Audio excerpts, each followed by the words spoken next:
Continue.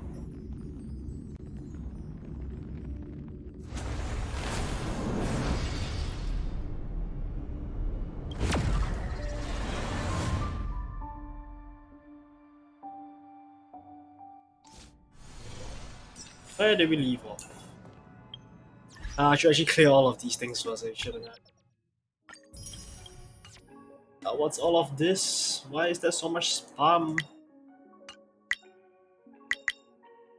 Let's see. I guess I can do 1 tempo since I'm getting 1 tempo here. You know what? Maybe I'll just do 1 tempo just for the long. Right? If I get her, great, but if I don't, also great. Do the character trials later. Let me just see. What's my haircut currently? 14. Yeah, let's see. Yeah, makes sense. Okay, let's just see who we get. Oh my god, it's March. Okay. Enough. I won't be fooling her at all, then. It's fine. Okay, let's do all the trials. And by that, I just mean...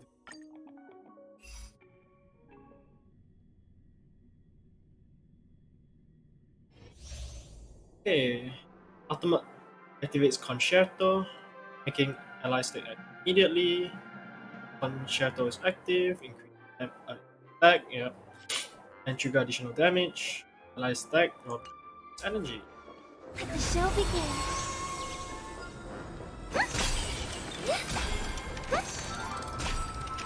She Sense of Dove? Okay, that's cool. I hear some disharmony. Yeah, it's an interesting projectile. Okay, ultimate deals damage, increases damage, so this is crit damage, okay. Basically harmony unit. Harmony and unison. Wanna see what I can do? I shall wait. Dodge this!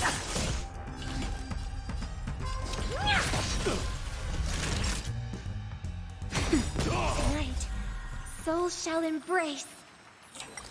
Tonight, the stars echo because of me. Wanna see what I can do?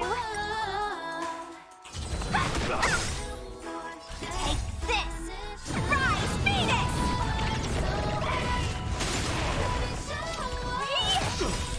Time to twirl! This big diamond! It's all yours! Time to twirl! No more playing nice! You're not going anywhere! Naughty child, nap time. Dodge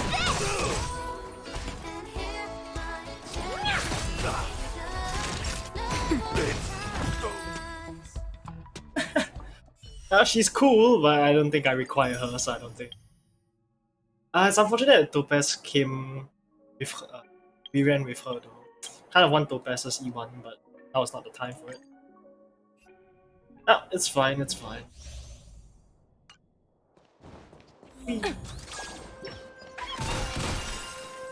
Get some money!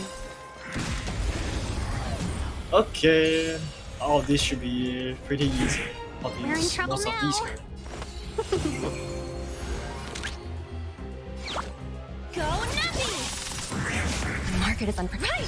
Investing in victory means playing the long game! No manners, huh?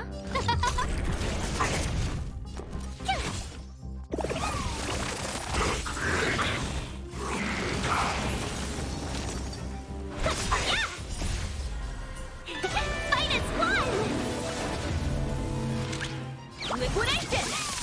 Who invited you? Who will it be? Everything is worth. Oh, stars, give these trailblazers your blessing. Oh, Told you I could fight. Yeah! Go Nappy! now then. Now, we really need to do March. Damn. This is not required. Freeze! Hanya will be a bit fun, but Move carefully. Tough luck running into me. Shoot now, yeah. Phew!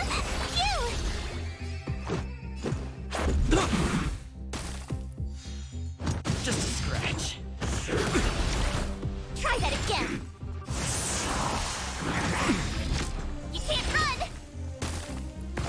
I've no interest in the truth of life and death. The sanctuary is but a vision. Break! My turn. No hit kinda sucks. Gotta try hard. Watch this awesome move. Let's make it quick. Rules are made to be broken. Oh yeah, we're about to see the Trailblazers' new harmony form. Yeah. Try that again. Too late to repent.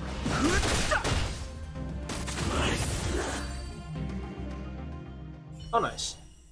Okay, Hanya, of course. Oh, but could I have gotten these two? God damn it. Especially Hanya, man. You use her a bit. His build just not very well. Yield. Yield. Yield. There we go. Maybe she could snipe things. Smell of sin. I shall be the judge. By the will of the Ten Lords' decree, hereby ordained. The truth of life in the sanctuary is but a vision. Break! This is our chance.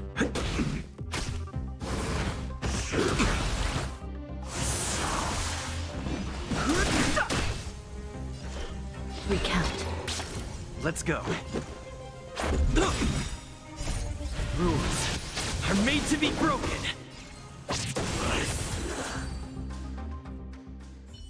Simple enough. Okay. Oh shit. Spirit be gone. Spirit be gone. She's not that Careful. fast actually.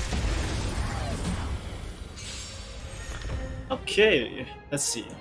The smell of sin. I shall be the judge. Oh, I also give Hanya with it. Unless I should By the will of the Ten Lords' decree, hereby ordained.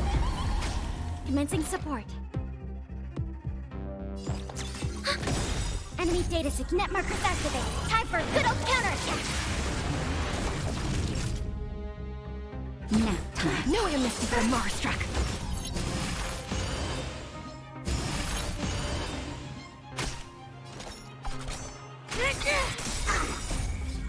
Execute the Marstruck! Recount.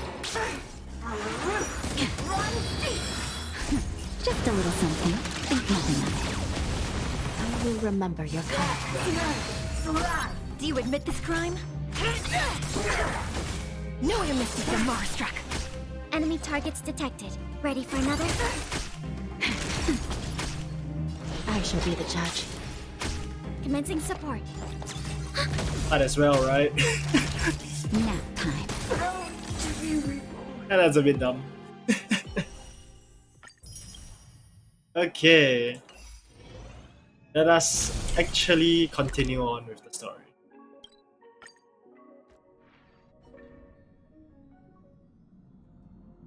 Newsflash! Penacony's Charmony Festival has entered its countdown phase. Accompanied by Clocky's TikToks, after 12 system hours, this grand celebration will commence with much fanfare.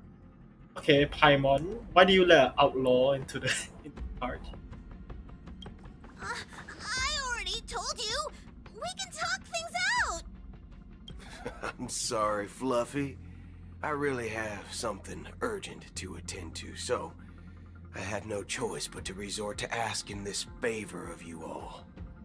Since you already know what you're doing, I'll also have to remind you of its risks. Hey, partner, what's with the hostility? I thought pulling this thing out was just a way of saying hello. For the last time, state your identity and purpose. My name's Boot Hill, and I'm a Galaxy Ranger. Galaxy Ranger? You look like you seen a ghost. Did you think we all went extinct? Well, that's the price you pay for being off-grid for too long. The righteous heroes of the hunt would never hijack the Astral Express. I ain't hijacked anything. What, chatting with someone while holding the gun is considered a hijacking? Yeah, if it's pointed at the conductor of it, usually people will assume it's a hijacking. You know. It probably is. Pardon my frankness, but there are plenty of rumors in the cosmos regarding the Galaxy Ranger's current status, and none of them are pretty stories. I have a hard time believing you. Oh, this is hilarious. The tale that this bunch of fools spin is getting out of hand.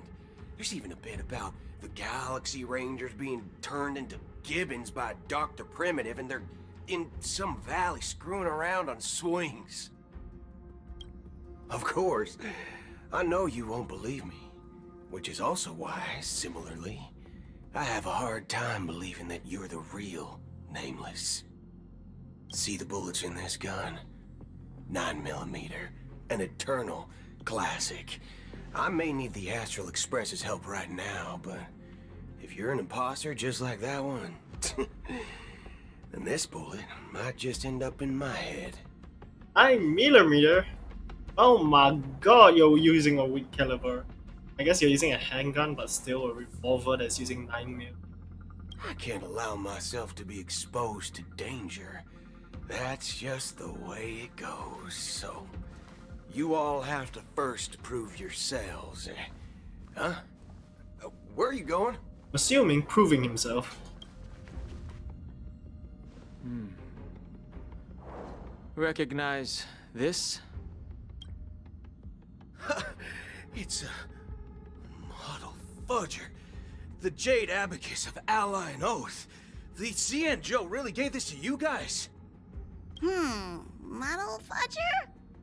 This is the Jade Abacus gifted to the Express by the Shenzhou Luofu's general, Jing Yuan.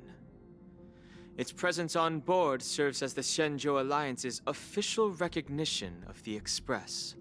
Yeah, proof enough. Is that enough? Not bad, kiddo. And across these sprawling stars, a gentle squeeze is all it takes to rustle up a whole legion of Cloud Knights. Now, I reckon that'd be one fudging sight to behold. Now it's your turn. Been ages since the Galaxy Rangers had the spotlight shown on them. We ain't equipped with such fancy gadgets. But I've been around the block enough to know the way to handle these types of situations is easy as pie. Alright then. Feel free to toss any questions my way. Let's see if my answers can't turn your trust. If your gut tells you otherwise, still ain't too late to show me the door. And why would I play along? If I truly am a real Galaxy Ranger, you stand to lose nothing. All right then. Tell me, what kind of organization are the Galaxy Rangers? My friend, this question is a hard one. I don't think I can even consider us an organization to begin with. Everyone's on their own fated path along the hunt, with their own resolute sense of righteousness and not so welcome among such so-called universal values. This reply does not instill trust, and only makes your predicament more precarious. I'm guessing you're gonna ask about some form of shared faith, right? But us Galaxy Rangers don't need that sort of thing. What brings us together is a shared bottom line. Okay, what does that bottom line mean? Never bully the weak. Never kill the innocent. These oaths aren't some lofty beliefs, but the fundamental bottom line that one must never cross as a person. That, that seems like very loose oaths. Like, sure, you can don't kill innocents, but nothing says you can't just exploit innocents, commit them to slavery, you know. There are other stuff worse than killing them. Sure. As Galaxy Rangers, we strictly adhere to the bottom line. When someone crosses them, the hunt's vengeance will surely come knocking. And in this moment, the other crucial meaning of bottom line comes into play. As long as you don't cross it, you're free to do whatever you please. You catch my drift? Second question. Why do you seek trouble with the Astral Express? I already said that I seek no trouble. I must go to Penacony for a matter. But I don't have an invite. And I can't even enter the family's hotel doors. If only I could borrow the Nameless's identity. The entire cosmos knows you're guests of the family. Aren't the Galaxy Rangers also esteemed guests? Oh, you've hit the nail on the head. This is why I'm here. It's fine if I tell you. The Rangers are pursuing an imposter. The son of a nice lady posing as one of us. She's on Penacony right now. Yeah, the Emanator. My informant is a memo keeper. She's the same as all mimetic organisms, appearing one moment and gone the next. She scares the fudge out of me. Still, she gave me some vital info. That Galaxy Ranger imposter. Who is it? Acheron, Lada. Is that the third question? Is it a hard question? It isn't. Just that you might not believe me. That person calls herself Acheron. And according to our informant, she could be an emanator of nihility. That's impossible. You shall be surprised, Anna. That's what I said. Don't worry. When I first received the news, I had the exact same reaction as you. IX never gives anyone so much as a first glance, and that's perfectly normal. What reason would they have to bequeath strength unto mortals? Then you must know that emanators can also conceal their own identities, which, for many people, it's better that way. Otherwise, there'd be wanton bloodshed across the cosmos, or even, perhaps, turning their back on the path they're supposed to follow.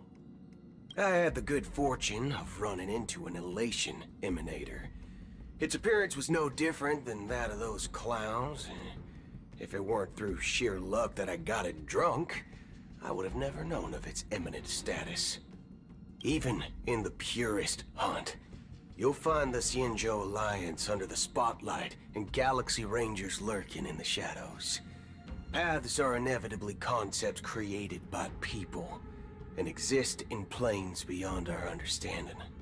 To reckon that nihility emanators don't exist, well, maybe we just ain't nihilistic enough.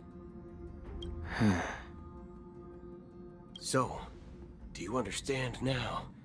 Your companions are in danger, and it's pretty harrowing. If you don't want to believe me, you'd best send a message to them, but I'd advise you to move fast. We don't know what's happening in the dreamscape or how much of what the memo keeper said is true. And that Acheron, who knows what she intends to do. Man, he makes some good, convincing points. I don't intend to do anything. Holy shit, she knows? That's not up to you. How is this? Did you know? People who come to the land of dreams for the first time, they'll subconsciously stop to reaffirm that they're still walking on solid ground. And then they will unanimously raise their heads to gaze at the sky. Be it reality or dream, staring at the sky is instinctual for humanity. Since the day that the golden hour was completed, it's always been there, watching over every single night of decadence. But now this night sky has been mercilessly severed, dyed with the mist of nihility. And this whole event happened within the course of a single slash of a blade. A single slash of a blade isn't really accurate. It was actually 2 blades, just that the second one was faster. That's not the point. Many guests who weren't supposed to be invited have gathered at this banquet. Even if the harmony is all-embracing, I have no choice but to show some of them the door. For the sake of Penacony and the peace. The planet of festivities has no place for you, a puppet of nihility. Those who live in the shadows do not bear the right to tread the illuminated stage. Hey, I don't know who you are, little being. For now, I guess. I don't think you have the power to stop her. Speaking of living in the shadows, there's probably not much difference between us. It's only polite to reveal your true self, at least when speaking to others. Penacony's Dream Master.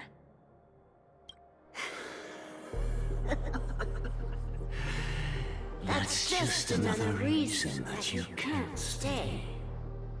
Whether you believe it or not, this is the real me. We are one. Creepy. Is this the unity that the family espouses? My mortal shell has long since dissipated. The Oak family's 107,336 offspring are now my eyes, ears, and mouths, spreading joy across dreams when required, and in times of essential need, exiling evil from this haven in my stead. From the sound of it, it seems like you're asking me to leave Penacony. I am glad that you're an understanding one. Alas, I'm not asking. If you think you can. Yeah, exactly. I was also. Are you threatening me? To be fair, you were threatening her. I ended it with a period. It was a statement, not a threat. Hasn't changed anything. Macaron. Knowing who I am and still showing such malice. You're not the first, nor will you be the last. This scene played out many times before. And usually, when faced with my questions, most people retort, "Why can't I?" The result has invariably been that they can't. You are confident. But be reminded, the family is forgiving, but not weak. The cords of the harmony extend across worlds.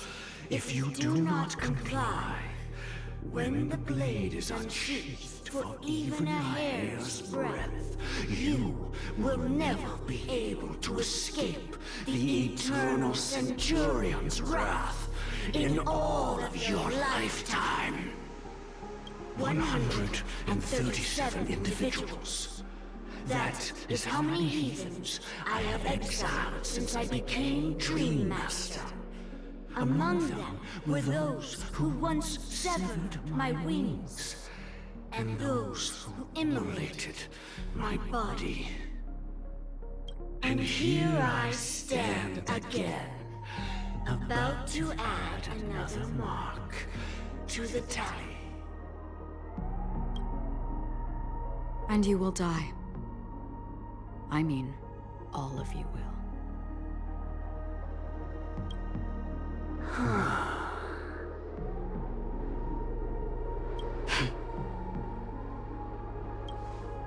But that won't come to pass. I'll do as you ask. I'll leave. A wise choice. I wasn't aware there was a choice. To you, that surely is the only option. Please bear in mind, you and Penacony are of different worlds.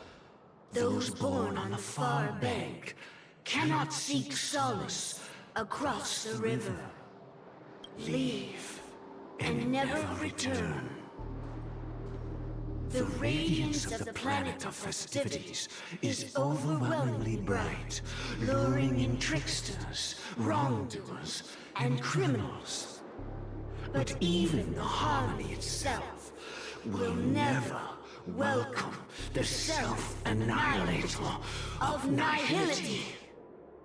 And even more so, when this self-annihilator heralds the destruction of everything. Your strength is obviously a gift of the sleeping and shapeless, immeasurable and fathomless, like a tributary spawned from the abyss that brings death and sin to all. Acheron, a befitting name. Take it from someone on the other side of your so-called river. You know better than I do that Penacony has already deviated from the harmony. Whatever your intentions may be, I foresee only one outcome. Its future holds nothing but nihility. Just like all the worlds that have drowned in their shadow.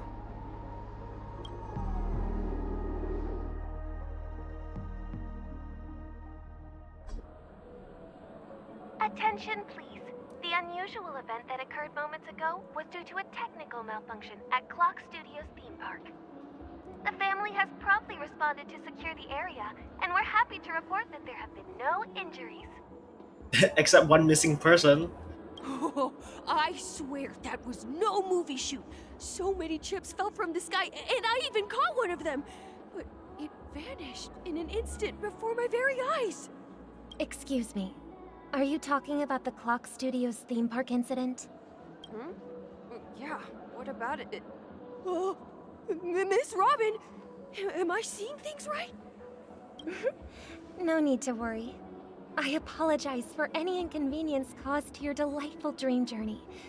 What you just mentioned about the chips really piqued my interest. Would you mind providing more details about the incident?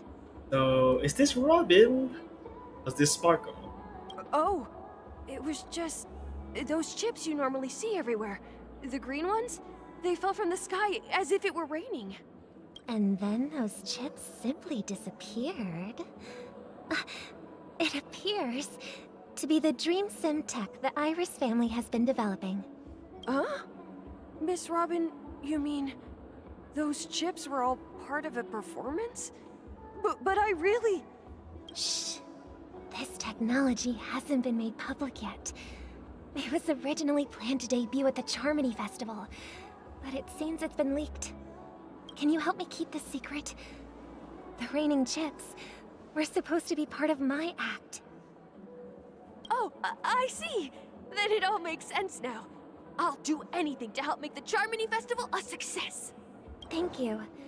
As appreciation, I'd like to give you a token gift. Sparkle. Oh, this button is... Press it at just the right moment in the celebration. There could be an unexpected treat in store for you. All right. It looks like there are other guests who are also confused. I'll have to excuse myself. Please, enjoy the dreamscape. So many people talking about it. This commotion at the theme park definitely made waves.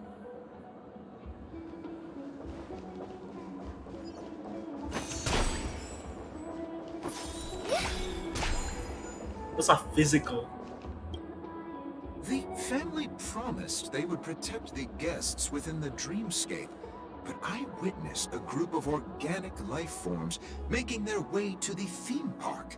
And soon after, a rip tore through the sky, and black rain started leaking out of the void. The family needs to provide a reasonable explanation, or I'll take my loved ones and return to reality. I thought the dreamscape was supposed to be a paradise.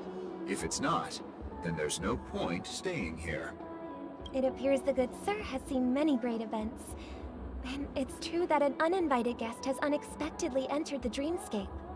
However, their target is not the ordinary guests, but the ambassadors of the IPC. The family will certainly ensure that the safety of the guests is of the highest importance. Miss Robin, I know the Bloodhound family has already sealed off the theme park and has control over the situation, but it won't resolve the problem. The family can try their best to protect their reputation, but as a guest, I don't wish to gamble with my life. But as you can see, sir, no innocent bystanders were affected in this incident. Perhaps the dreamscape is not as perfect as promised, but there's no place safer than dreams under the family's rule. I believe you know this better than I do. If this incident happened in real life, how many people would be able to walk away from it? I could stay here, but keep in mind, guests come to Penacony to enjoy the dreamscapes. They do not wish to be entangled in a conflict between the family and the IPC, so let's not have any more unnecessary incidents. Of course. With the Charmony Festival about to commence, we will spare no effort in our preparations. Rest assured. To express our apologies, the family has arranged this gift for the guests. Thank you for understanding. That's actually quite funny. Okay.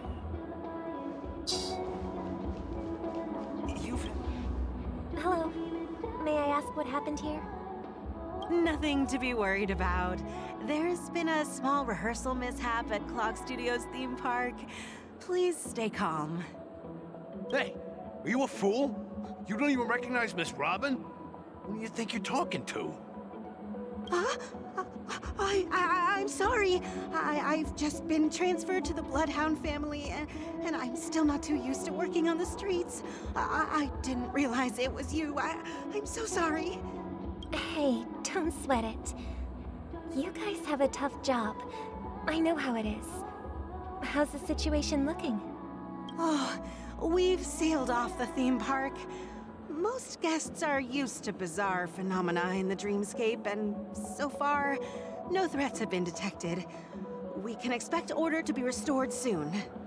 Rest assured, Miss Robin will intensify our patrols to ensure that no incidents occur. I trust you guys. But regarding what happened in the theme park, what do you hounds think about it? It's okay. Feel free to speak your mind.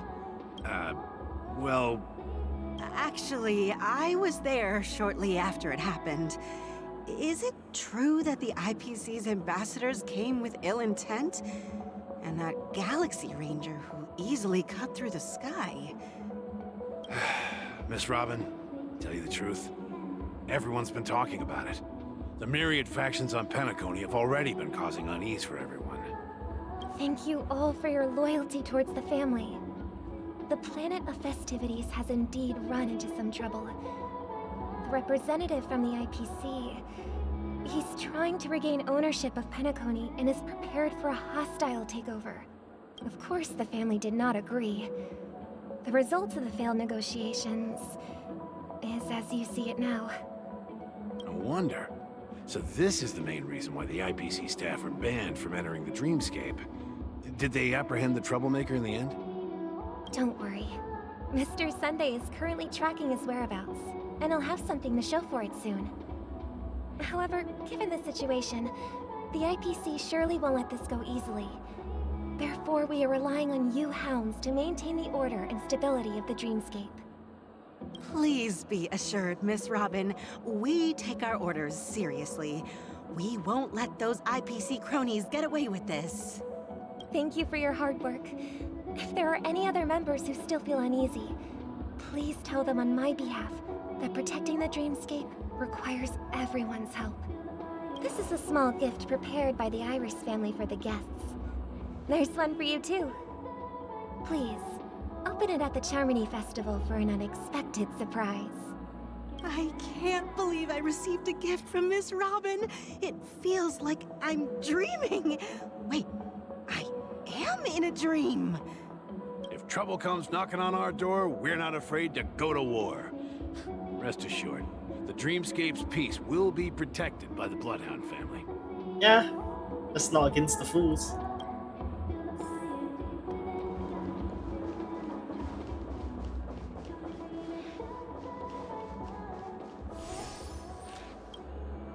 Miss Robin? That's the renowned cosmic superstar, Miss Robin! I didn't expect to meet a fan here. I'm honored. Welcome to Penacony, a world filled with wonderful dreams. What are you talking about, Sparkle? What in the world are you talking about? I can't believe I'm actually meeting the real Robin! Shouldn't you be preparing for the Charmony Festival? Preparation is important, but the ceremony is fundamentally about sharing the Great One's harmony with everyone. If there's a chance to sing with everyone, I will not refuse.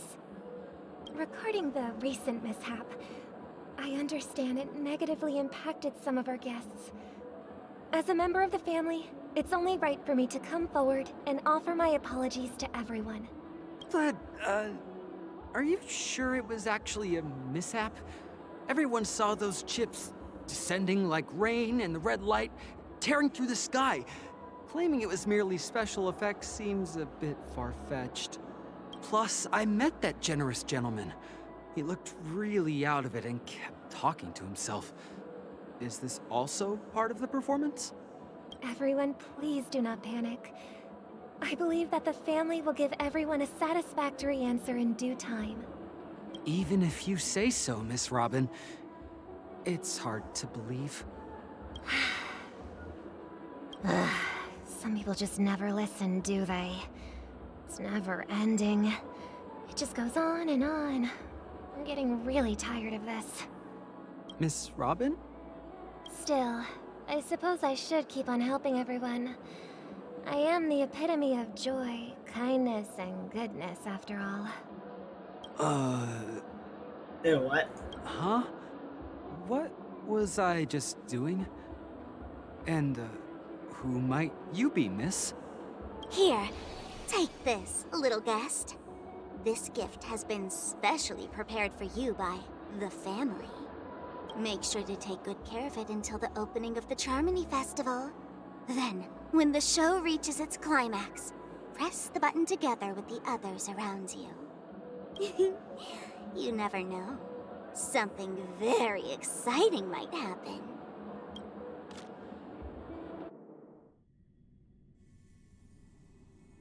We're back to where it all began. You entered the golden hour from this place. And it is also from here where you will enter the true Penacony. By the way, what happened to your cracked face before? I don't know how to explain it better than that, but yeah. It is a pleasure to journey alongside you once more. But it's time I laid bare the entire truth before you. As you might have heard, I also go by another name. Stellaron Hunter Sam. Well, yeah. So, what are you? Are you just piloting the mech? Or are you the mech? Are you apparition? I know you have many questions. Do you remember when we encountered death in that strange dreamscape? When I was caught by that meme?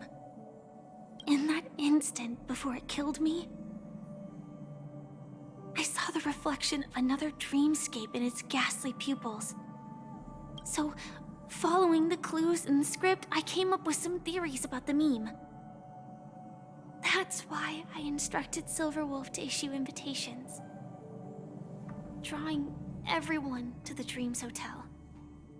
I intended to call upon death before you arrived, to solve the riddle using more direct means, and then invite you to join. However, contrary to my wishes, I couldn't defy the script. And I didn't get a chance to explain it to you. It is how you see now. I was impaled by the bladed wings of death.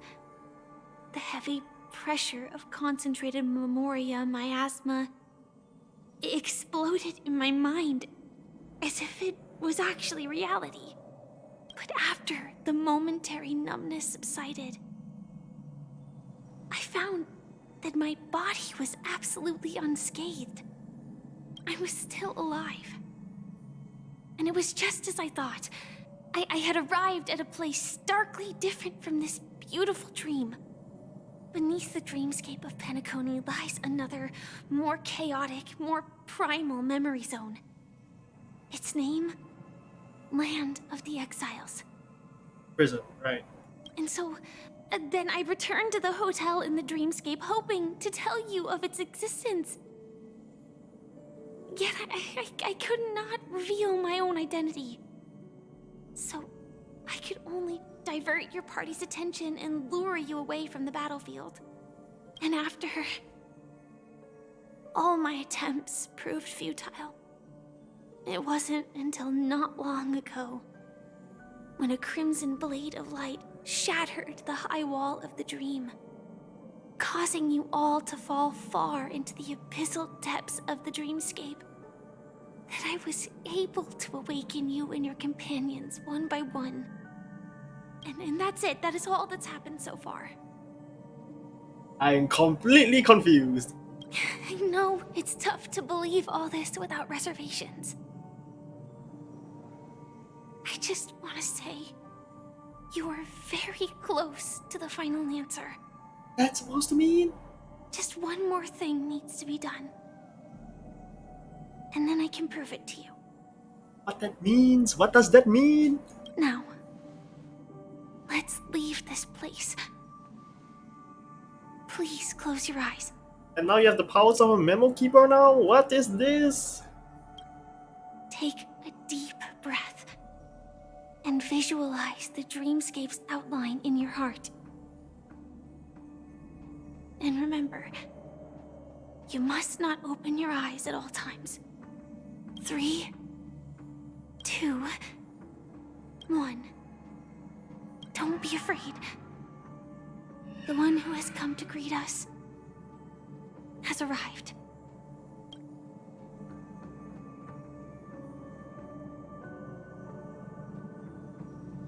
The meme. She stabbed us.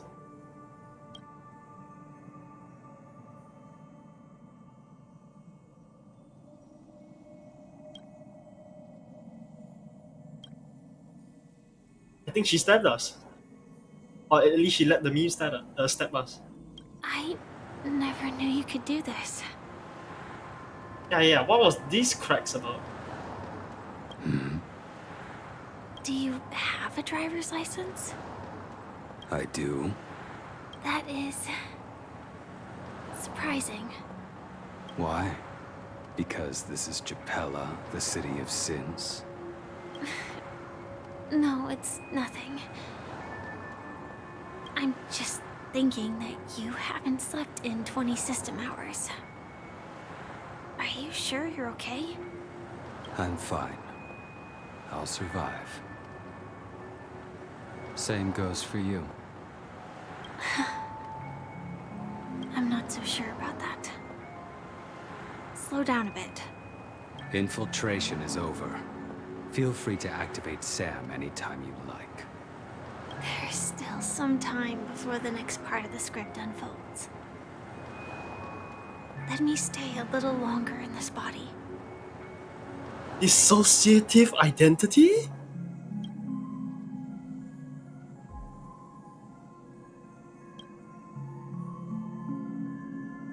such a long tunnel. Didn't feel this long when I set off. In half a system hour, it will lead us to Kafka. And then comes the downfall of the Japella Brotherhood. Is that also part of the script? It's in your script too. Sorry. I didn't notice. Their destiny won't change just because of your selective ignorance. I told you before, it's a bad habit. What about you then? Is this the moment you finally find the death you've been looking for? As always, it's a blank slate. It's not on this planet. Why the sudden inquiry? Because I'm currently in a car with a sleep-deprived driver. I just want to get there in one piece. She makes a great point. This car has full self-driving capabilities. I'll just put my hand on the steering wheel. Will that do? Hey, don't take everything so seriously. Elio would always say there's only one type of destiny. The inescapable type. He can see the future, and we, likewise, are aware of our predetermined end. But before that moment arrives, we can still choose what we do. We all have this right, don't we? After today, Japella's name will disappear from cosmic history, and the Everflame Mansion will take its place. In the not-too-distant future, you'll receive an invitation. That's your next stop. Land of the Dreams. Penacony. I hope you find whatever you seek there. Be it answers or salvation.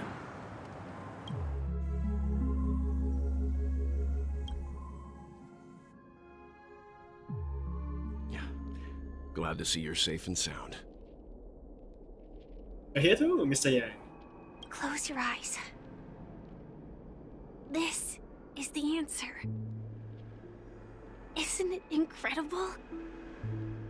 The monster that we have always known as Death is actually the guardian of the land of the exiles. It abides by a certain rule, abducting people from their dreams and bringing them here. The question that has been perplexing us, does death really exist in the dreamscape, appears to be a cognitive trap. It was laid by those orchestrating events from the shadows to cover up the truth behind the disappearances and the existence of this fortress known as Dreamflux Reef. Every emergence of that meme is related to the Watchmaker. Since Dreamflux Reef is where it brings its captives, it's likely that many of our long-standing questions will be answered in this place. The atmosphere here is starkly different from the beautiful dream. There are no regulators here like the family. And they all look like they're mildly dazed. But from the whispers of the residents, I've heard a familiar name. Gallagher. Ah, yes, the bartender. It's that man again.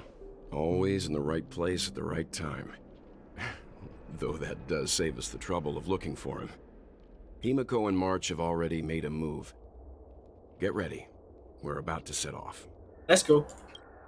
The real dreamscape, the land of the exiles. Before we go, should we speak to everyone first? Oh, definitely. So, a few questions.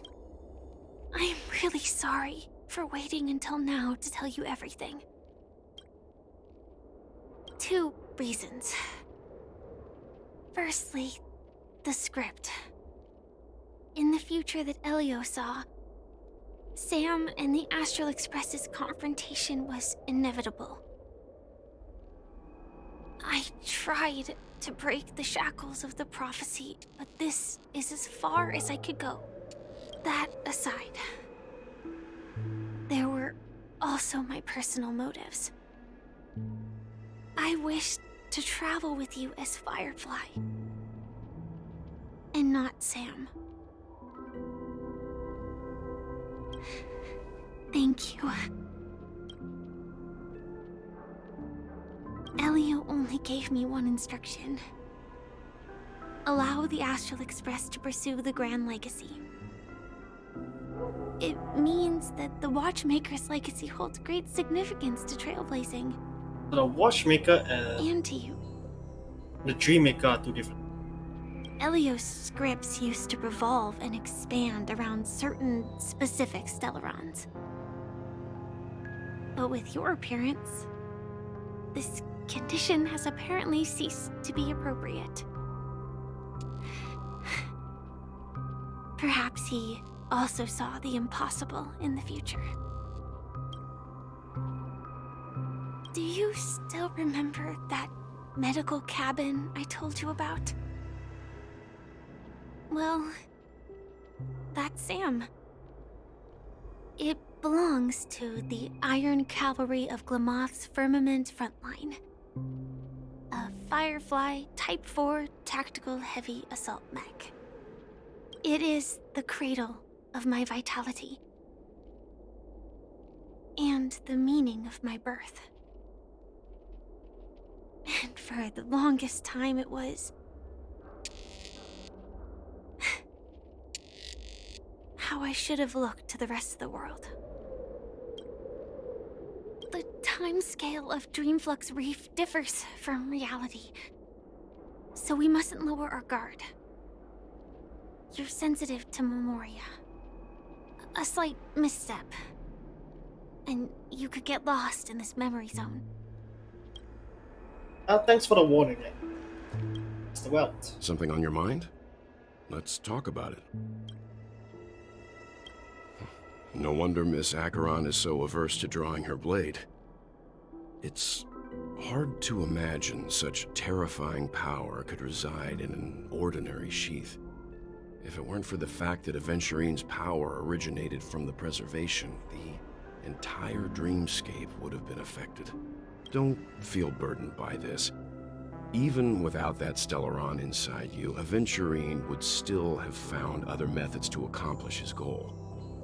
Let's just believe in Miss Acheron. And given her prowess, I don't think we've got anything to worry about. During your investigation, he shared a vital piece of information. Mikhail, the former watchmaker who collaborated with the family to construct the Penacony we're familiar with today, had a falling out with the family for specific reasons. But this is precisely where the problem lies. You were clearly investigating a murder, so then why, as a security officer, is he changing the subject to talk about his past with the watchmaker?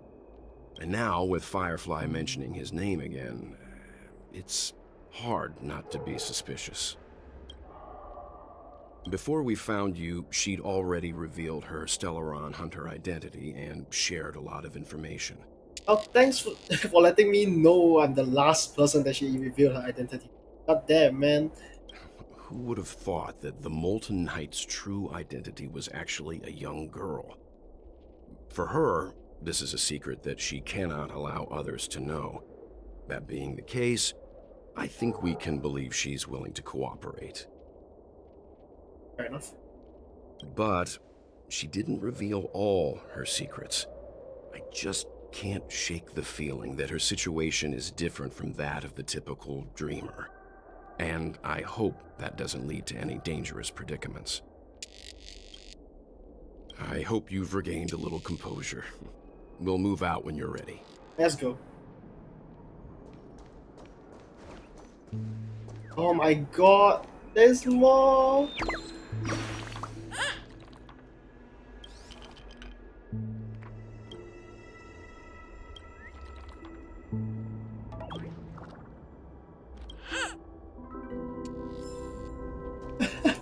Oh my god, there are more birds. No. Where am I actually? Dream Flux Room. Oh my god, this place is huge. Gosh.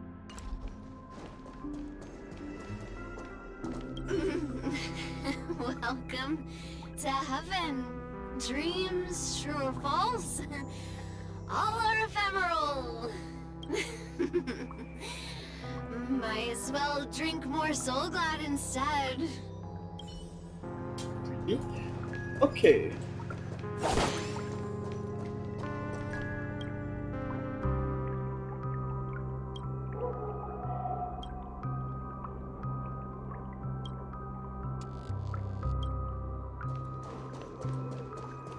Keep Again. going straight down this alley, and it'll lead to an elevator. It'll take us to the center of the land of the exiles.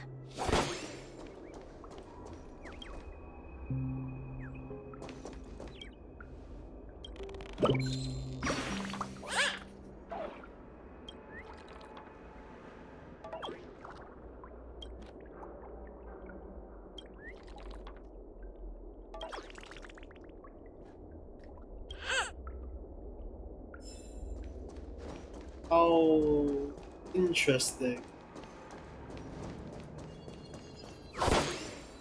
Yeah, bird. There you are.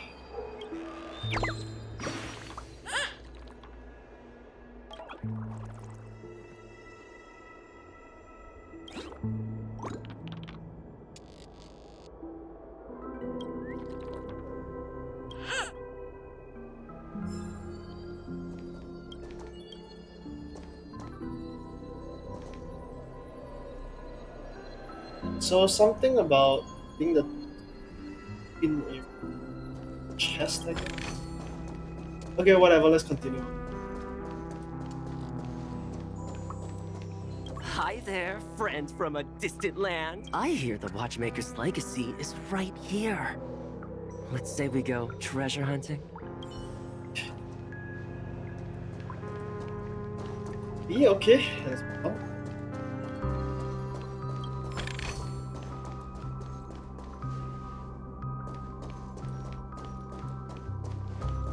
Hey, let's go. What a huge clocky. Looks like the Watchmaker also left his mark on Dreamflux Reef.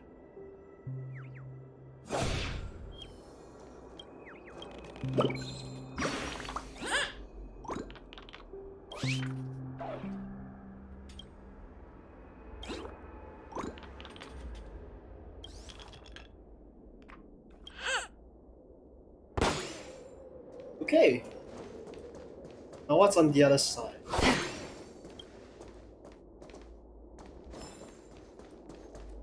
Pretty much.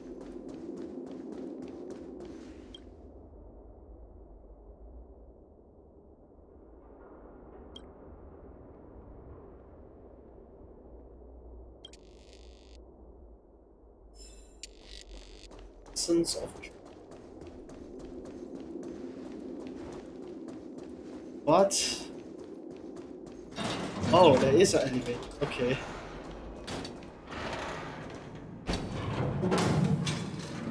Going up.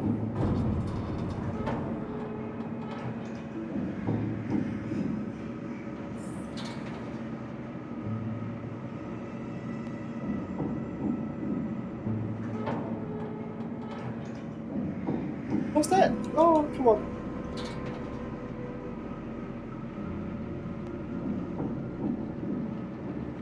Unbelievable. To think there's a settlement of this size within the Dreamscape.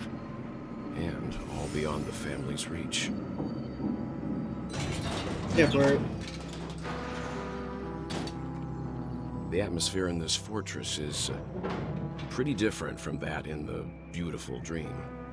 When I first saw it, I was in awe too. The sky here, it's like a reflection of the 12 dreamscapes. What's even more bizarre is that this place is also separated into trade and residential areas. The layout may be simple, but the facilities are very comprehensive. It seems that there are quite a number of people living here. Though both dreamscapes have distinct styles, the architectural designs are quite similar. Works of the same hand, perhaps. Hard not to speculate on the connection. But there's no point in overthinking things. Let's meet up with Himiko and the others first. Take a right turn at the end of this road and you'll reach the trade district. There are more people there. And perhaps someone knows where she is. Robin, I'm assuming. Not coming with us? Oh, Himiko. That was Himiko. Oh, sorry. The Astral Express likely needs room for some internal deliberation. In the meantime, I'll try and locate Gallagher. Sure. Let's reconnect later. Letting her go was the right decision. Hey, Shah, copy. Further observations are needed before we decide whether to trust her. But first, there's someone I need to talk to. Let's go. I'm sure you've already noticed him. Lucky. He's right over there. The Reverie Hotel's bellboy. How did he end up here? And right after Miss Acheron severed the beautiful dream. We'd better check, just to be sure. Can is perfect for me, and perfectly legal for me to stay. Where is it? I heard a bird up there and I heard... Oh wait, what? My god.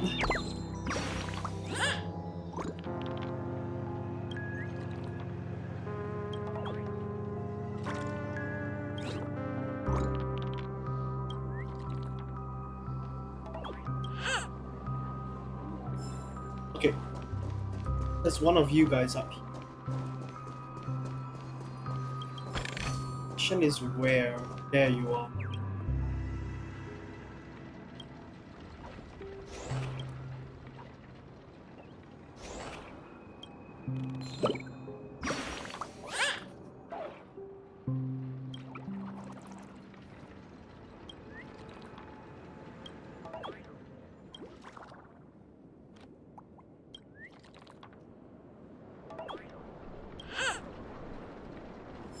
Ah, okay. So you, this is where the I about that.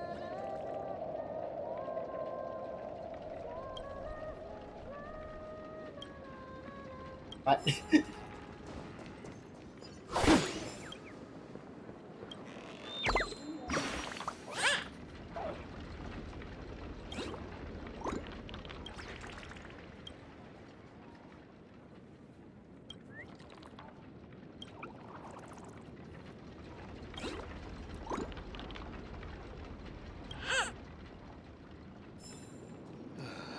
I'm just a wallflower. Slumber Town. I feel like I should have done that. Oh wait, no. That was just today. Interesting.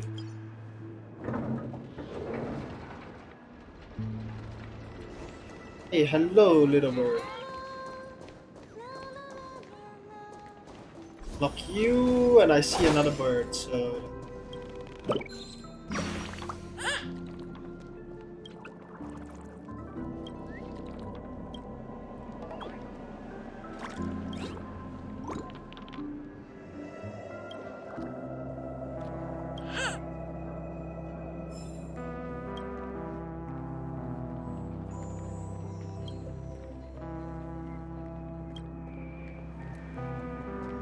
Okay, I should continue on after this, but first let's just see how many there actually are.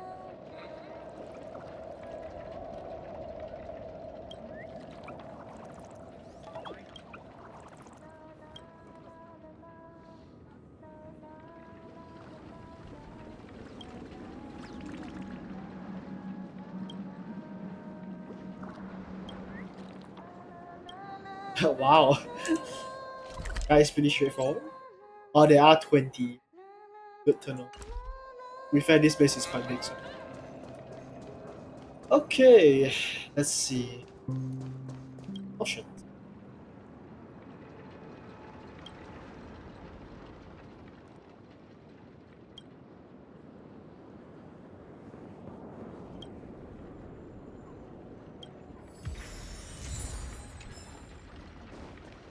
Isha.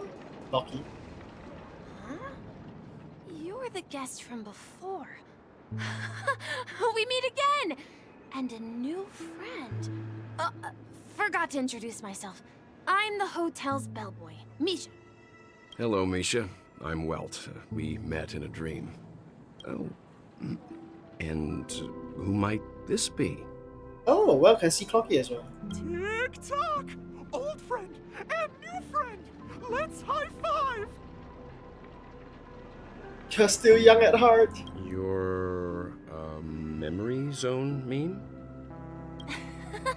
Nope. Clocky is a good friend of mine. We all live here. How did you two get here? This dreamscape isn't supposed to be open to the public. I wonder if it has something to do with Sleepy.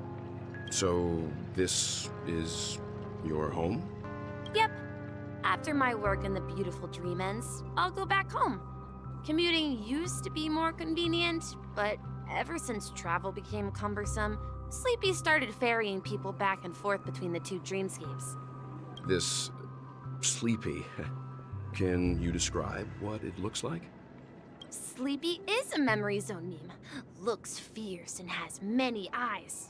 But it's actually really well behaved. Gallagher's been taking care of it. Ah. Gallagher. Based on the description, that meme is indisputably death. A nightmare for the family, but for the people who live here, well, that couldn't be further from the truth.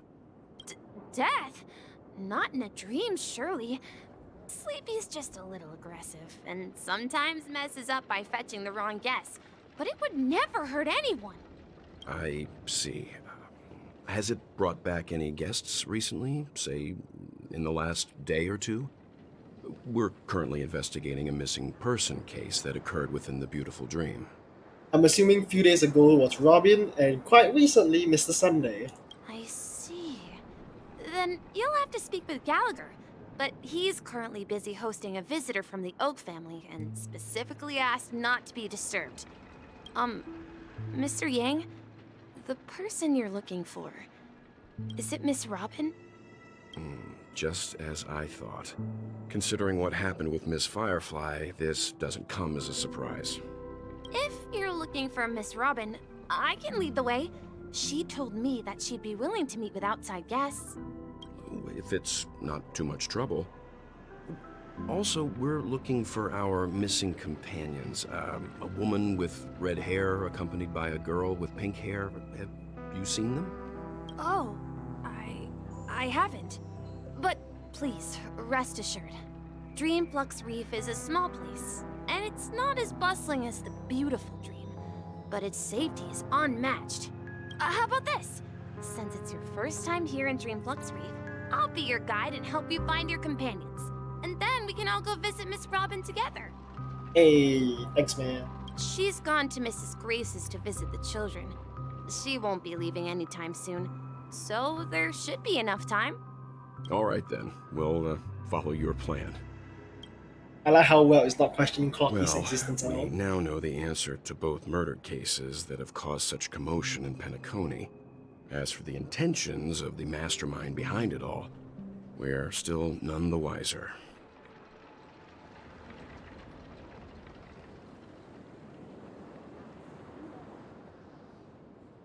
Yes, and I believe their relationship with Gallagher may run deep. Why else would they be so clandestine about their discussion? Regardless, we have to find Gallagher. Say, you mentioned before that you saw Clocky that only you could see, right? Yeah, that's him over there. I can't shake off this strange feeling. Am I really still so young at heart? He wants to be young again. Forget it. It's not important. We'd better just follow Misha. Hey, before that, going to this thing, bro.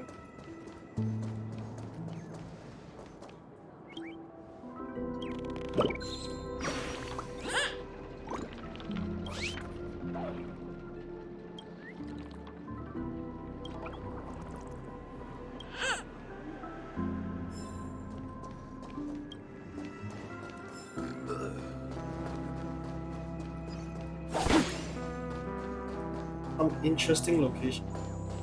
I heard of her.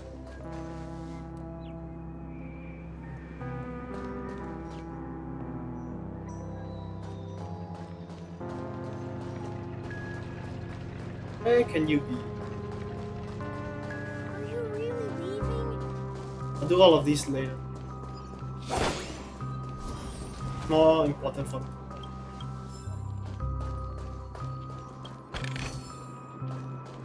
I didn't realize these were all the basic treasures. Mosaic in front. Just and more manholes.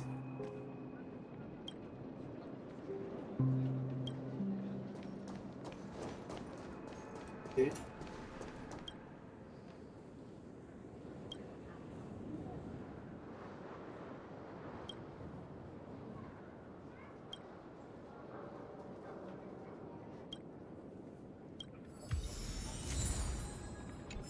Good. Okay, moving on.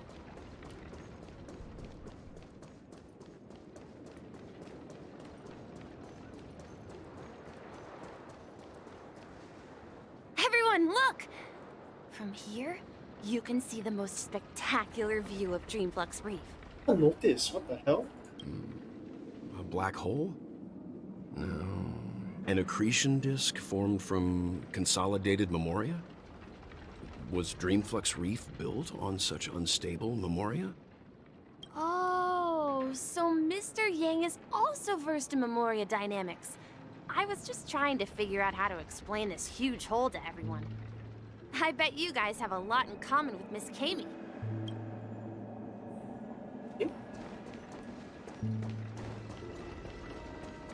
This Miss Kami? Look, there she is.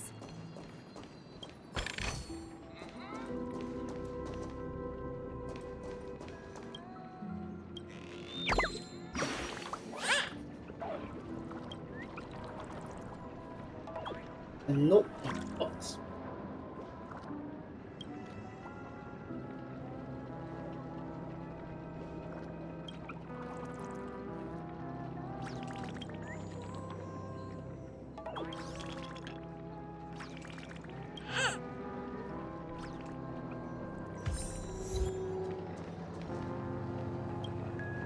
My calculations are finally done.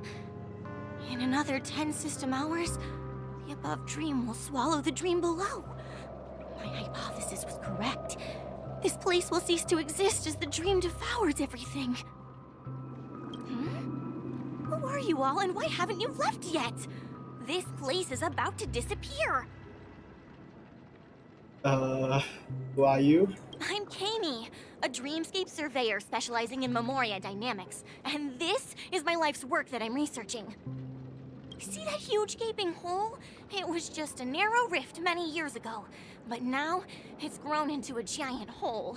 The surrounding Memoria has been flowing towards the other end of the hole at a constant velocity, slowly but surely. But the scary part is, according to my calculations, the flow rate of Memoria has recently changed, and it's faster than ever before.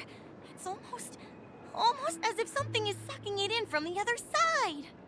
By constantly improving upon Madame Rosalina's Memoria measurement method, I've finally obtained accurate results.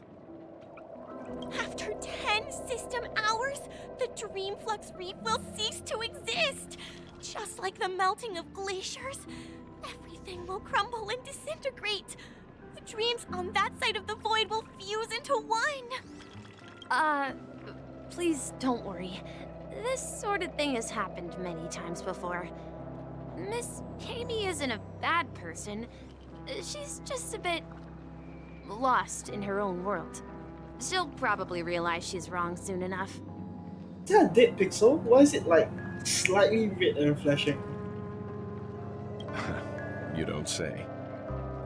There was something else that piqued my interest. Who is Madame Rosalina? Oh, do you know her too? Or are you also a fan of Memoria dynamics? We're very interested in Madame Rosalina's achievements. Could you tell us a little more about them? Why, of course! She's an excellent scholar of Memoria dynamics, and the first person to apply Memoria rate measurement methodology on interstellar travelers. Regrettably, due to the presence of the Garden of Recollection, ordinary people don't pay much attention to the nature of Memoria. She departed this world without much fame, leaving only a few thin journals behind. I came to Penacony to learn more about my idol, and went to great lengths to seek out Dreamflux Reef, all because this is her final resting place. Prodigies always meet their demise prematurely. If only Madame Rosalina had more time, she would have discovered a way to reverse the flow of Memoria. I felt it. The source is in the golden hour. There is a certain anomalous presence stirring the currents of the memory zone. I must uncover more concrete proof. I must convince everyone.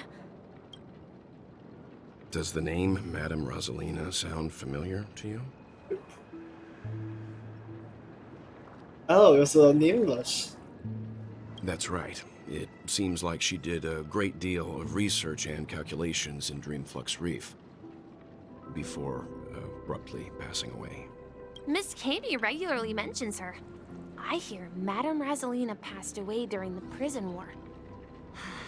She could see the Penacony of today. Its people building homes in the memory zone.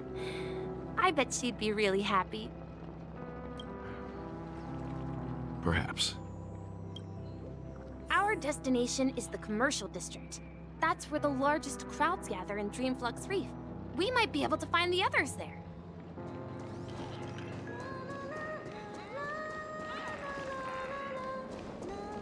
Oh, March. Let me go! Oh no! Ghost! There's a ghost! Don't come near me! Oh my. I'm human and so are you. Can you get a grip? Mr. Yang and Mr. Trailblazer, I've been waiting for you. Quickly, come help. I bumped into a member of the family on the way here. He was so scared and I just wanted to calm him down. But... Let me go! Let me go! I've only done good in my life. Why can't I rest in peace after death? Well, this is how it turned out. Me? A ghost? Don't make me hit you. He thinks he's dead. Although, when I first fell in, I also thought the same. Dear guest, this is not the afterlife. This is Dreamflux Reef. That's right. Did you hear that? Repeat after me. Dreamflux Reef. You're talking to someone invisible. If I'm not dead, what am I? I shouldn't have pushed my luck and tried sleeping in my dream. Curiosity kills the Papeshi. Stop asking! You'll alert the monsters! All the dead are right here. All of them! You're not talking about the memory zone meme, are you? Don't say that name! It's all your fault. They're coming! What the hell, actually? What You'll is pay for this. that? Deception Crown. Sorry. 1 HP after being attacked. Gain physical and fire type. Huh. Takes increased break damage. This state, dispel one weakness broken. Lend me your strength. Destined for oblivion. Ready for another? Netmark My effect. God. Time for a good old counterattack. It kills itself. I weep for the departed. It too shall fall. The crown. Let me just get the crown. He passed out. His intense negative emotions attracted the nearby memory zone memes. Okay. I see. But why aren't the other people around here scared? Unlike in the Sweet Dream, people here don't see memory zone memes as dangerous monsters. And even if they pose a threat, People can easily escape by forcing a wake-up call. But we can't just leave this man here. Can we take him somewhere safe? Wait. So let me just get this straight. This guy is in a dream, and now he's unconscious, which means he's in another dream. So this guy is in a dream, in a dream, in a dream. We can ask Jessie for help. I've gotten to know many locals while waiting for you guys. Everyone here is living a self-sufficient life. I don't know how to describe it, but this place feels like the real dreamscape.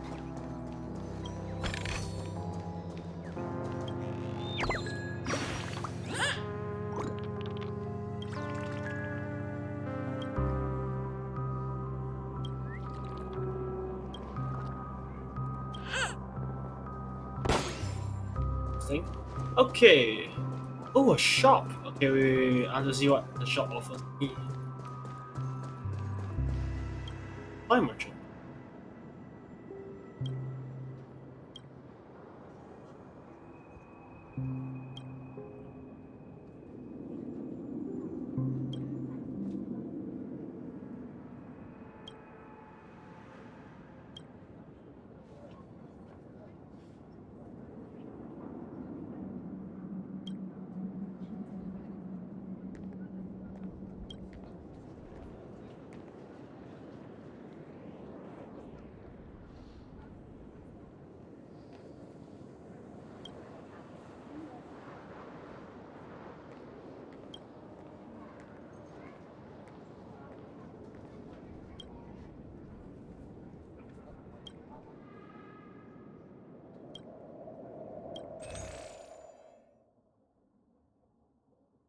Sure, let's buy some of these. Explode at the start of turn, dealing massive damage. What the hell? Nice attack for the next time. What's in that? Every HP heals in this use a shield that blocks damage. That's cool.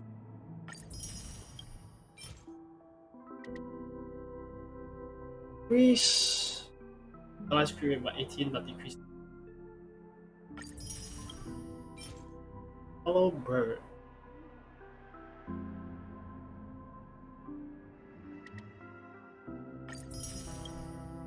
So you exchange speed with health. C. No! At this rate, the family will be done for.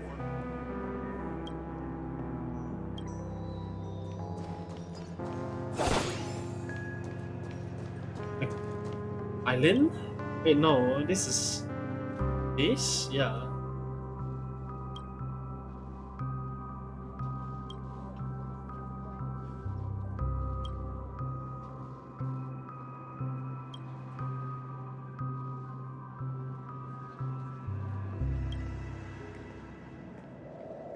It's shallow. I can't. Sure. Oh, that's nice. More music.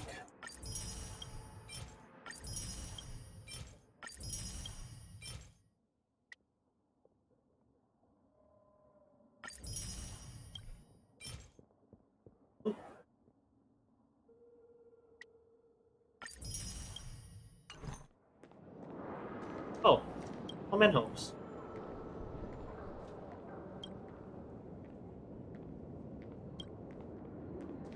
Ew. I knew you couldn't hold your light. Tried to warn you too. That bird? That's though. Ah, come on.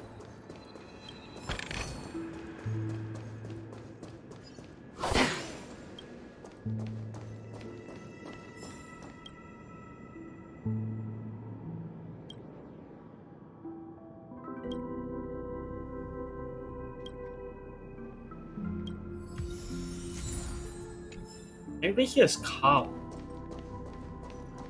Quite cool actually. Okay, let's see what does the bar have. Let's see how you handle a stroke of genius like this.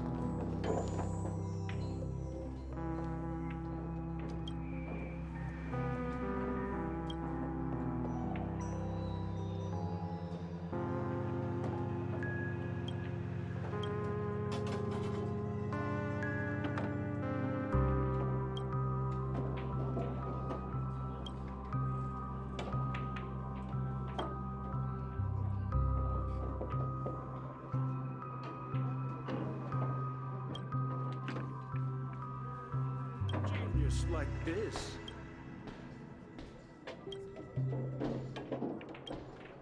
Evening, Jessie. Jessie. Is it evening? Welcome, Miss March. Who might these be? These two are my friends. As for the man lying on the ground, he's a scaredy cat who fainted from fright. I see. Another poor guy who accidentally ended up here. I'll take care of him. There have been a lot of new faces lately. Things must be tough in the beautiful dream. The few remaining havens of freedom in Asdana will soon face trouble. Do such things often happen here? Not really, but they're becoming more frequent now. Guess it's one of the signs of the Sweet Dreams collapse. This man has had quite the shock. Could you help me find a Halovian lady, March? Her songs can heal mental wounds. A Halovian lady? That must be Robin. She's also here in Dreamflux Reef. Huh? Robin? But I thought she... Oh, right. If Firefly is here safe and sound, then it means Robin must be okay too. Misha's about to take us to her to find out what happened. But before that, let's meet up with Himiko. You were with her earlier, right? We met some stowaways in the residential area. Most of them came from neighboring star systems. I heard that places like Dreamflux Reef are scattered throughout the memory zone of Asdana, like islands in the ocean. They existed before the family arrived. I also heard that when Dreamflux Reef took shape, it was the center of all dreamscapes in Penacony. If that's true, it's no wonder there are so many similarities between this place and the Sweet Dream. Himiko must be gathering information. Let's hurry up and get going. Hey, any birds here? I feel like there is. Not that I see them, but hey.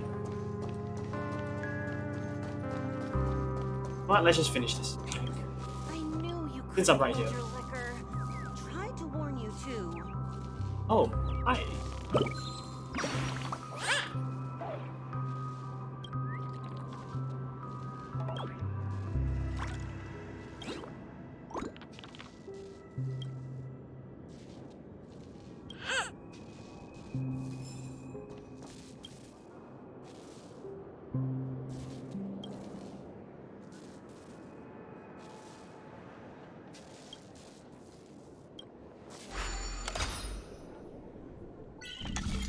Okay.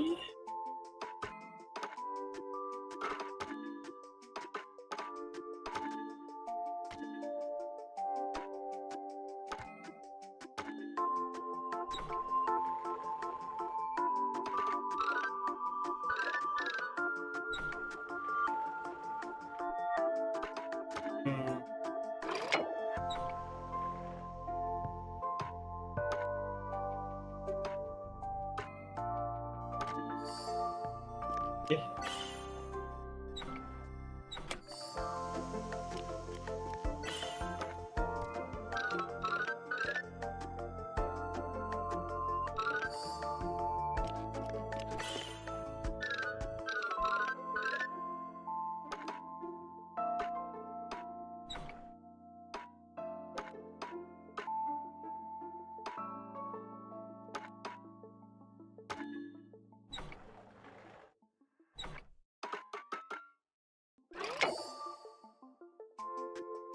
Okay, that didn't need to be as confusing for me, but hey, got it.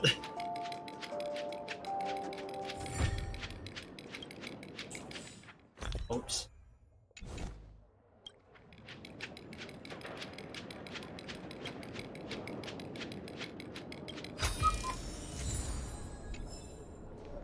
Okay. Find Himiko. After I find Himiko, I should probably go. Did I venture in? No. This is where we split up. She can't be too far away. There she is. Okay, I shall. Ooh, bird. Okay, I shall go So toilet that's first. how it is. I never imagined we'd gather the remaining details here. I'll be back.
Okay, and I'm back.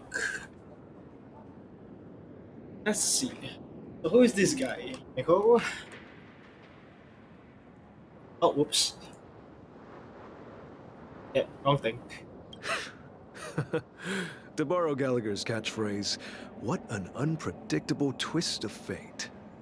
Himeko, here they are. Ah, perfect timing. Now that everyone's here, I'd like to introduce everyone to Micah, who's partly in charge of the Land of the Exiles. Micah, these are my companions. It's a pleasure to meet the Nameless. Hello. You know us? I've been keeping an eye on you since the day you arrived in Penacony. We would have met under more appropriate circumstances if Dreamflux Reef hadn't been isolated from the 12 Dreamscapes. Please, allow me to formally introduce myself. I'm Micah, the Gravekeeper of Dreamflux Reef. Gravekeeper? Life in Dreamflux Reef is pretty liberating. Everyone here mostly keeps to themselves, without meddling in others' affairs. My daily task involves cleaning a few tombstones. Seems ominous. You're too modest, Micah. When lost dream chasers stumble upon this place, you're the one who takes care of them, guiding them back to the sweet dream, or showing them how to survive the wild dream chaos. So, guardian of sorts. Were you talking to me, Mr. Yang?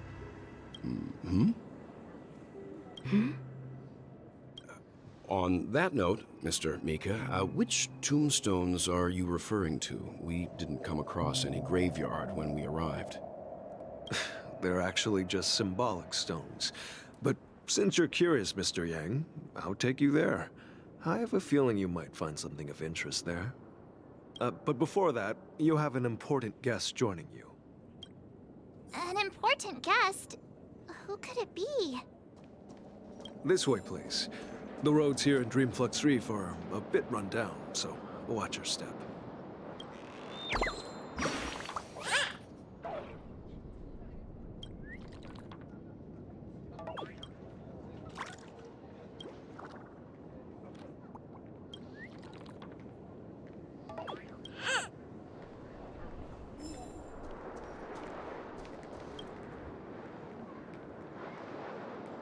Harmony.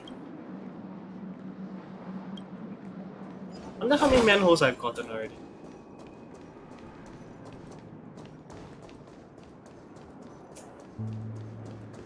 Quick back alley.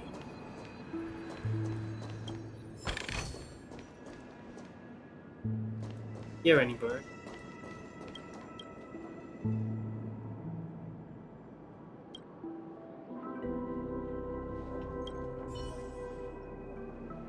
Wait a second.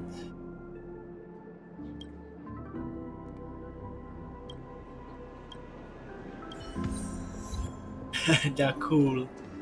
Very cool.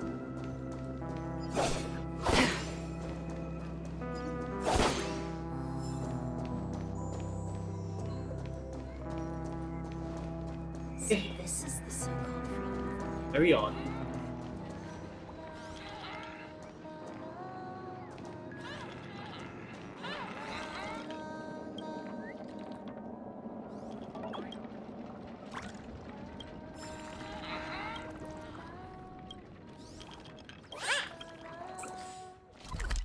How many left?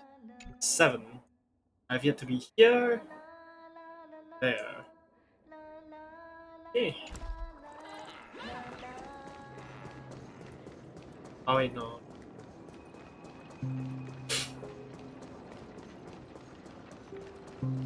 Ah yes, Miss Robin. Of course. There she is. It really is her! Miss Robin!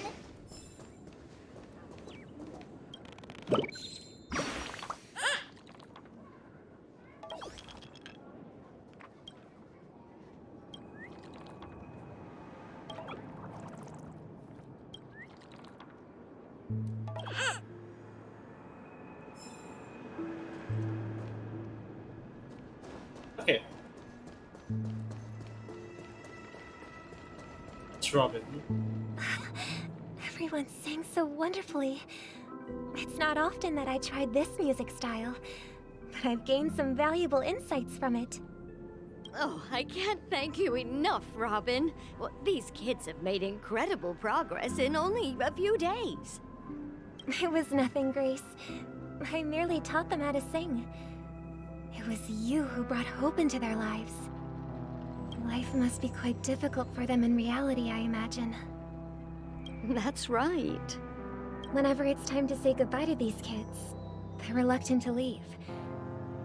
But I've explored every corner of Dreamflux Reef, talked to everyone I met, and they all told me the same thing. This shattered dream is not worth clinging to. It seems you truly are a child of the Harmony. Emma and Andy are orphans I took under my wing. Carol there, with her blind eyes, used to work at a nutrition center in the outer ring of Penacony. And as for Gary, he's been living with autism since he was a child. They're not old enough to enter the sweet dream managed by the family. If we compare people to birds, these kids are like fledglings with impaired wings. But in this dream, well, they can fly freely. Even if they stumble along the way, well, they're still relying on their own strength. And me, an old lady with no legs. Well, without this dream, I couldn't even walk toward them. I'm glad that you found a new life here in Penacony. It's just... Don't worry, Robin. Dreams have their significance, but they aren't everything. Both the children and I understand this. No matter how long we fly through this dream, we will one day return to reality. But you know what?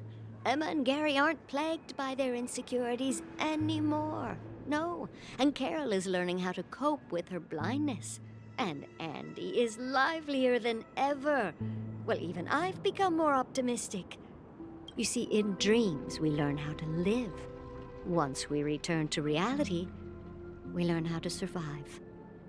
And should our feathers be damaged, then we share our wings with one another. There's no need to covet an illusory sky in dreams, because we have the right and the ability to fly towards a broader horizon. It's a relief to see you safe and sound, Miss Robin.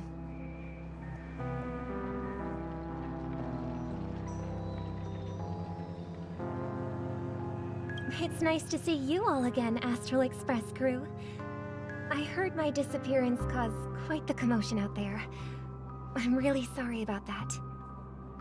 Since you're here, can we assume that you're fully aware of the situation in Penacony? Ever since I returned to Penacony, my voice started to change, until it gradually faded away. At first, I thought it was a temporary ailment, perhaps due to having been away too long. I thought maybe it just takes some time for my body to acclimate to the high concentration of Memoria and Asdana. But now it seems the root of the problem goes way beyond me. There are elements around me that don't align with the Harmony. Losing my voice is just one of the signs of the Sweet Dreams collapse. The Sweet Dreams collapse. That memo keeper mentioned the same thing. So it's real. While I was away from Penacony, the boundaries of the 12 dreamscapes kept expanding outward. But whenever I mentioned the anomalies in my dreams, all the family heads refused to talk about it. Only my brother was willing to respond. Later, I discovered the secret letters from the IPC ambassador, which further convinced me that there are hidden secrets beneath the surface of Penacony. So, following the clues in the Oak family's dossiers, I found my way here. The land of the exiles, concealed by the family under the guise of death. A dream within a dream, where Penacony's past is buried. Hearing you speak, it sounds as if your voice has made somewhat of a recovery.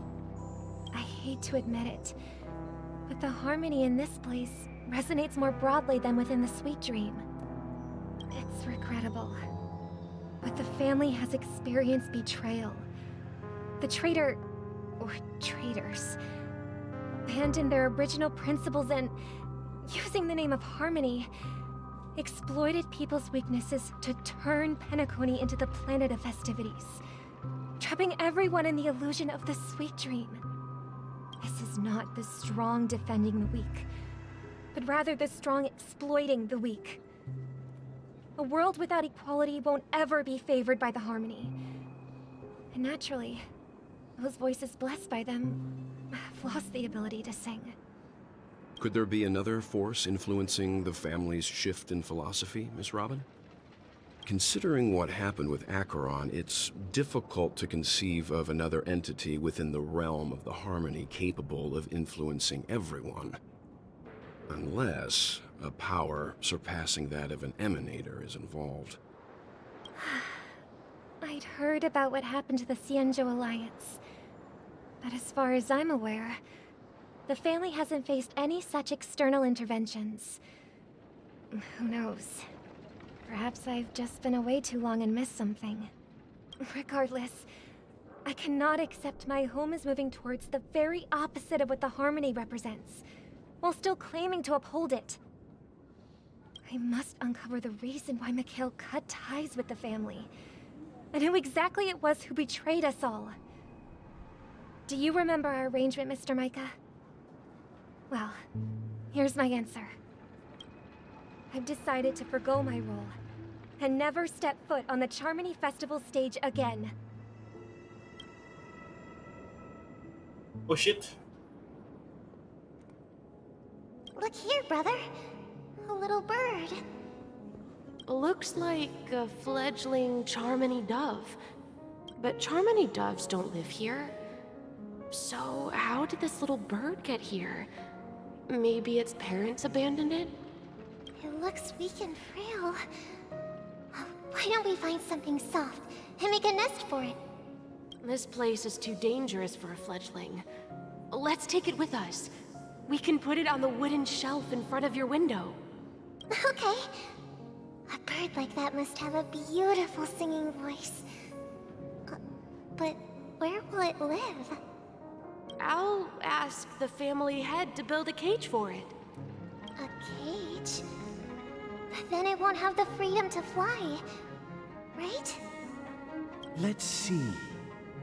What is it that has captured the attention of the two best interpreters of the Great One? To the point that they've forgotten how to enjoy their dessert. Oh, poor little thing. Doesn't look like it's doing well. Do you want to rescue it? I do. But I don't want to lock it up in a cage. Why? Even if it's small and not fully feathered and can't sing, it didn't come into this world just to be locked up in a cage. Birds, they should be flying free in the sky. That's quite the romantic idea. And what about you, a young scholar? Do you agree with your sister? I think she's right. But if we leave it out in the wild, it won't survive for more than a few days at best. Ah, I see. It seems our little scholar is still a bit unsure. Well, let me tell you youngsters a story. As you probably know, Charmony doves can fly through the air. When they fly really high, the friction caused by the flapping of their feathers against the atmosphere creates amazing lights, so that they look like shooting stars. We've seen this spectacle so many times that we think it's just something they can naturally do. But that's not the truth. Their radiant display is the result of countless struggles against nature over generations.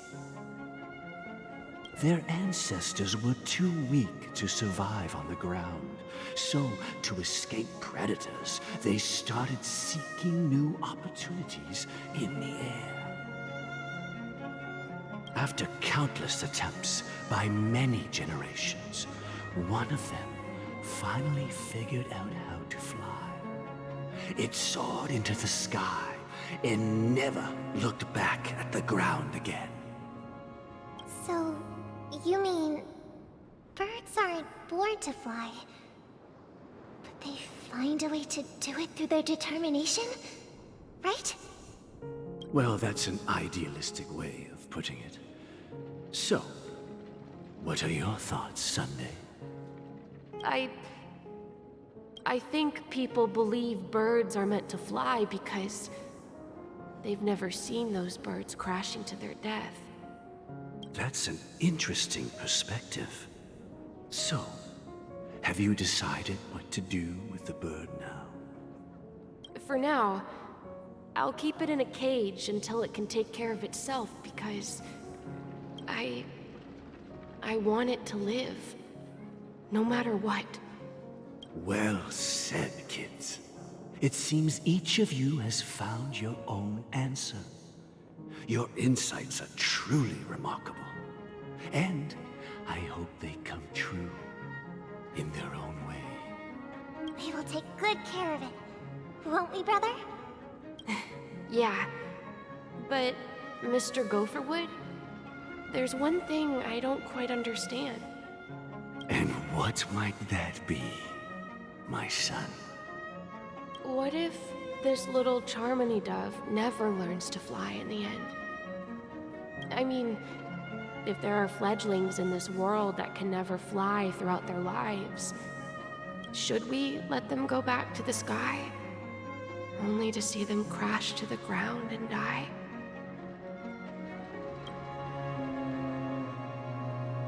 It's realistic at least. Damn. Talking in your sleep, birdie? Time to wake up. Ooh, Gallagher.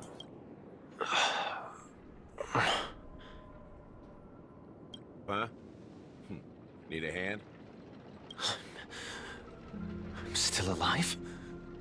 Yeah. Happy about that. Where is Robin? Tell me. Now. I knew that was going to be the first thing you'd ask. At the bar. Don't worry, your sister is here, safe and sound. She's probably walking around the streets now. If I were you, I'd be more worried about myself. After all, right in front of you is the guy who just stabbed you in the chest with a dagger. If you wanted to kill me, you wouldn't give me the chance to speak. Just tell me your demands, lackey of the Watchmaker. So, you figured out who I am, huh? No wonder you had the guts to go against the Dream Master and the Four Families. Looks like I made the right choice. Choice? You are aware of my plan and see through my act. Time is running out, so let's drop the charades. I'm suggesting we cooperate. Cooperate? What makes you think I'd cooperate with you? Yeah, to be fair, you didn't just kidnap him. The fact that the famous Robin has chosen my side. Plus, some clues about a traitor and a bright future for Penacony. Any of that catch your interest? I find it hard to believe a man who's full of deception. Fine. You don't have to trust me. What you should trust is the sense of justice inside of you. Show me Robin first. All right, as you wish. Here she is. Huh? Wait a sec. What's your trick this time? Just kidding. I mean, this lady will lead us to Robin, right? And the crew, too. There are too many people who you owe an explanation. That'd be great. Please follow me, Honorable Oak Family Head. Now, all the actors are on the stage.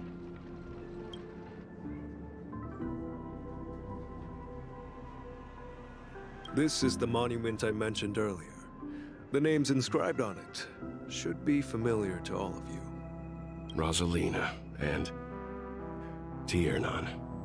When Penacony was known as a frontier prison, it was the Trailblazers who connected it with the stars.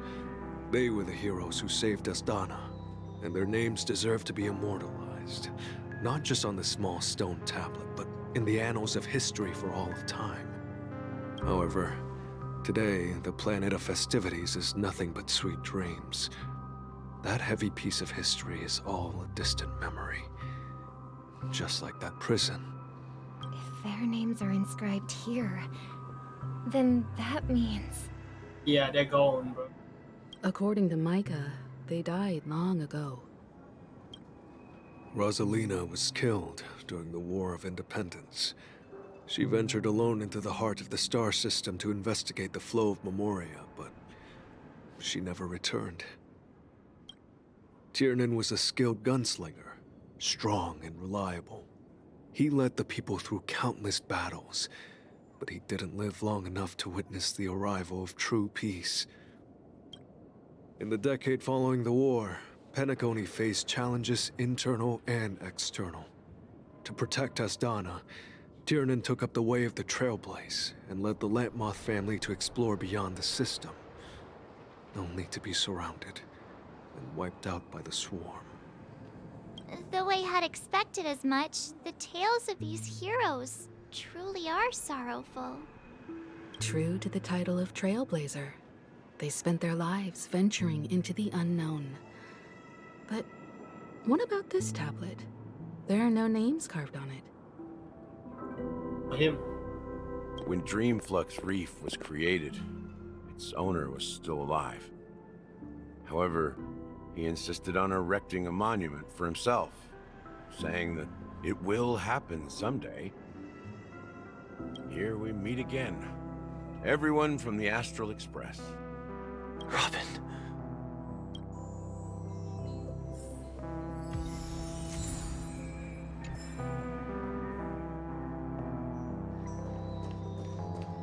Brother.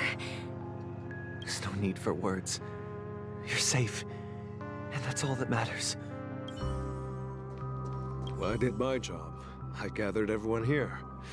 Gallagher will explain the rest to you. Take care. Huh. The atmosphere sure is livened up with all these people in here. I brought Gallagher here. It's time to face the truth. I promised to give the siblings some privacy, so let's talk about our business first. What do you say? That sounds sensible enough. Since you went through the trouble of gathering the family head, the crew, and the Stellaron hunters, I'm guessing you have something important to say, Mr. Gallagher? Oh, is it that obvious? Yes it was. What the hell do you mean? The look on your face is practically screaming, I'm the one behind all this. You're right, Mr. Yang. It is indeed time to come clean on everything. The siblings already know what they need to, and they've made their choice. But you, Nameless, arrived a bit late. So it's only fair that I answer your questions. Before we begin, let me reintroduce myself. I'm the founder of Dreamflux Reef, the deputy of the Watchmaker, and the one who sent out that invitation. As Gallagher, the history fictionologist, I humbly extend my greetings to you all. History fictionologist? So what, everything you told us was made up? Well, don't worry. Almost everything I shared was true. Well, except for the part about the family accepting me back. I double-checked with Micah, and everything he said about the family, the Watchmaker, and Mikhail is true. Thank you for your understanding. Now let's get down to business. I'm sure you're all wondering why I went through the trouble of setting up this battle for the legacy, inviting different factions, and stirring up a ruckus all over Penacony. Well, it all boils down to something very familiar to all of you. The Stellaron. The Stellaron? But how is that possible? Penacony is a free-flowing interstellar hub. There are no signs of contamination whatsoever. You're totally correct. So, Care to take a guess at what that means? I wish that were the truth. But if that were the case, I wouldn't have invited all of you. The sweet dream doesn't come out of thin air. If you think of the memory zone as the sea, creating the land of the dreams is like filling that wild ocean with earth to make an island. To achieve this feat, without the help of an emanator of remembrance or enigmata, the only way is to use a Stellaron. And that's not something you can achieve with a simple wish. It requires vast quantities of knowledge, time, and manpower. I'm sure you get what I'm hinting at. In Azdana, the planet of festivities itself is a Stellaron disaster. The planet of festivities itself is a Stellaron disaster? It all started a long time ago, back when the Watchmaker and his crew liberated the frontier prison. They faced countless challenges as they began building Penacony from the ground up. That's when the idea of using the Stellaron came into play. The Stellaron first entered the Azdana system during the war. The Nameless warned everyone against the folly of attempting to tamper with such a power, and most heeded their words. But there are always people in the shadows with ulterior motives. The turning point came after Tiernan's death. With two of the Nameless gone, the Watchmaker had to go to the front lines. It was at that moment his rivals saw an opportunity. By the time a representative from the Montour Systems family arrived at the Watchmaker's call, the Stellaron had already been activated and was seeping into the primordial synesthesia dreamscape. And I suppose the family happened to possess the knowledge to seal the Stellaron? Not just that. They knew far more about the Stellaron than the average person. They helped Mikhail swiftly quell the civil unrest and played a part in building Penacony under the disguise of the Harmony. Those three eras were known as the Age of Dreaming. The Watchmaker, who had been left in the dark, sent out invitations across the universe, spreading the hype around the land of the dreams. Then, how did they turn against each other? Remember the island in the ocean metaphor? The truth is, the Stellaron was never truly sealed. It existed in a different form within the dreamscape. Think about this. What would it cost to create and maintain such a lavish dreamland? It's people's lives. The opulent dream is built upon the decay of spirits, with a toxic elixir called pleasure flowing through the dreamscape. It tempts people to indulge in the dreamscape, and gradually their minds succumb, becoming nourishment for the sweet dream. Confusion, laziness, and cowardice, weaknesses that plague humanity, were magnified and nourished by the family. Penacony became a new kind of prison, even more impenetrable than the previous one. Sadly, we realized this far too late. By then, the family had a firm grip on Penacony, swiftly quelling any opposition that arose. At my wit's end, I had to use the power of the Enigmata, and sought refuge in this chaotic realm. Over the years, I created a meme within this dream for our use. Dormancy. That's its real name. We exploited a loophole. You see, regular people can't fall asleep again while they are inside the dreamscape. So this is the true meaning of the impossible. You sent out invitations in the Watchmaker's name to find forces capable of resolving the Stellaron disaster and draw them into Penacony to uncover the truth. It's not just that. Above all, I wanted to see what happens when the major factions engage in a struggle for the legacy. Since this is the Watchmaker's first announcement in decades, the traitor within the family is bound to reveal themselves. So, the legacy is just a facade. If you want to consider the Stellaron as the legacy, I'm totally fine with that. If that's the case, where is the Stellaron now? That's a question for Mr. Wings. The Stellaron is still under the family's control, and as the head of the Oak family, I'm sure he holds all the answers. Oh. Go ahead. I'm sure Mr. Wings holds all the answers. As I suspected, the core of this issue lies within the Stellaron. You all look quite serious. Is there anything I can do to help? It's fine. For now. Are you done talking? So, will you tell us where the Stellaron is? It is the Penacony Grand Theater itself. As I suspected, it's the embodiment of the family. The edifice that first materialized within the Sweet Dream. That's what turned Penacony into its current state. As for the person who employed its power, it is in fact Mr. Gopherwood, the current Dream Master. Well, that was easier than I thought. Did you conduct your own investigation already? Correct. When I was trying to track down the person who murdered my sister, apart from you, Gopherwood was my second suspect.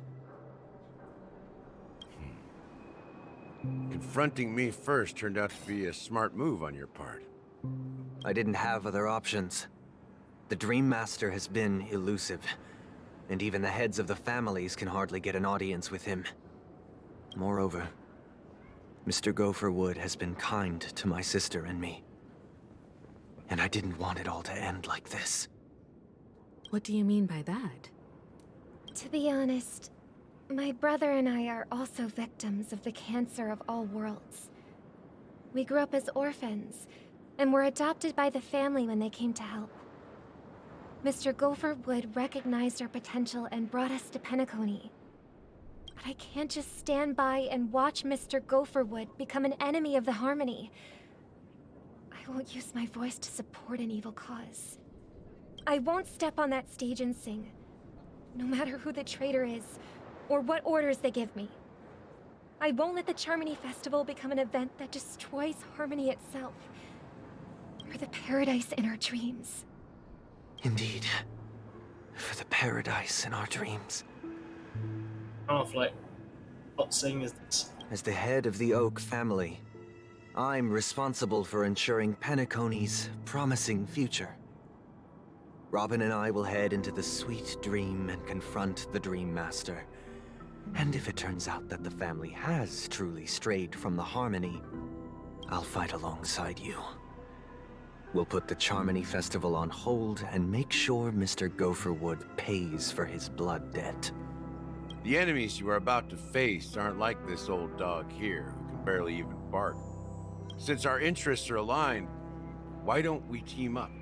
Maybe, just maybe, we'll have a shot at success.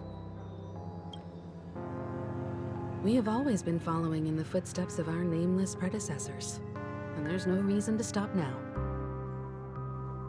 Yeah, we Nameless won't back down from a challenge. Isn't that right, Mr. Trailblazer?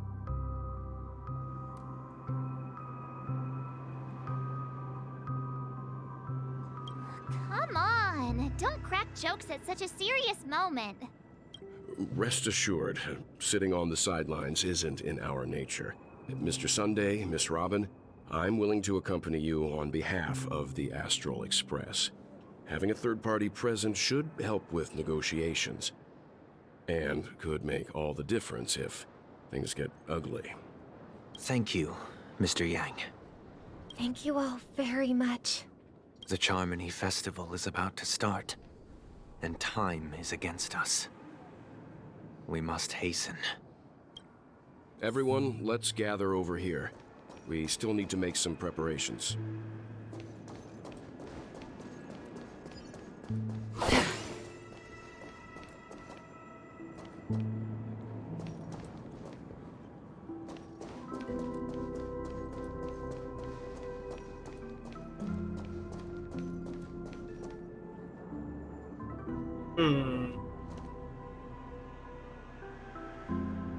Later.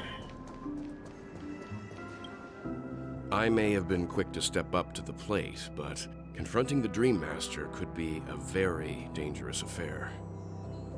Huh? Even you're saying that, Mr. Yang? How powerful is that Dream Master? He's the leader of the families of Penacony, and he has the entire power of the Harmony behind him. Not to mention the Stellaron in his possession. We must proceed with great caution. Maybe you can just stay behind this time, Mr. Yang? No, that won't do. Even if we count Robin as an ally, something felt off about Mr. Sunday just now. Although, I can't quite put my finger on it. I have to make sure he won't turn against us when things start to get dicey. Yeah, he sounds like he can be manipulated by this golfer guy. You're still carrying the keepsake the IPC envoy gave you, right? May I borrow it for a moment? Huh. I knew it. Tracking device? As I suspected, this chip Aventurine gave to you is actually a miniature transmitter. If I'm right, he intends to use it to track your location or contact you when needed. As it so happens, this may actually be of some use in the current situation. Aventurine? Is he still alive? And what does he have to do with our mission to confront the Dream Master? Remember what I said earlier? Working with the IPC is a way to keep the family in check. If negotiations go south and the family show their true colors by going after the Stellaron, I'll use this transmitter to send a message to the IPC. It'll be just the opportunity the IPC ambassador was hoping for. The only question mark in all of this is Aventurine's current status. But the IPC is always listening, especially senior strategic investment department heads like him. Getting the message across shouldn't be a problem. Good luck to you, Welt. Well, you take care too. If anything goes wrong, don't worry about me. Just make sure to seal the Stellaron. Spoken like a true hero. Even if the Dream Master is innocent, the family's corruption runs deep. I won't make the same mistake Mikhail did. Let's wish him the best of luck. Don't you have something else to tell us, Gallagher? Why would you say so? Before we departed, the conductor asked us to inquire about the three nameless in Penacony. We've already collected intel about Razelina and Tiernan, so the only one left is Legwork. If I'm not mistaken, we've already met him somewhere, haven't we? It's not enough to say meet, but the answer is pretty obvious. After all, I've hinted at it in quite an evident way. Oh, so it's him. I've been watching over you ever since I received the reply from the Astral Express. And I've seen the great effort you all put into linking different realms together across the cosmos. And now, after getting this far all in one piece, you have truly proven yourselves. Miss Himiko, were you the one who repaired the Express and got it sailing through the cosmos again? Yes. And you two, young Nameless, you have very interesting life stories and extraordinary skills. I don't know much about my life story, but I do have extraordinary skills. You're full of energy.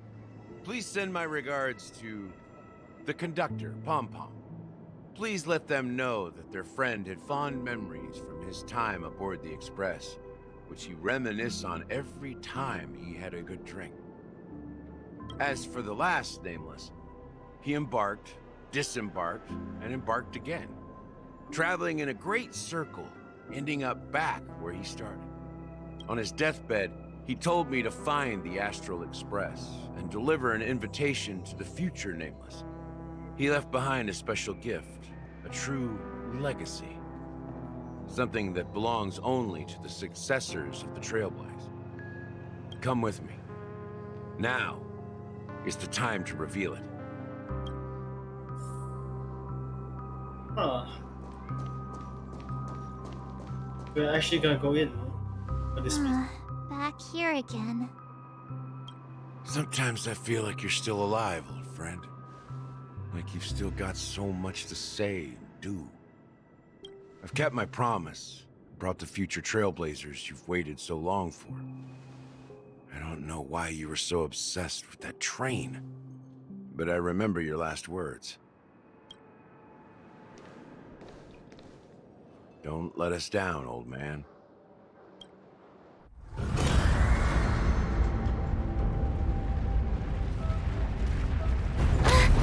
What's happening?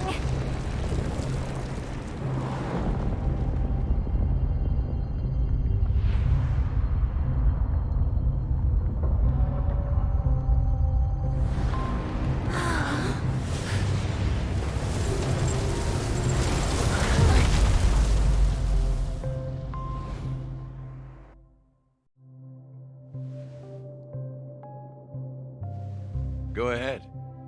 His resting place lies in the garden up ahead. The first and last nameless of Penacony. Mikhail Char Legward, the watchmaker. Never mind, I was wrong.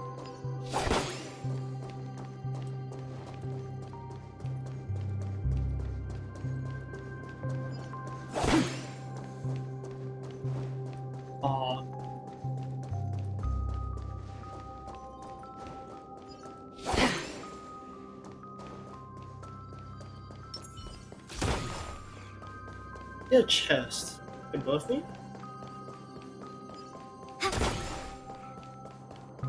Ah, it is. Okay. Quiet.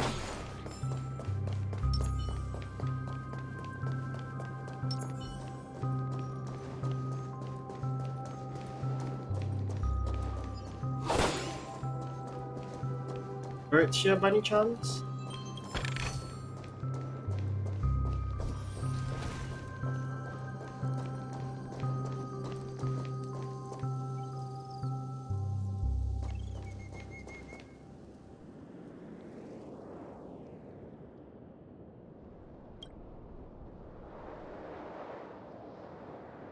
Sure enough, the watchmaker is the third nameless. Even I could guess that one. The legacy he left behind was a dream bubble. I believe inside that bubble, there's something that holds meaning only for the nameless. After all, when I checked its contents, I found nothing inside. Maybe some trailblaze runes? Even more mysterious than me. Well, let's have a look.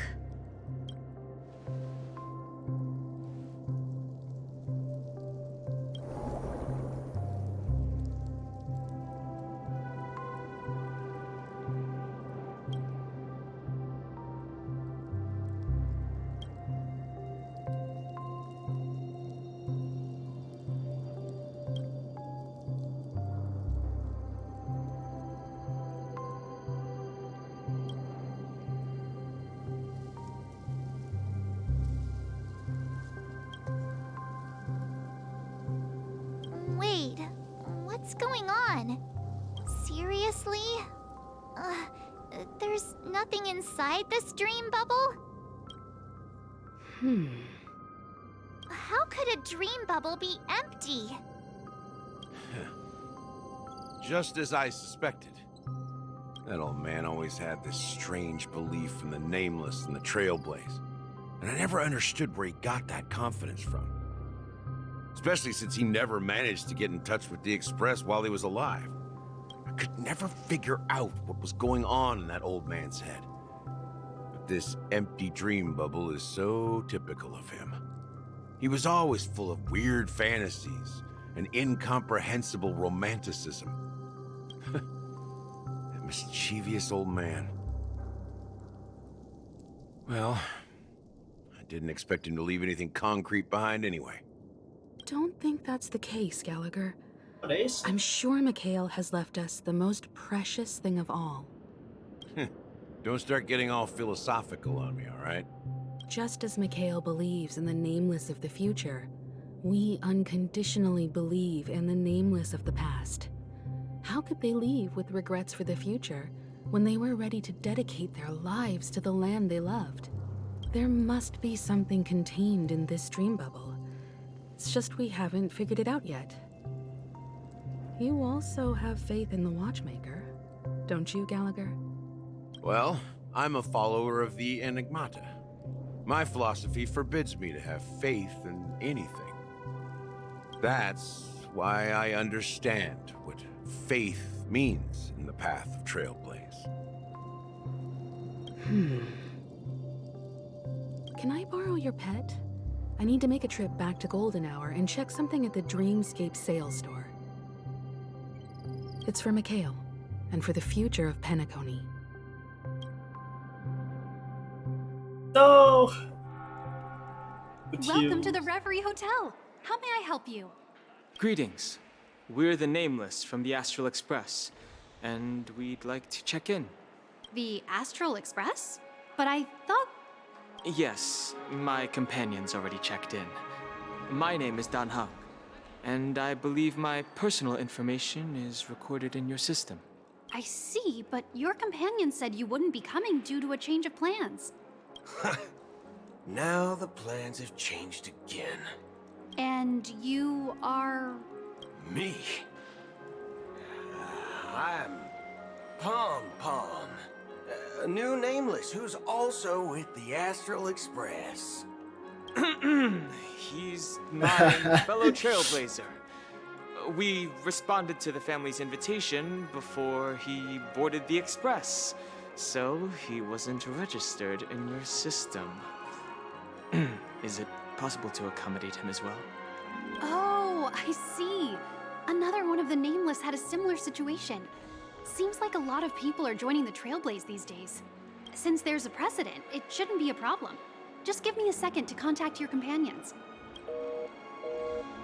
I'm sorry, dear guests, but it seems I'm unable to reach the other members of the Astral Express. What do you mean by unable to reach them? My apologies. This is the first time I've encountered a situation like this. However, the system indicates that those guests are still in the Dreamscape. How about this? Give me their room number, and we'll go check on them ourselves. I'm afraid that's not possible. I need to verify both of your identities before I can share any guest information. How about you just wake up someone? Let's say, Welt? I'm sorry, but there are strict rules regarding forced awakening. It cannot be done without the proper clearance. So nothing works, huh? What's your solution then? Are you saying we sleep here? At the reception? Please be patient. We need to contact your companions in order to confirm your identities. And now it seems you need to confirm our identities before you can contact our companions. It seems so. Oh, fudge. Look, nothing personal, but if you can't handle this, go find someone else who can, okay? Please calm down, dear guests. I do recall that Mr. Sunday, the Oak family head, personally handled this issue earlier. Boy. Oh, please wait a moment while I contact him. And... I don't think she's trying to give us a hard time. She really just doesn't know what to do. I have a bad feeling about this. You tried to contact them on the Express earlier, but they didn't respond. Something doesn't seem right. I need to leave for a moment. You can stay here with the receptionist. Sure thing. Just don't keep me waiting forever. Don Hung seems pretty worried about his companions. I should give him some space. Stressing out about it won't help anything.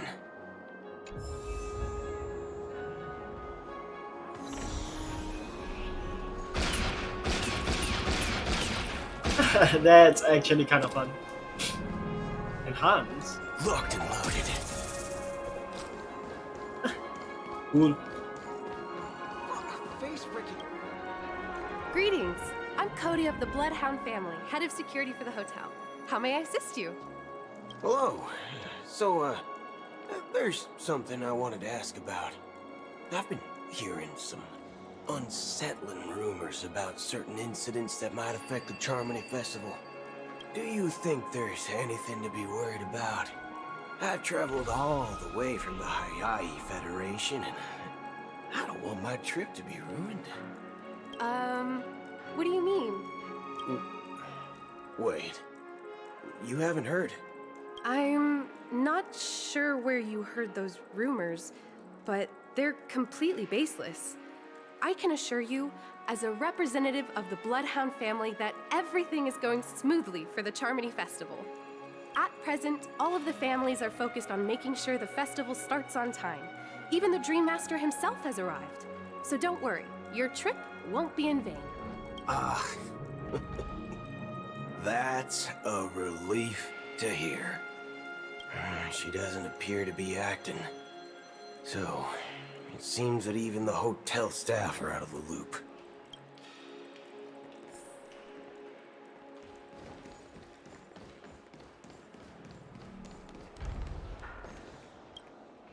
The Charmony Festival is about to start! I'm so excited! Hey! You guys here for the Charmony Festival too?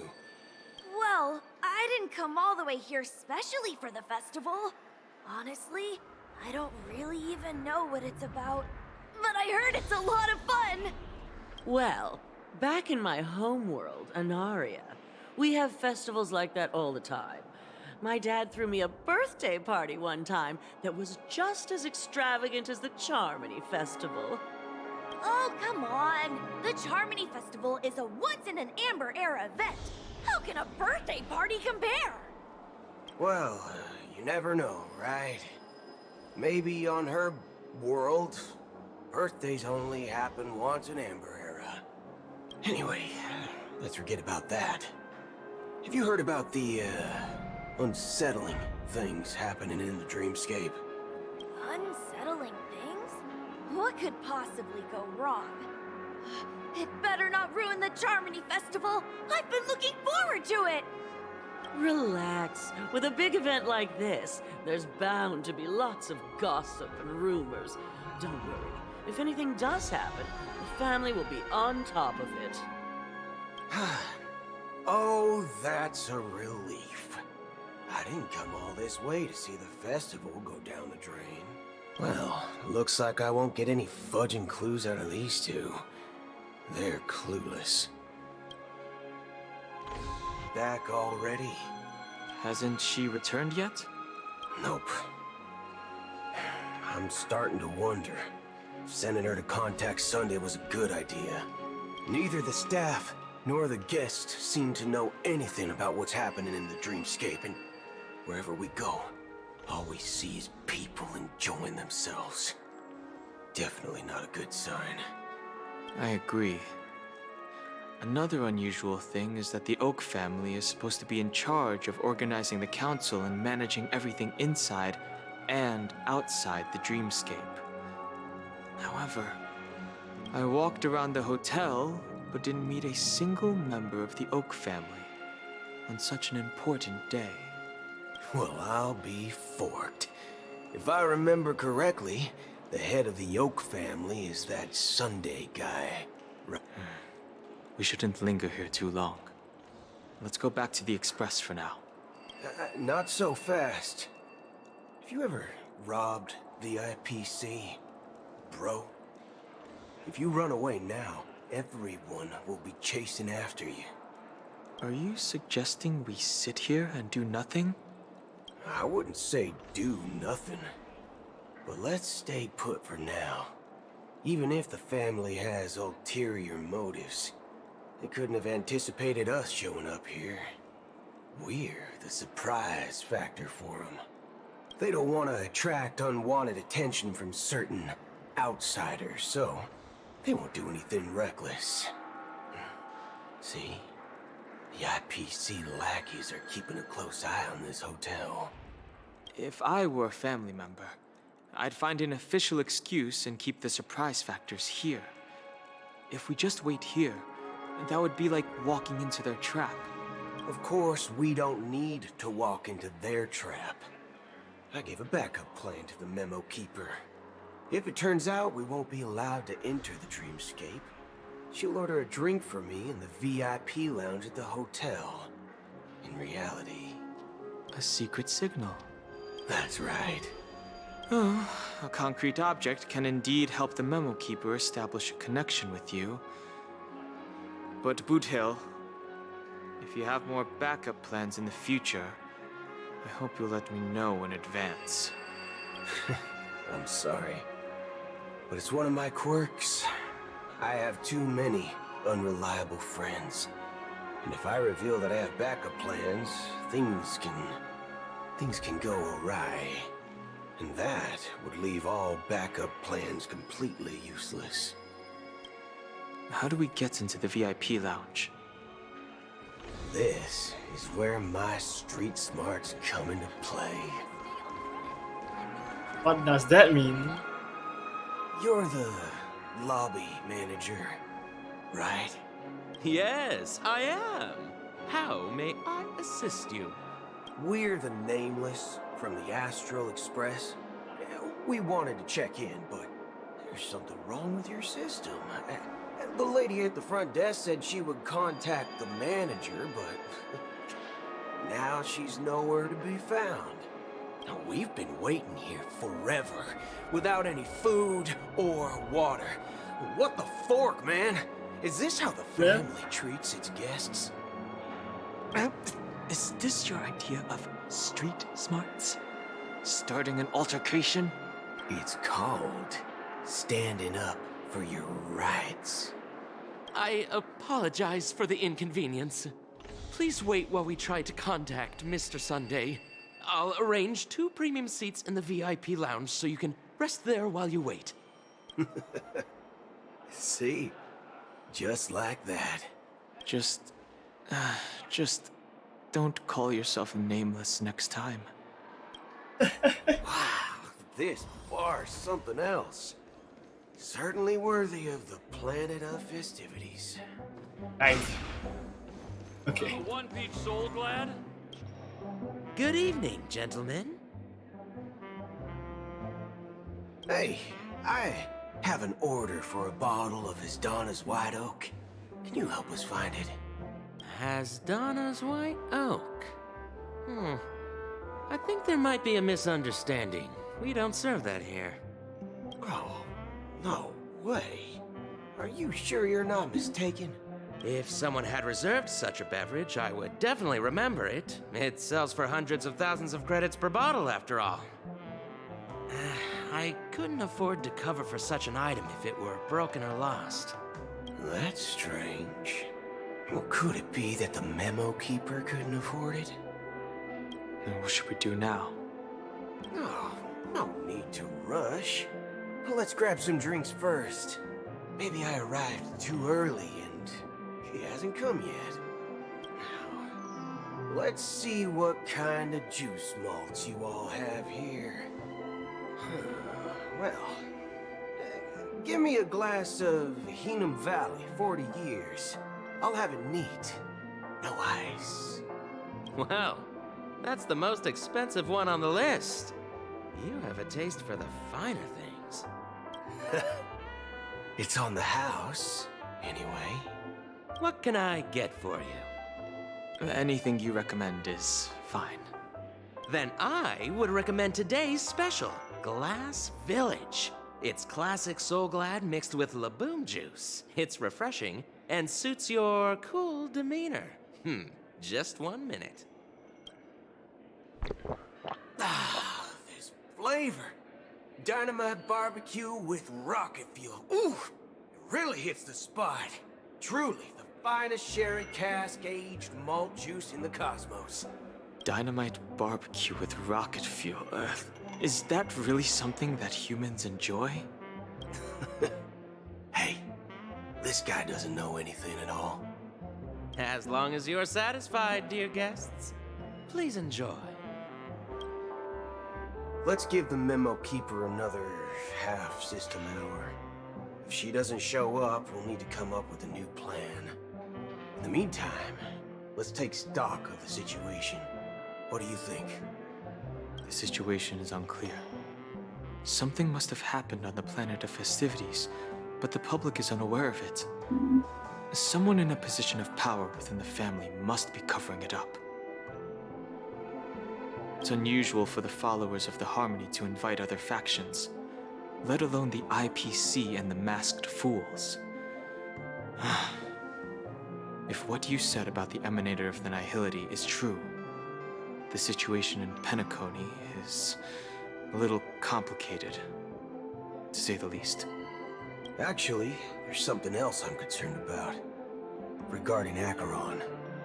As you know, the faction that follows the path of the Hunt are some of the most dangerous folks in the cosmos to mess with.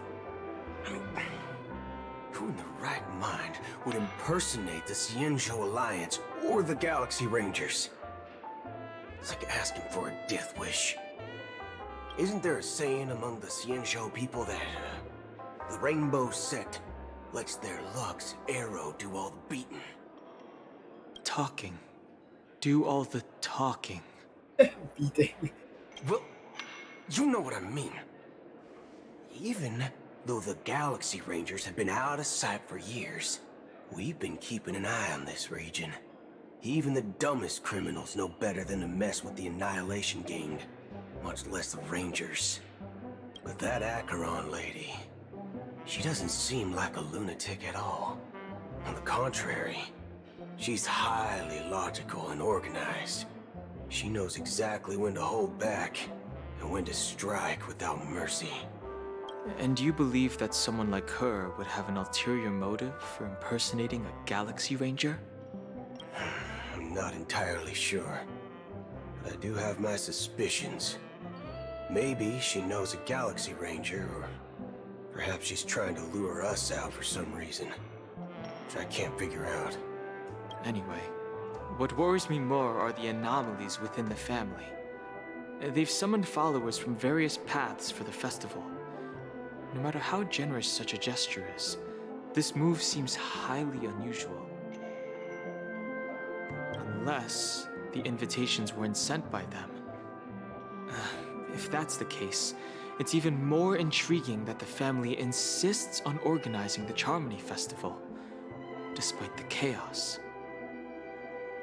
Maybe it's Shipei the Harmony pulling the strings. You find it beyond human understanding because it wasn't arranged by humans at all.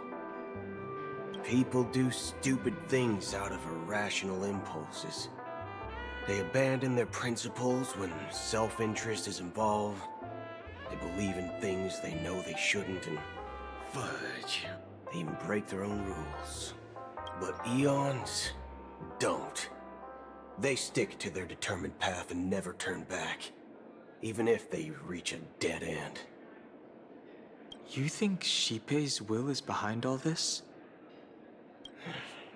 It may not necessarily be Shipei, but there's definitely some higher entity involved. I know it may sound pessimistic, but if human free will were reliable, why would we even need Galaxy Rangers? It's much simpler when you boil it down to the eons and paths.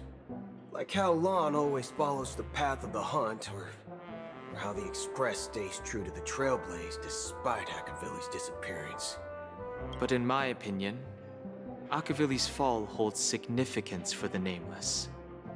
Oh, so you're saying the Nameless now have to take responsibility for their own choices because their absolutely right leader is gone? Exactly. I believe the purpose of the journey isn't just about following a path that's always considered absolutely right. It's more about doing your best to choose the right path for yourself among countless possibilities, even with limited insight and judgment. I don't know what you've been through, but I agree that people must take responsibility for their choices, because no one else can do it for them. That's why the Galaxy Rangers need to uncover the imposter and figure out her true intentions. Just in case. I have a backup plan if the Memo Keeper doesn't show up. This is my final backup plan. I promise. You sure have a lot of cards up your sleeve. Well, Going back to my old career would make things a lot easier. By the way, when you were walking around the hotel, did you happen to see any important-looking guests? What's your plan? It's simple. We just grab some hostages and use them as bargaining chips with the family. Or maybe we can even take their identities. No need for that. We'll return to the Express now. You won't sully the Nameless's name here. That's quite funny actually. Wait, are you getting scared? Draw your weapon. Let's make a big scene. Are you leaving, esteemed guests? Would you like to cancel that As Donna's White Oak you just ordered? Huh? As Donna's White Oak? But didn't you just say... Ha ha. Looks like you are a bit intoxicated, esteemed guests. You ordered a bottle of As Donna's White Oak just a moment ago. Looks like your memo keeper friend has finally arrived. Oh, right. Sorry, my memory's not the best. You know, too many modifications and all. Anyway, let me check. Well, fork me. It says Donna's White Oak, all right. And there's a note. I'll be waiting for you on the Astral Express. No mistake, that's her message to you. She knew the hotel wasn't safe, so she suggested we find another place. Well, looks like we took a detour, but now it's back to the Astral Express. So, what are we waiting for? Let's go. You're back? Two guests just boarded saying they were looking for Boot Hill, so I told them to wait in the parlor car. Oh, just in time. 2 guests? Yeah, or 2. Look, we welcome all passengers on the Astral Express, but sneaking in like that, you have no regard for etiquette. My apologies, conductor. It was an oversight on my part. I assumed you were already acquainted with the garden. Given the chaotic situation in Penacony, the Nameless are the only ones we can truly trust right now. You are the memo keeper. Pleased to meet you, Dan Hung. I've seen you in others' memories. And as for Boot Hill, this is our first face-to-face meeting. I hope you enjoyed that bottle of Astana's White Oak. You sure have a refined taste. Finally, Memo Keeper. Well, let's cut to the chase. Spill everything you know. That's precisely what I intend to do. But before that, please allow me to introduce myself. My name is Black Swan, and I serve the Garden of Recollection as a memo keeper. As for Acheron's story, She'll explain it herself. I'm sure she knows it better than I do. Greetings. I'm Acheron. What? You Garden of Recollection shirtbag! You betrayed me! I apologize, but she did that at my request. Due to certain reasons, I have been exiled by the family. Thankfully, this memo keeper came to my aid and helped me escape their surveillance unnoticed. To be honest, it was more like stalking than helping. And the process was far from unnoticed. But we did escape. Oh, so was the bird her? That'd be interesting. I asked her to guide me to a place beyond the family's reach and to contact a few trustworthy individuals. Namely, all of you. Trustworthy? Son of a nice lady. You think I'm dumb or something? How about this? I'll put a few bullet holes in your head and see what secrets spill out. Then, we can talk about trust. It doesn't have to be like that. I'm willing to answer all your questions, but not right now. If my cover hadn't been blown, we might have had more time, but at the moment, we don't have any other options. No other options? What do you mean?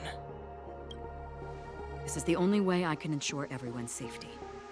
I kindly request an immediate warp jump out of the Astana star system. This passenger is requesting... As far as I can tell, she's not a threat, and seems to be telling the truth.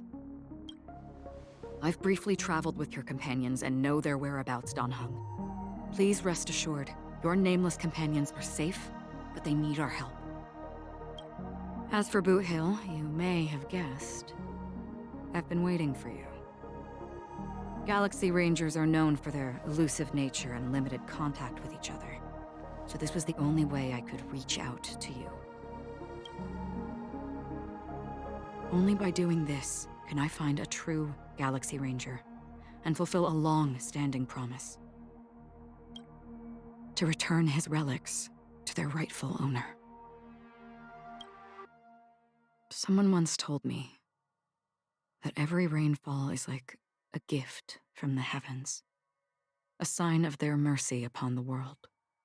Raindrops are said to be the tears of the gods, shed in response to the sorrows of the world. Their constant pouring is a reminder that the gods haven't abandoned us yet. So, how long has this rain been going on for? I used to believe, just like you, that it would eventually stop.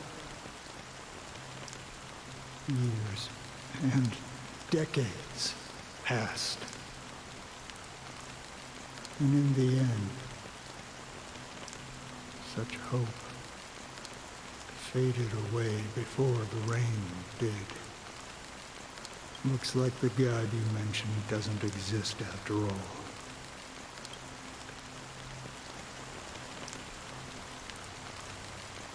Well, let me share a story with you. Mortals who walk the paths are like sailors on a vast ocean, leaving behind a trail that creates countless ripples of possibilities. These ripples last longer than the fleeting lifetimes of humans. And for some, their presence leaves such a strong mark that it's reflected in the waves. Like those shadows on the ocean. Sin-thirsters, the obsessions of the Pathstriders, they emerge from the depths of IX, seeing themselves as masters of their own destiny, unknowingly repeating the actions of their past lives. They emerge from the nihility and head toward it, leading purposeless lives. However, these hollow phantoms, they were once my dear companions. A group of Galaxy Rangers. Are you watching over them? Watching over them? No. I'm guiding them toward transcendence. It was a brutal war. A crusade that shook the universe. The universe witnessed the fall of Zulo, the Lord Ravager, but it came at a price. A price so hefty that only those who were there still remember. The unwavering determination of the Hunt followers persists even in death. So someone must guide these lost souls to their life beyond. They were heroes in their time, and they shouldn't be reduced to mere puppets of nihility. As for me, I've suffered too many losses on that battlefield to advance any further. And that makes me the most fitting person to carry out this task. But you know, these sin thirsters, they're not who they used to be. Does this seem pointless to you? Well, some tasks have to be done, even if they are pointless. I can help you. For what? For the meaning of the nihility. That's what I've been seeking. I see. After all, this realm is off limits to ordinary souls, right? Thank you, stranger. I wish that you find what you seek. Before we part ways, I have one more question.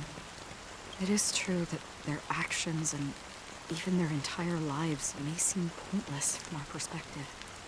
If this is what the departed ones expected, should we try to change it? A good question. And a profound one. I don't know the answer. What I do know is that one day, I too will pass away. And when I bid farewell to this world, someone will stand at my grave and place a bouquet of flowers on it.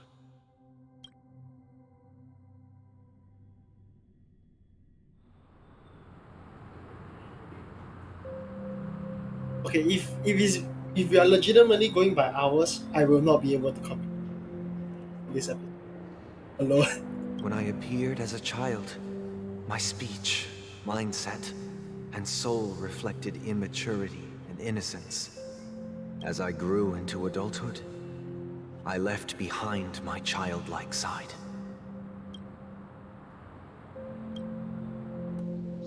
I humbly request your blessings, esteemed advocate of Shipe. Come to me, my kinship. I have sought their presence with us. As you wish. I have faithfully served the Alfalfa family for nearly a decade, promoting the path of the Harmony to the best of my ability.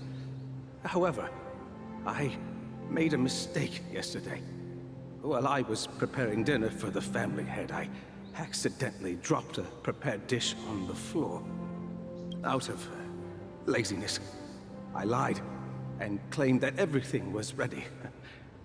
Although the head has dismissed me as punishment, it has been tough to sleep with the guilt still gnawing at me, as I worried that the seeds of evilness may have taken root in my soul.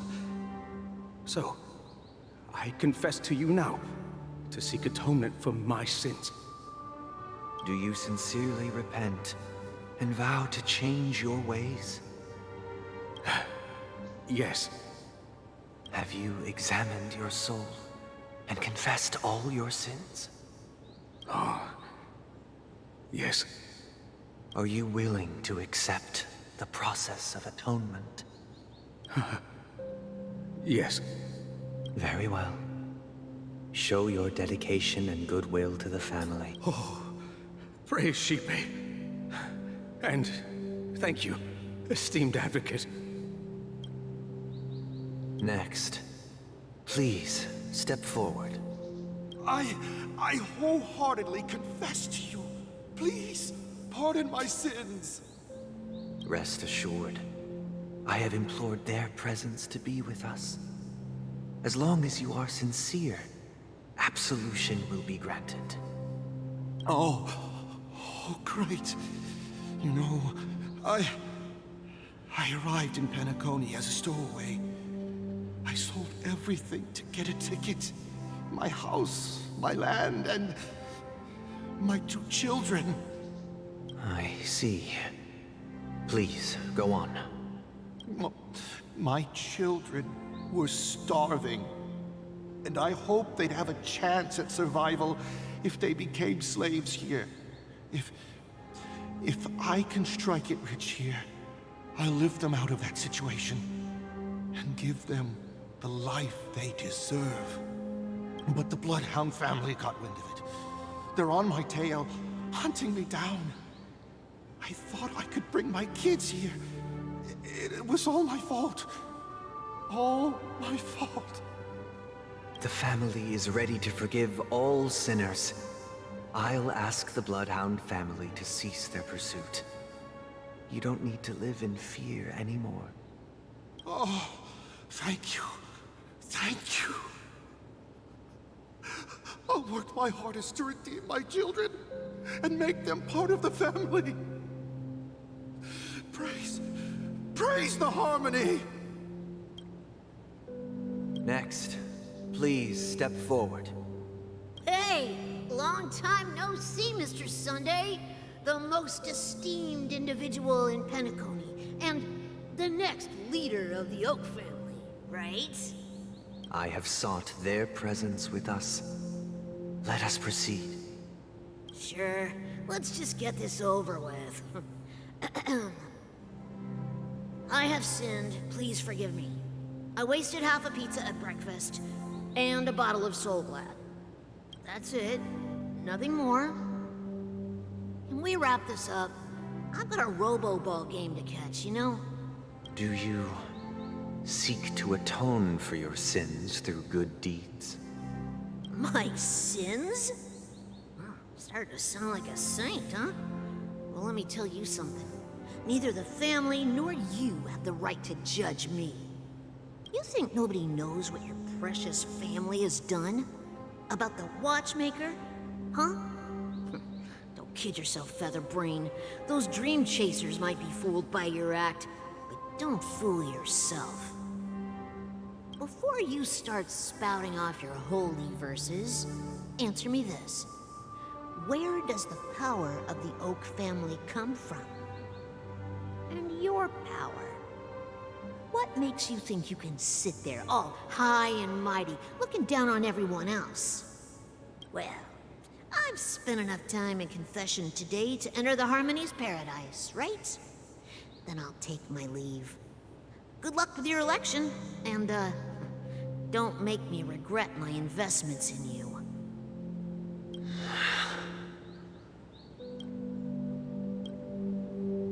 Oh, revered triple-faced soul, hear my doubts. Who can judge the strong when their power hides their crimes? Who can vouch for the weak when they will pay any price to survive? Who can comfort the purest souls when even they get led astray?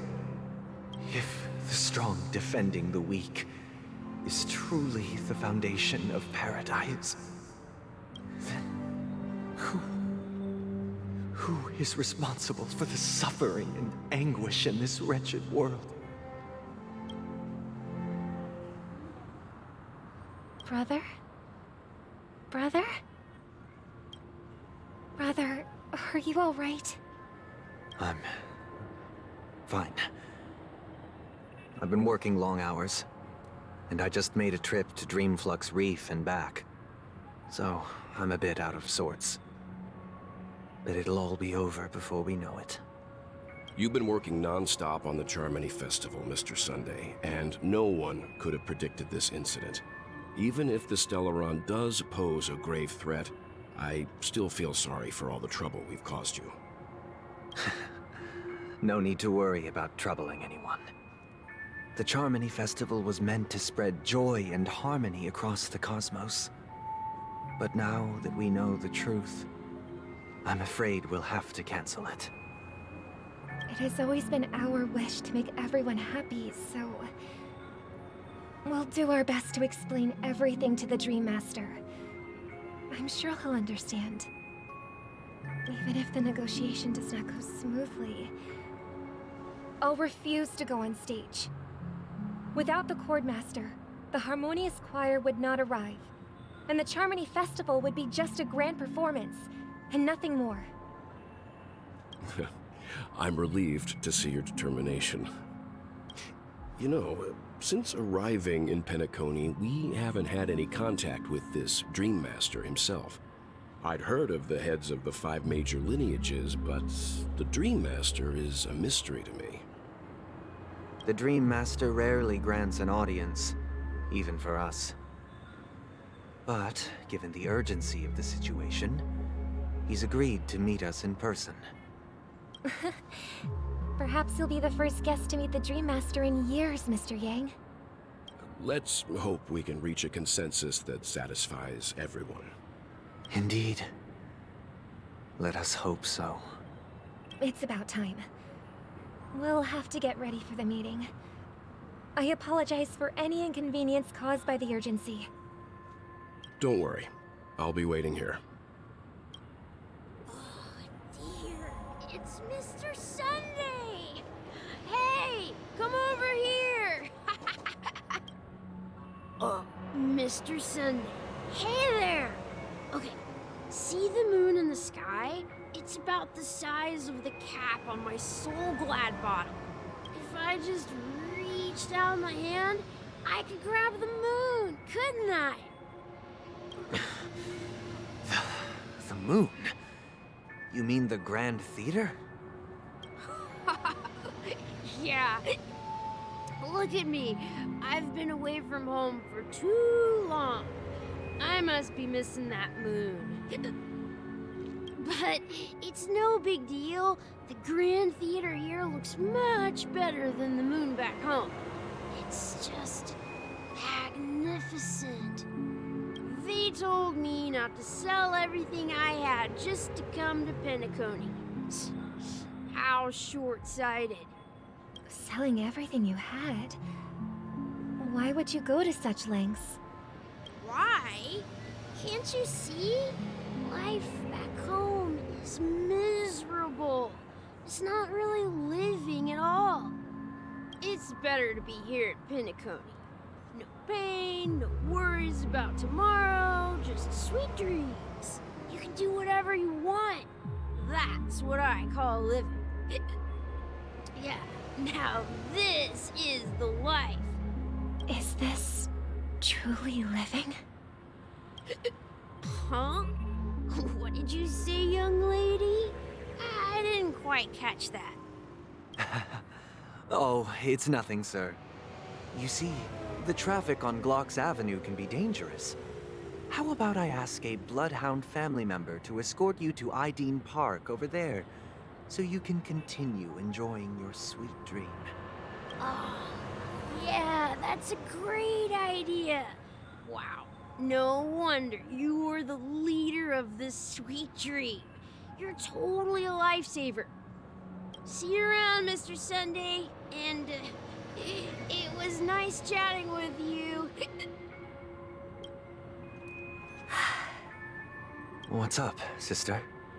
This is the land of the dreams. But why do they live like this? The man we ran into, he doesn't seem happy at all. Even though sweet dreams are nice, they're just illusions. But for him, they're the only way to survive, even if it means giving up on reality. That's not really living at all. I suppose you have a point. But, in my opinion, that's how most people live their lives. Why do you say that? You think that man is not actually living, but that's not quite accurate. Even without Penacony, people create their own illusions called self-value. People believe they have a predetermined value to fulfill. Gaining value means gaining power, and those deemed worthless are seen as the weak. However, value doesn't come out of thin air, and there's a limit to it. To accumulate value, people have to take from others. So, the weak get exploited and oppressed. Are you suggesting that this is not how things should be? Exactly. But, ironically, people don't think there's anything wrong with it, because they uphold the illusory notion of self-value, and even the weak believe in it. The survival of the fittest. That's where all the tragedies in the world come from. People come to the sweet dream in Penacony to escape from that reality and find solace. No tragedies exist here, only happiness, although in its nascent form. Isn't that the same paradise we yearn for in our dreams? Ooh, the disconnect is real. Perhaps that man is just an exception. Let's not jump to conclusions. We should experience the dreamscape ourselves, just as I did at Dreamflux Reef. Yes, seeing is believing. I'll accompany you. The Dream Master hasn't shown up yet, so we have some time for a stroll.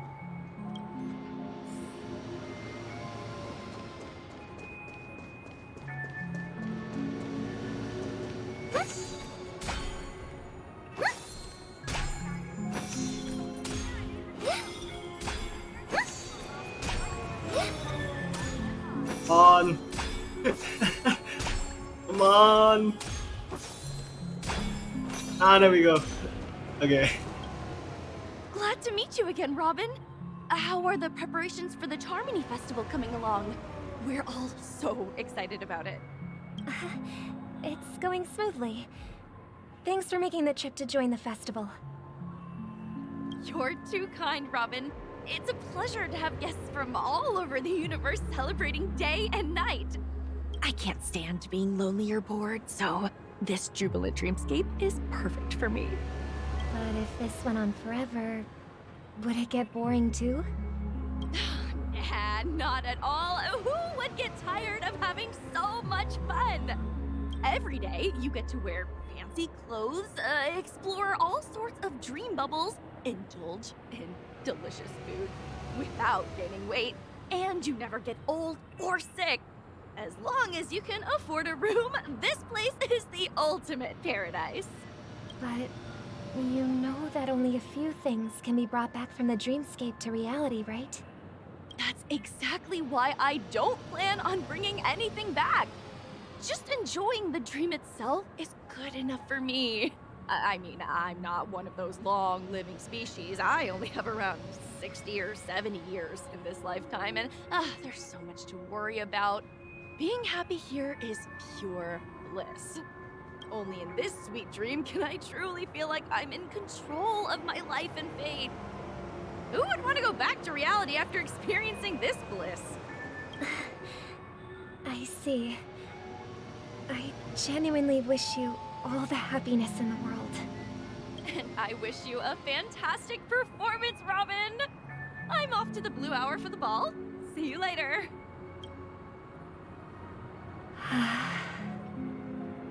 Seems like that guest's perspective didn't resonate with you either. She had a valid point, and I could sense her genuine happiness. It's just that... What you're trying to say is, she thinks she's in control of her life, but in reality, she's just escaping from reality and seeking solace in this sweet dream. Once she steps out of this sanctuary, everything will be lost. Well, she did make mention of being able to afford a room, didn't she? However, the paradise in our dreams, it doesn't have to end. No, and the paradise we yearn for shouldn't be just a fleeting dream either.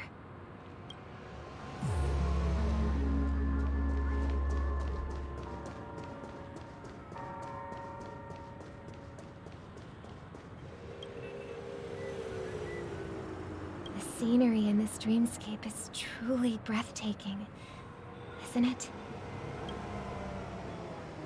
Oh, Robin. Can't believe I'm meeting you in person here. What an honor. You're right. Even though time stands still in this dreamscape, it always feels fresh. I find something new every time. A philosophical mind. I hope I'm not intruding. Oh, not at all. No. With little time left, I yearn for meaningful conversations, especially with someone as esteemed as you. Do you mind if we chat? It's my pleasure. no need to be formal. Just speak your mind. You said, with little time left. Please, forgive me for being blunt. But is that why you came to Penacony? Yeah. I was part of a war, and while escaping from the Sarkosian mothership, I got exposed to some radioactive materials. And then, all my comrades died, and my hometown was wiped out by neutron bombardments. I couldn't bear to live with everything I knew gone. That's when I heard about a possible solution here, so I came. How heart-wrenching. I hope the family has been able to help you. They have, and I'm truly grateful for that. They provided me with a comfortable room, the most advanced life support devices in the cosmos, and a stellar team of caregivers. My physical body is now in the dream pool, sustained by life support. The me you see here is whole, rational, and no different from any other person. But I can't say the same for the me in the hotel room. My true appearance. Well, I hope you never have to witness it, Robin. So, you'll be living forever in this dreamscape, right? Just being able to live at all is good enough for me. Whether it's in this dreamscape or not, well, I don't really have much say in the matter. My world has been torn apart, and my life could end any second. So, even if this whole place is an illusion, it's still my paradise. And I'll treasure every moment I spend here. How I envy those everlasting things. That old man's story. It's so tragic. Fortunately, this sweet dream gives him joyful memories to hold on to for the rest of his life. That's precisely why this sweet dream in Penacony exists. However, even the sweet dream has its limitations. While it provides solace to the disillusioned, it can't completely eliminate pain in reality. There will be a way out. Penacony is already on the right track.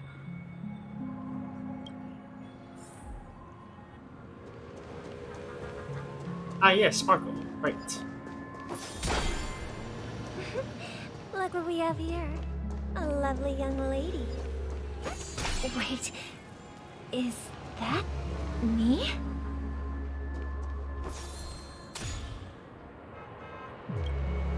Brother, what a surprise to see you again. Show yourself. Your trick won't work on us. I've heard that a skilled mass fool received an invitation too. That must be you, right? Did you enjoy yourself? Barely. The people here are way too gullible. A little bait is all it takes for them to bite. And they run away at the slightest hint of danger. In other words, they're naive and cowardly. Now that you've had your fill, it'd be wise to leave before it's too late. The music of the Harmony doesn't tolerate discord. What? Now that you have the real Robin, I'm useless? Oh, how disheartening. I've done so much for the family. You should be thanking me, because if it weren't for me cleaning up this mess, Penacony would still be in shambles. Don't you think? That was a personal request from the head of the Iris family, and it has nothing to do with us. Step aside and stop causing trouble for the Charmony Festival. The Charmony Festival? You think you can scare me? You think I have no idea what you're planning? I don't care what you're thinking, chicken wing boy. But I'm pretty sure our lovely Robin won't be appearing on stage. After all, You're well aware of what a sorry state this dreamscape is in under the banner of harmony. Penacony, the land of the dreams. Is this truly the paradise you desire? Stop it. What's the rush, chicken wing boy?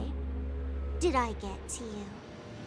Our paradise is none of your concern, masked fool. Leave now, or the family won't tolerate you anymore. All right. I'll go. But Robin, I suggest you seriously consider this. Do you really believe those living in dreams can escape pain and find true happiness? Well, I've done my part, and now I'm simply waiting for the fireworks to begin. Here, the last 2 gifts for both of you. And don't lose them.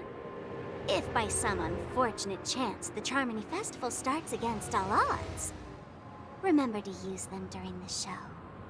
And it'll be thrilling. Bang!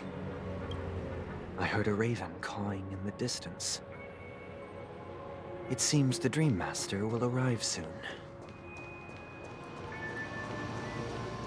Let the show begin. Let's wait here for the Dream Master to arrive. Okay. By the way, brother, I heard you no longer have a sweet tooth. Back when we were kids, you used to steal my desserts.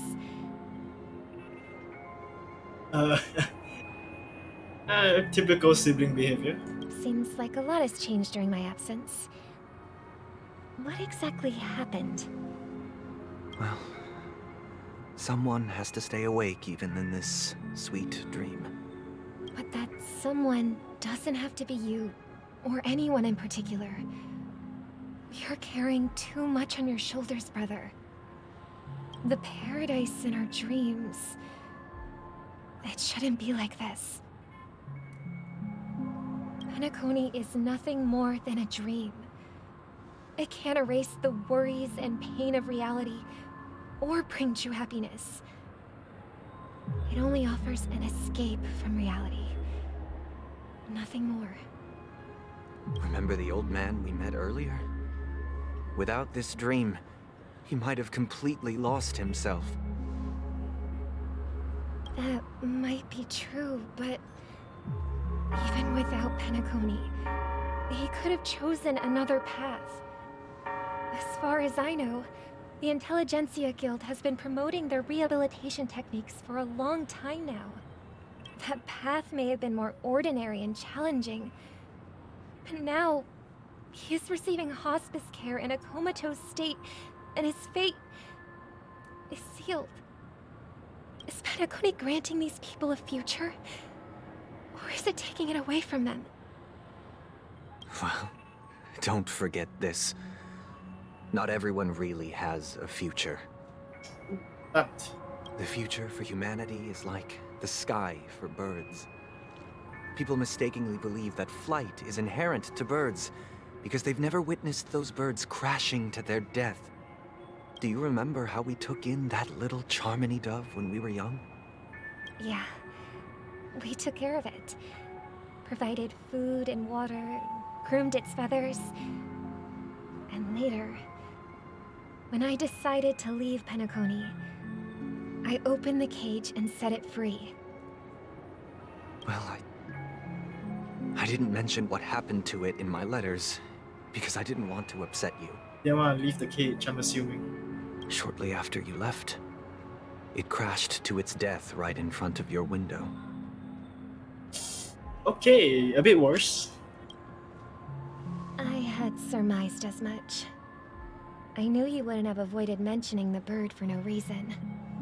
Despite that unfortunate outcome, I still believe it was the right decision. Birds aren't meant to spend their lives in cages. They belong in the sky, even if they can't fly. But here's the thing. If there are birds in this world that can never fly, can we really assert that they belong in the sky? Are you implying that the same goes for humans too? Let's take the Astral Express as an example. The Nameless made tremendous efforts to bridge worlds, gaining fame across the universe. However, only a few extraordinary individuals can endure such a perilous journey. That's because the pursuit of the Trailblaze exceeds the capabilities of ordinary humans. Otherwise, why would this path be filled with broken rails, an abandoned express, and even a fallen Eon? That's just sophistry. If that were true, then only the powerful would have the right to determine the future. Unfortunately, that's exactly what happens. Another name for the future is self-value.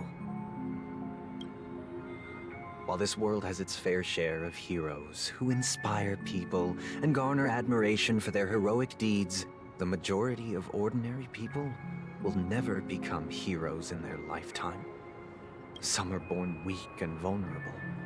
Some find themselves trapped in unfortunate circumstances. Some fall victim to malice and cowardice. When it comes to survival, everyone is equal. And the weak can only watch as their value gets constantly diminished by external forces. That's why we should care for the weak and support them as if their suffering were our own. That's what the Odes of Harmony have always taught us. While the Harmony holds noble aspirations, the strong will always be strong, and the weak will always be weak. Even in this carefree dream. Human nature contains greatness, but it also harbors inherent weaknesses that can't be eradicated. In the end, if people can't even secure their own survival, they won't care about the illusory future of equality. As long as the law of survival of the fittest prevails, there will always be fledglings crashing to their death. But if people don't live for the future, do they merely exist for survival? If even you, my brother, don't believe that the Harmony will save the weak, then which Eon can make our dreams come true?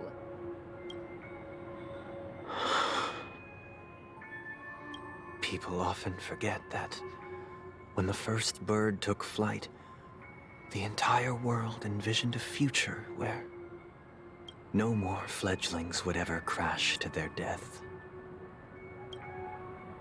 Are you reading, sister? What are you reading? Mr. Gopherwood gave me a picture book. It's about the story of the harmonic strings. If I could become a chord master, I'd like to summon Dominicus, the harmonious choir. I want to sing with everyone and spread our wishes so that all can feel happiness and joy. I see. Then, I would summon the harmonious choir too. Don't you have a wish of your own, brother? Of course I do. It's just that it includes your wish and everyone else's. I long for a true paradise where everyone can find peace. Then, let's build a stage there and invite everyone to our performance so that both our wishes come true through the power of the harmonious choir. It's a deal then. Yeah, it's a deal. But how can I become a chord master? Maybe you'll have to become a star first.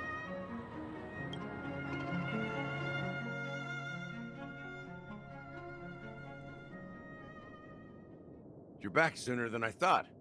Any My results? God, it's actually gonna be based on ours. So yeah, I think I'll be able. Yes. And now, it's up to us to forge ahead. Since he's already carried out his last wish, my final mission is complete. But pardon me if I sound curt. It's good to have determination. The path Mikhail left for you is not an easy one to tread. Why else would he have chosen to sleep in solitude, staking everything on some nameless in the future? Well, you have the numbers. And in numbers comes strength. So that might just delay your inevitable a little more. Got any more encouraging words? As I see it, relying on Welt's negotiations alone is far from enough. Regardless of whether the other party will be compliant, negotiating simply allows us to meet them as equals and won't grant us an upper hand. Penacony is our rival's home turf, and we already have very few chips left to play with. Rather than idly sit around while the family's got us blocked off, an offensive approach might be a wiser course of action. We're more familiar with the Stellaron's properties than most, and since it's the key to stabilizing the sweet dream, it's vital to the family's interests. By attacking their core interests, they're bound to retaliate hastily. And as the saying goes, haste makes waste. That's right. As long as we pose a threat to the Stellaron, either with words or otherwise, we have a chance at gaining the upper hand. But the problem is, on the eve of the Charmony Festival opening, how exactly are we going to get close to the theater? Family security will be airtight, and if we brute force it, even if we succeed, it's too risky. So, no one's gonna say anything? Then I'll raise my hand. I know the answer to this question. You of all people. What's that supposed to mean? You'd better believe it. So, I heard that before the Charmony Festival begins, there'll be a pageant to kick off the festival. It's called the Soulglad TM Festivity Auditions. Or something. And it's going to be held in the moment of Scorch Sand. As long as we clinch the top spot, we'll be able to attain the title of Festive Superstar. And be able to personally bask in the graces of Miss Robin. Not that that's important. What's crucial is that we can enter the Grand Theater before the audience arrives. So, how do we go about participating in these festivity auditions? I've already procured special invite tickets from Miss Robin's fan club. To tell you the truth, I had been preparing to join the auditions all along. But now it looks like even if I scrape through, I probably still won't have the chance to shake Miss Robin's hand. Why didn't you do it when she was here? So they're still running this thing, huh? It was originally just a publicity stunt, set up by Mikhail to drum up attention. But it looks like it might be worth a shot. We'll follow Marge's plan. Mr. Gallagher, will you be joining us? I'm afraid I won't have the time. As a virtual character, I've already completed my final mission. Whether Penacony can awaken from this dream is all down to you. Should we ever cross paths again? I'd love for you to visit the Express. All right. I'll have to add to that databank of yours you've got on the Express. And Miss Firefly, we thank you for all your support. We're faced with a formidable enemy. As long as the Astral Express and Stellaron Hunter's objectives are aligned, we're willing to cooperate with you. We've already come this far together. I'd like to join you for the rest of your journey on Penacony. I'm pleased that we can finally fight shoulder to shoulder. I couldn't ask for a better ending. This is also the spirit of the Trailblaze. Now, everyone, let's prepare to move out. Okay. Ladies and gentlemen, welcome to Scorch Sand Hall. This is where challengers thrive and dream chasers shine, all under the watchful eye of the entire universe. If you have ambition, dreams, and the drive, dear friend, the next superstar of Penacony's Charmony Festival could be you. Oh, wow, they've really outdone themselves. Oh, I'm starting to get excited.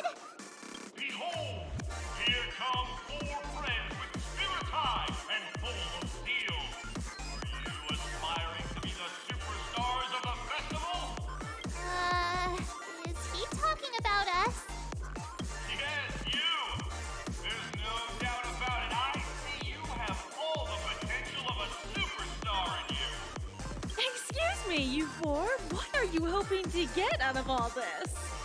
As the last group of contestants, how confident are you in overcoming all of the challenges? Would you be open to a brief exclusive interview with us? It'll be quick. Your journey is long and fraught with peril, yet under a sky blanketed by banners, you vie for the crown. The sword and rose! Protect the beauty! The beauty, the beauty! Magnificent and majestic! A knight's head is hard as steel. Brotherland's focus is stubborn as a heel. We don't all have to be winners, but if we don't have fun, we'd all be sinners. People are pouring in. Kinda feels like all sorts of baddies are showing up. Let's get in there quickly and enter the competition. Ladies and gentlemen, please make way. Make way. Coming towards us now is one of Penacony's top 10 wealthiest tycoons and the soul-glad business empire's founder, Mr. Ideen. Allow me to introduce myself. I'm the director of Soulglad's factory, Ideen Lena. My four friends, introduce yourselves to the audience across the cosmos. Hello, everybody.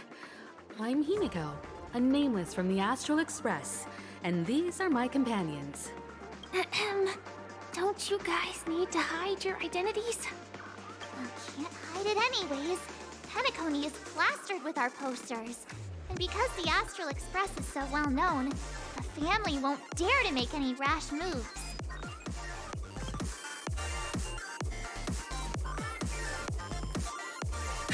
Hello everyone. I'm hello everyone. Hey, be a bit more serious. We're live on air. Hello everyone. I'm March 7th. I'm an ordinary girl who loves adventures. Hello everyone. I'm Firefly. I am also an ordinary girl who enjoys adventures. Wow, how original. Okay. So it's a bunch of nameless guests. This final face-off is bound to be spectacular. Time is precious. My four friends, come with me. Grab a bottle of Soul Glad and make your dreams a blast.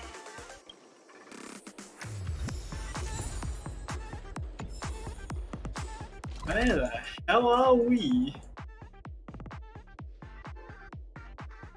What in the world? Okay, I guess I'll finish this part now, probably. Ooh! I didn't find you at the other location.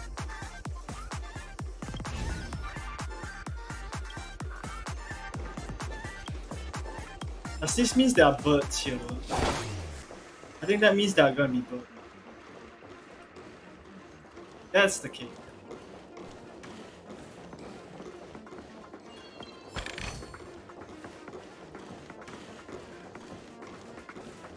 This place is there buzzing. That's right. This venue is a miniature representation of that time known as the era filled with boundless possibilities.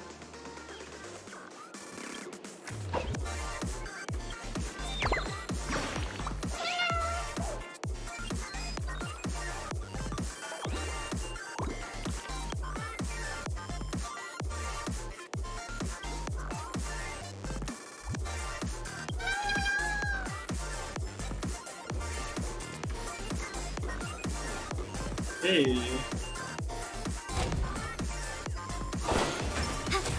Oi.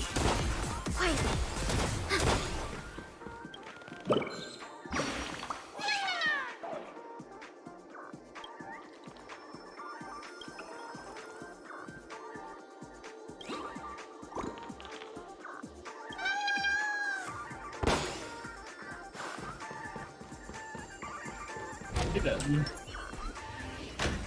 Whoa.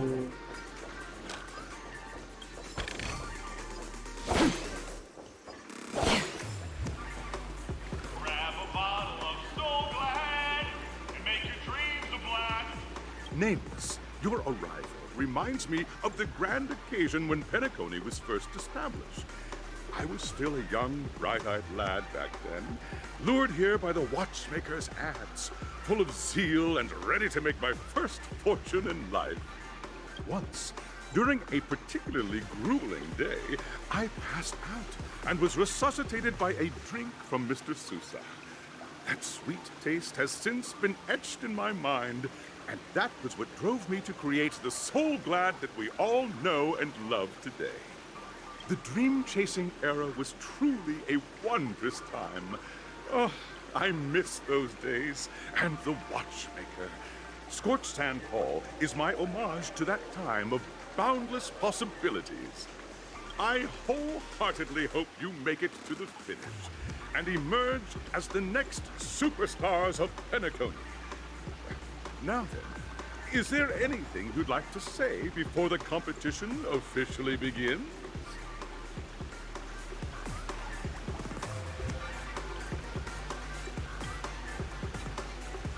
Haha, that's the trailblazing spirit. How about you, Miss March? Hello, everyone! Next up, get ready for the Mega March 7th Adventure, where I'm going to break the speedrun world record! Trailblazing into the uncharted and challenging the limits. That's Miss March 7th for you. How about Miss Firefly? I hope that by the end of this journey, everyone will have achieved the outcome that they hoped for. Ah, a wonderful wish! Miss Himiko, what are you expecting from your team? Safety first, everyone. Simple words, but full of warmth. Waiting for you are 3 stages, each connected to that era. The first 2 stages offer 2 distinct paths to choose from, with unique challenges on each route. And in the last stage, you will face off against a champion who has defended the title to this very day. A beloved contender whose noble virtues are unrivaled. Those are the rules. Simple. Everyone clear? Now, I hereby announce that the 33rd Scorched Sand Festival of the 20th season, sponsored by Soul Glad Enterprises, has started. Does he do it for every contestant? At least every contesting group? Seems like a waste of the organizer's time. Everyone, as the Charmony Festival is drawing closer, we must reach the end as quickly as possible. Factoring in efficiency and safety, splitting up into 2 groups is the best choice. March and I haven't known Miss Firefly for too long and aren't overly familiar with her. It'd probably be better if the 2 of you paired up. To be fair. Fine by me. Let's do it. All right. I don't have a problem with that.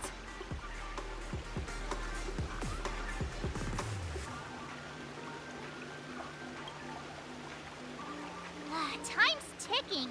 Just listen to the grown-ups. We'll split into the assigned groups then. Let's not waste time. Okay, I'll go buy something first. Fine.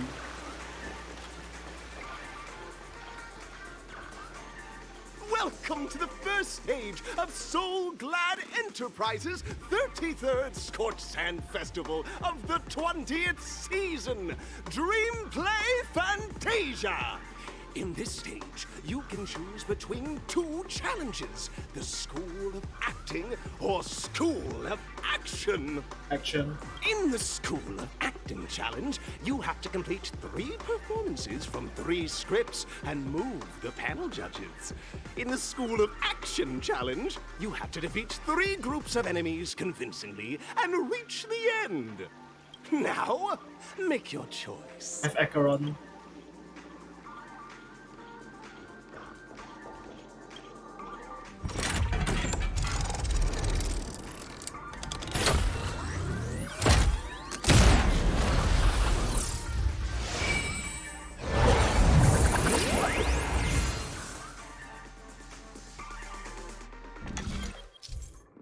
The world. Okay.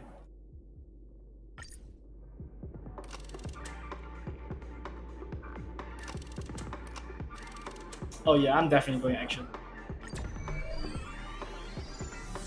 The champion's crown awaits you on the stage. Welcome to the Arena of Action Stars. So there are different arenas. Oh my god. Okay. Please make your way. Competitors, allow me to introduce the rules of this challenge to you. There are a total of 3 stages up ahead, each with their own challenges. The enemies you will contend against are antagonists from the film Once Upon a Time in Dreams. Defeat them swiftly and decisively to set a new record. It's worth mentioning that the fastest time for this stage was achieved by a contestant with fiery red hair. Astoundingly, he overcame all enemies across the 3 stages in only 5 minutes. Time is of the essence. Let's make this quick.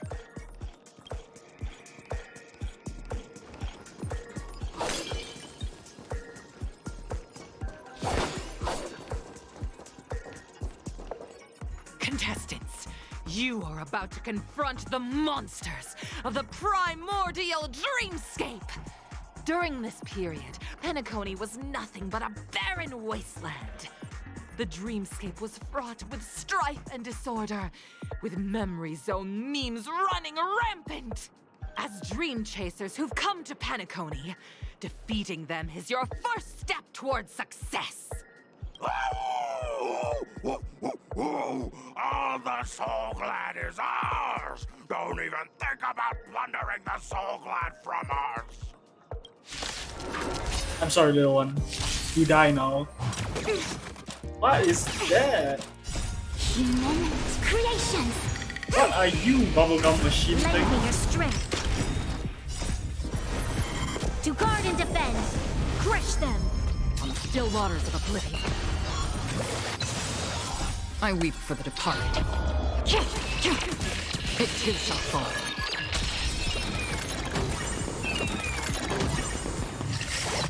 Jackpot? Interesting. Soul Glad! My Soul Glad! Pretty simple. I just hope these tests don't take too long. Okay.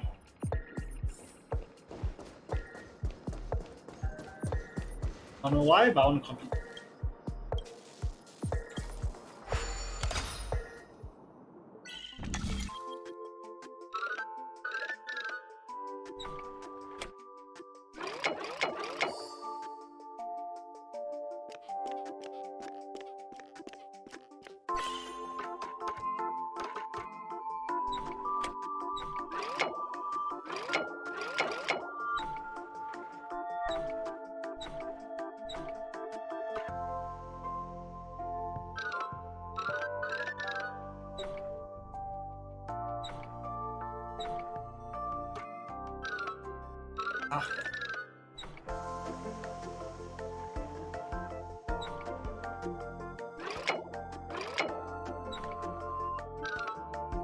That doesn't make sense.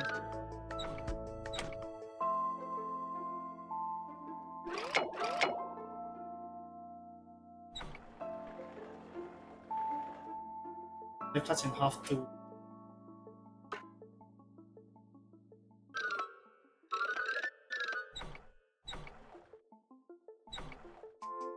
This. So. Maybe I'll try a different route.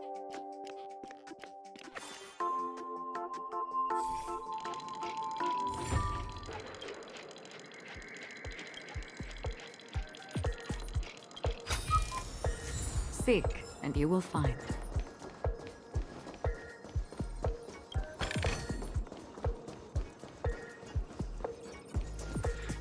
Congratulations on becoming the first group of Dream Chasers! Answering the call from the Watchmaker, you are disappointed to learn that Penacony isn't paved with gold. Resigned to your current plight, you start from the hierarchical dredges, biding your time for a chance at success. Just as you're about to give up, a downpour sparks a business idea.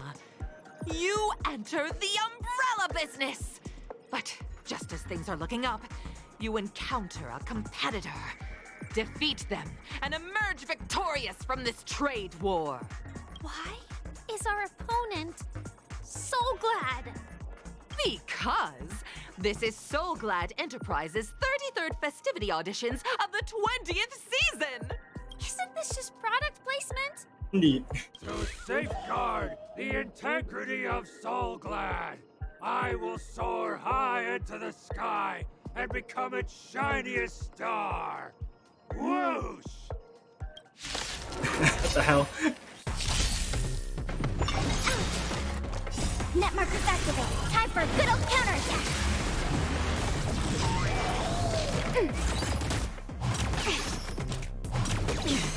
Lend me your strength. Destined for oblivion. I weep for the departed.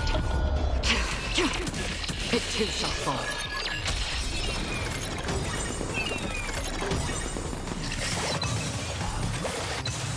So it keeps giving me the top prize? I'm not sure if it's supposed to The be. world kisses me with pain, and I provide with Soul Glad in return. Whoosh! How's with the whooshes, bro?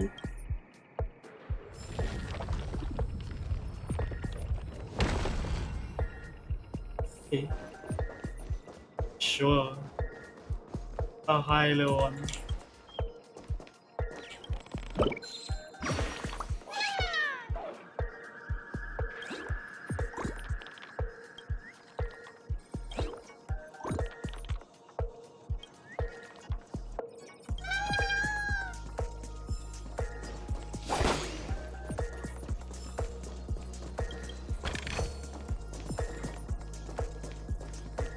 Okay, I'll do that later.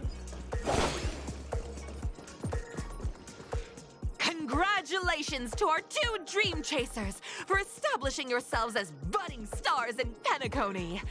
However, now you face a competitor selling at low prices, pushing you to the brink of bankruptcy. No matter how lengthy the battle, you always persevere. Topple this powerful opponent, and the tides will turn, paving a way to success! None will take my Soul Glad away from me. I will use the Transmutation Arcanum to turn into a dinosaur! Oh, dinosaur! Devour my enemies!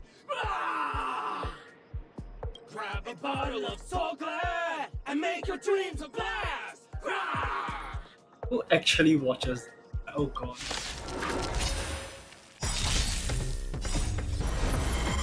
So much product placement, it becomes cringe. Net markers activated. Time for a good old counterattack. On the still waters of oblivion, I weep for the departed. It too shall fall. Oh. You don't act here?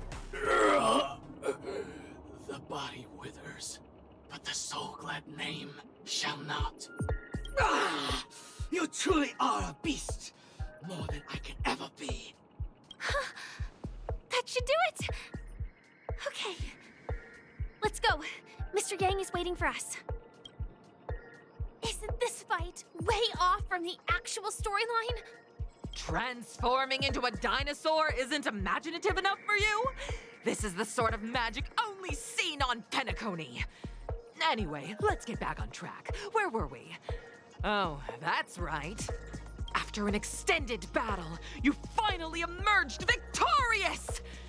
But the companion who journeyed to Penacony with you chose to leave, having lost all hope. In the years that followed, you encountered each other once more on the prosperous streets of Penacony, but dared not call out to one another.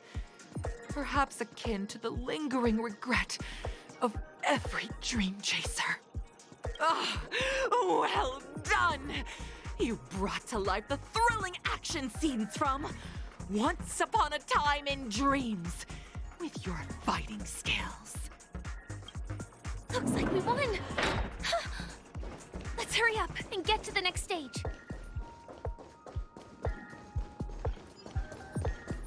Stream 4. Gleam of old flames.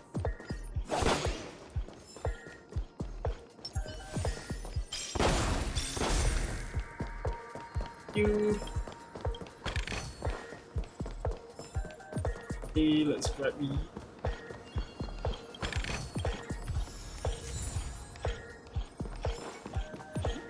Congrats to both of you for clearing the stage, but more importantly, are you having fun? Fun is more important than success. Bruh, what? Look at the time!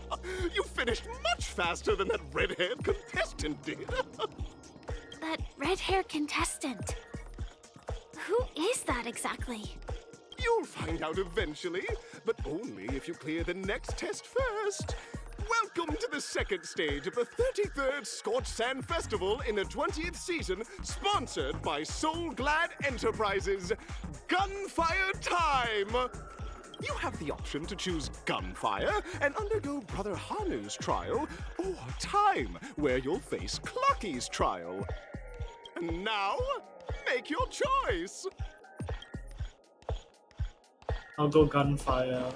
Brother Hanu's one seems fun.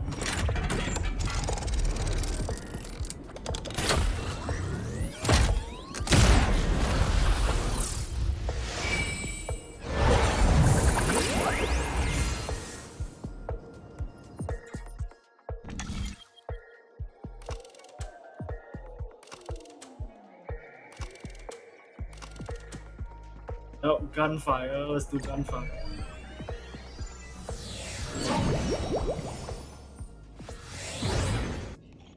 Dear friends, welcome to the enchanting universe created by the Watchmaker. Awaiting you is the morally dubious yet ever-charming character from the animated Clocky series, Hanu! It is said that these cartoon characters were inspired by the Watchmaker's own experiences. According to research by Clocky scholars, the original Hanu of reality shared a deep friendship with the Watchmaker, akin to comrades in arms. Enter into the world of Hanu via the TV by the entrance and partake in an enchanting and suspenseful story with him. Good luck in there! If it's a gunfire trial, we should be able to settle this with a fight, right? I hope this won't waste too much of our time. Enter the Hanu's adventure. Nice necktie, bro.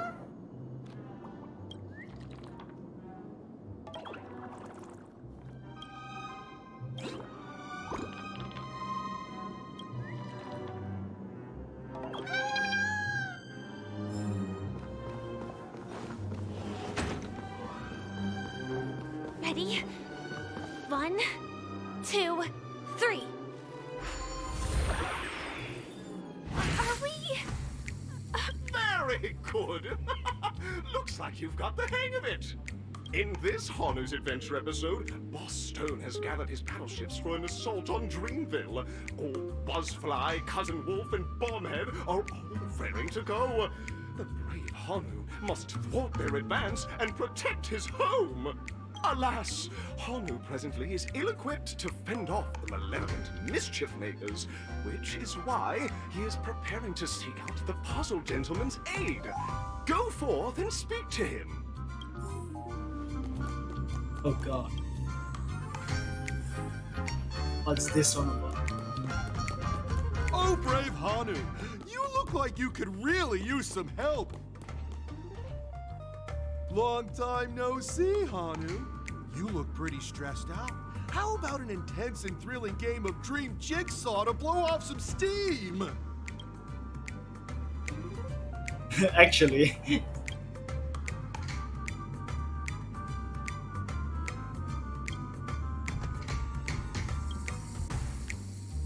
Oh my! Are you telling me that Boss Stone has rallied the villains to seize Dreamville? What a dreadful twist of fate! Listen closely, Hanu.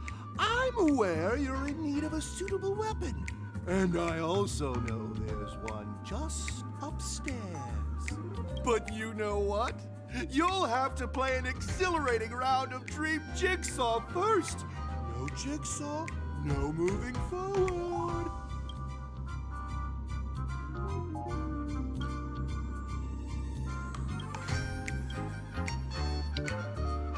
Now scurry along, Hanu, but tread carefully. Two ne'er-do-wells are also eyeing those jigsaw pieces. Either outsmart them with the quick knockout, or ensure they don't catch you in the act. I can't wait to see you finish the dream jigsaw. Best of luck, Hanu. Let's stay alert and make sure those monsters don't spot us. Look up there. If we can push that thing down, do you think that would do the trick? Okay. So that guy wasn't. Let's see.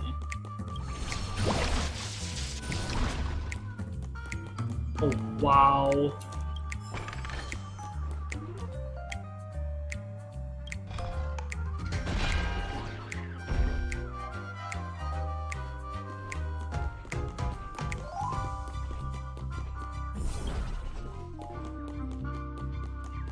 Oh, what the?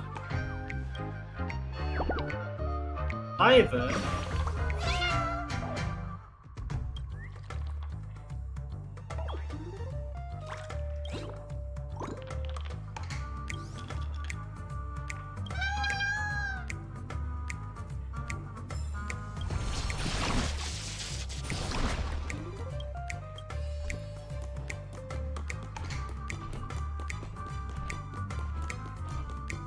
Finally, that's all the jigsaw pieces. Let's hurry back.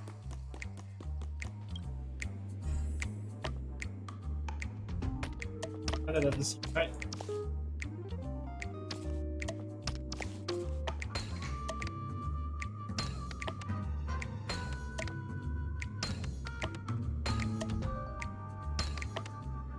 Oh my! The exquisite sensation of perfect alignment! My organizational itch has been quite thoroughly scratched.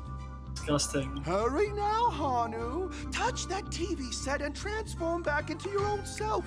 Then head upstairs. Your weapon awaits you there. Are such haphazard instructions really okay?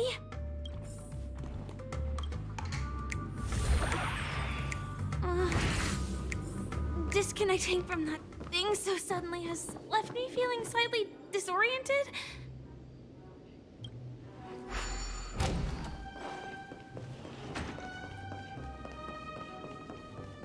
Ah, interesting. It's an elevator here. Oh.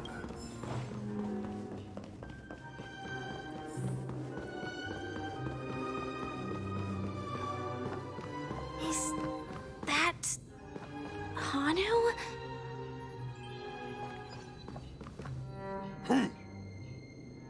He is actually here.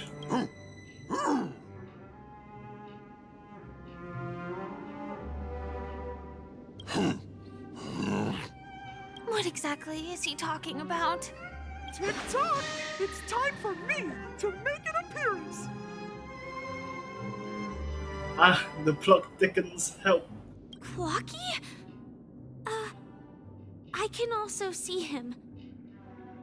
Is this character part of the show? In Dreamville, Clocky is everywhere and can do anything! Like right now! I can be your translator! Tick-tock!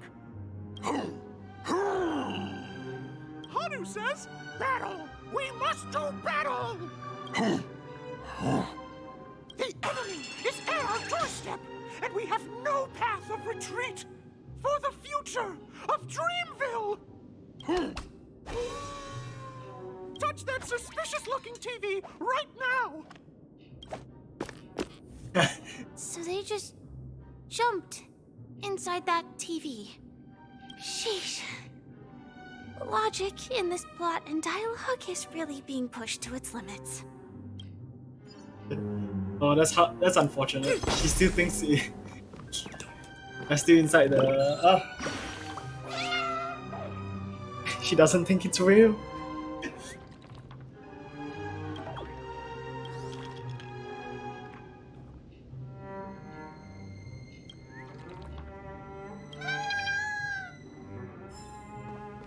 Well, here we go again. Ready?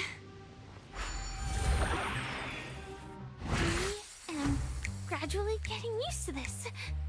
Huh. Who knows? I might even be able to perform some high-level moves with Hanu. Oh, did someone say high-level movies just now? That's right, pal. The upcoming script is just exploding with all sorts of high-level shenanigans. Last we saw, Hanu was preparing for battle.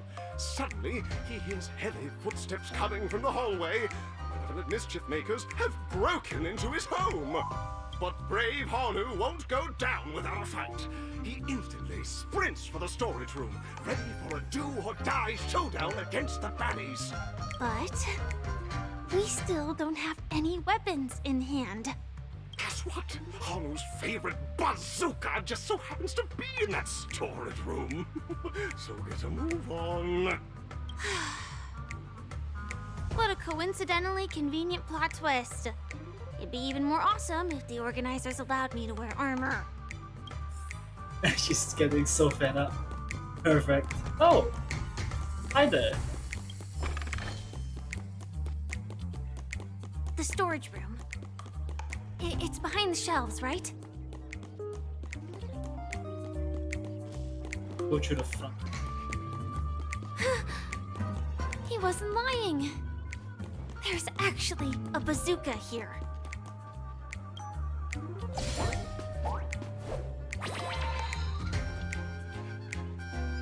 Now we should have a way of dealing with those baddies.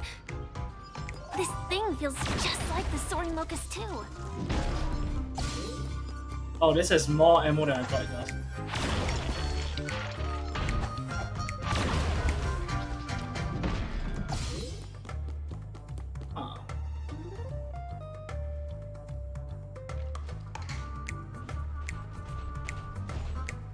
Careful. It looks like we've got more company. Get ready to fire!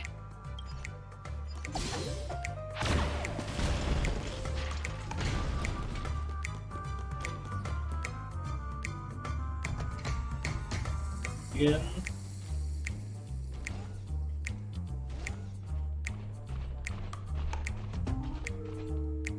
Here we go again. But no big deal. We're pretty handy with this bazooka now.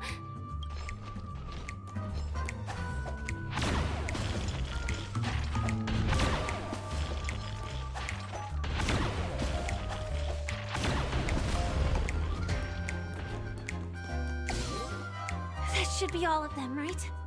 Oh my! Hanu is on the street! Everyone! The stage is complete! Quickly! Head through the TV to the next stage! Get some ammo. Okay.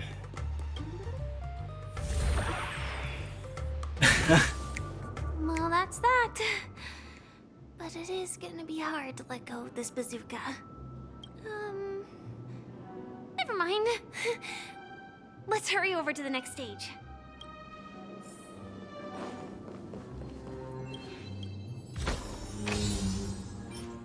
Wow, that is trash. Hey. Like nothing changed. Wait. Nah, there's something in there. Okay, I'll do that later.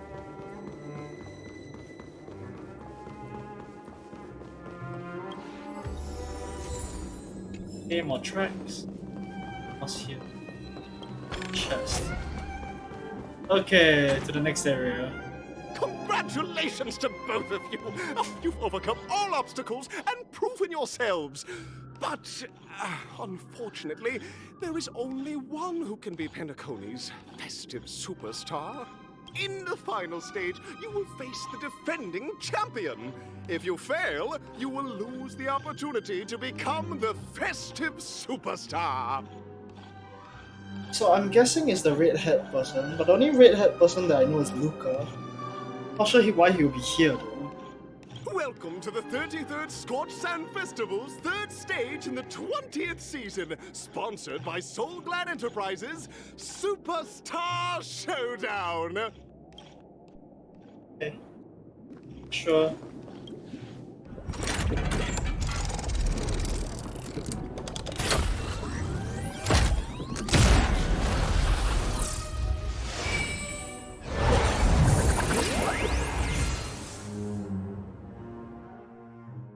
Nice. What's the diff? I don't know. Okay, sure, Arena 2.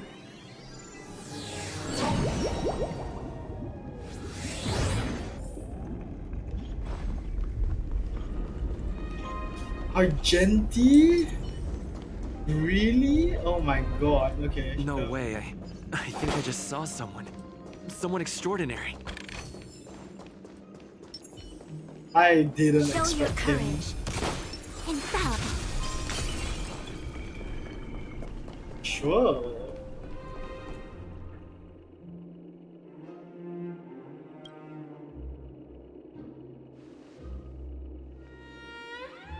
Are you a Knight of Beauty?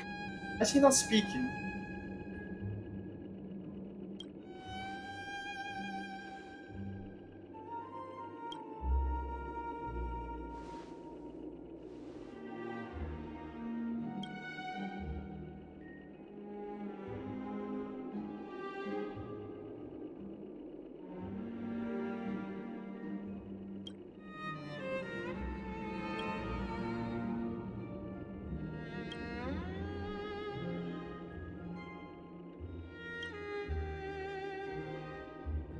That's right. This magnificent dream is built upon the Stellaron and the countless sacrifices of many people.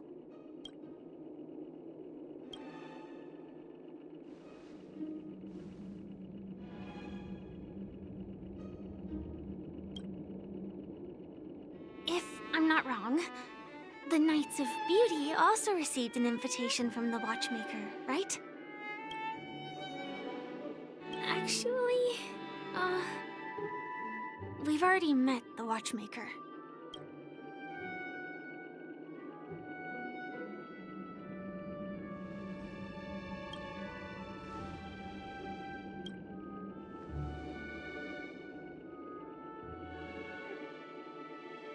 Thank you, Knight of Beauty. We don't have much time left. May we meet again. In that case, let's make our way to the end. Penacony's really thronging with talent. I hope we make it in time.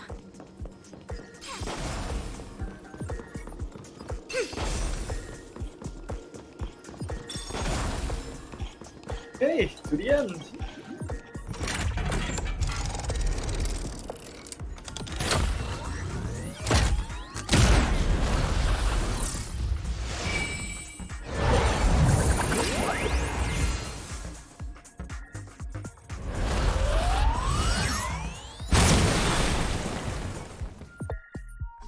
Yay.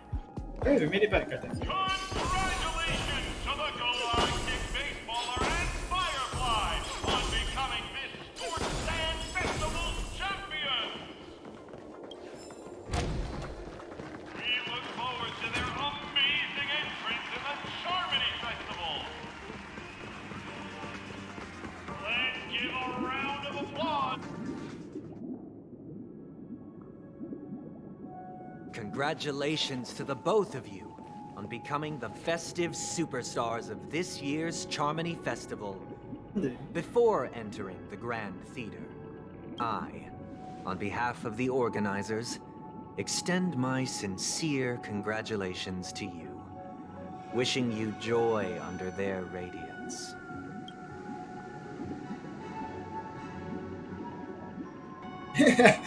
Sincere congrats. Where are my Stella Jades?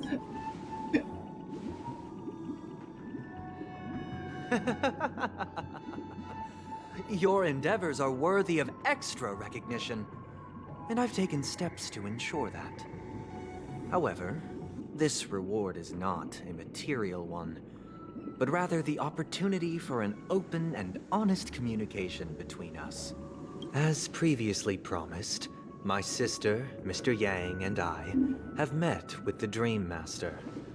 We delved into the truth about Penacony and its Stellaron, and have come to a consensus. Both I and the Oak family cannot acquiesce to your request. Ah, but Robin is not in that sentence. As expected. We acknowledge the perspective of you, Nameless. Penacony does require change, but not as you propose. The planet of festivities cannot and will not revert to a place characterized by chaos, disorder, or anarchy. Through your journey of overcoming obstacles, you must have glimpsed the essence of that era. The vulnerable ruthlessly eliminated, equality non-existent, common folk living precarious lives, eking out a dreary existence. Ultimately, only heroes like yourselves manage to achieve success. But I would dare ask, if you did not possess the special status of having a Stellaron, and you were but an anonymous and frail member among the masses, which Penacony would you prefer? A dystopia for the survival of the fittest, or a sweet dream paradise for all?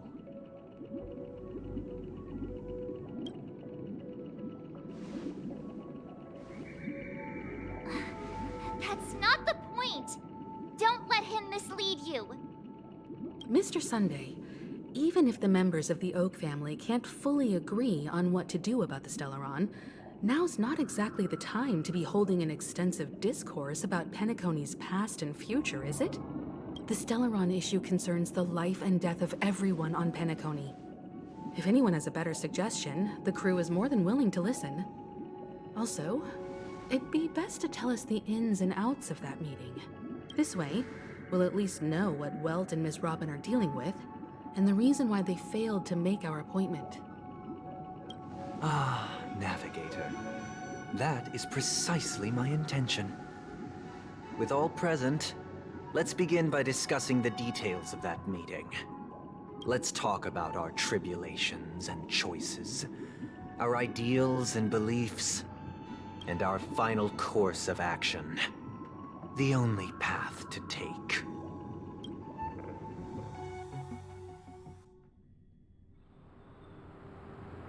You mean to say that for the longest time, there have been scoundrels who would use the Charming Festival that I have bequeathed to the masses as a tool to realize their ambition?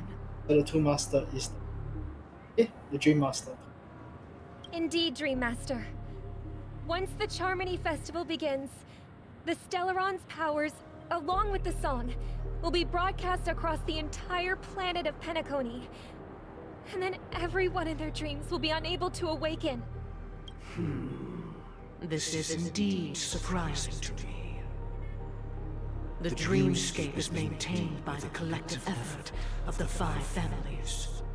If someone were to use the Charming Festival to recklessly disseminate the power of the Stellaron, this individual must hold a position of great authority. Oh shit, they're getting manipulated. This is the Miss Bruna, or whatever she's called. Oh, we're getting manipulated as well. Oh shit. Do you have any suspects?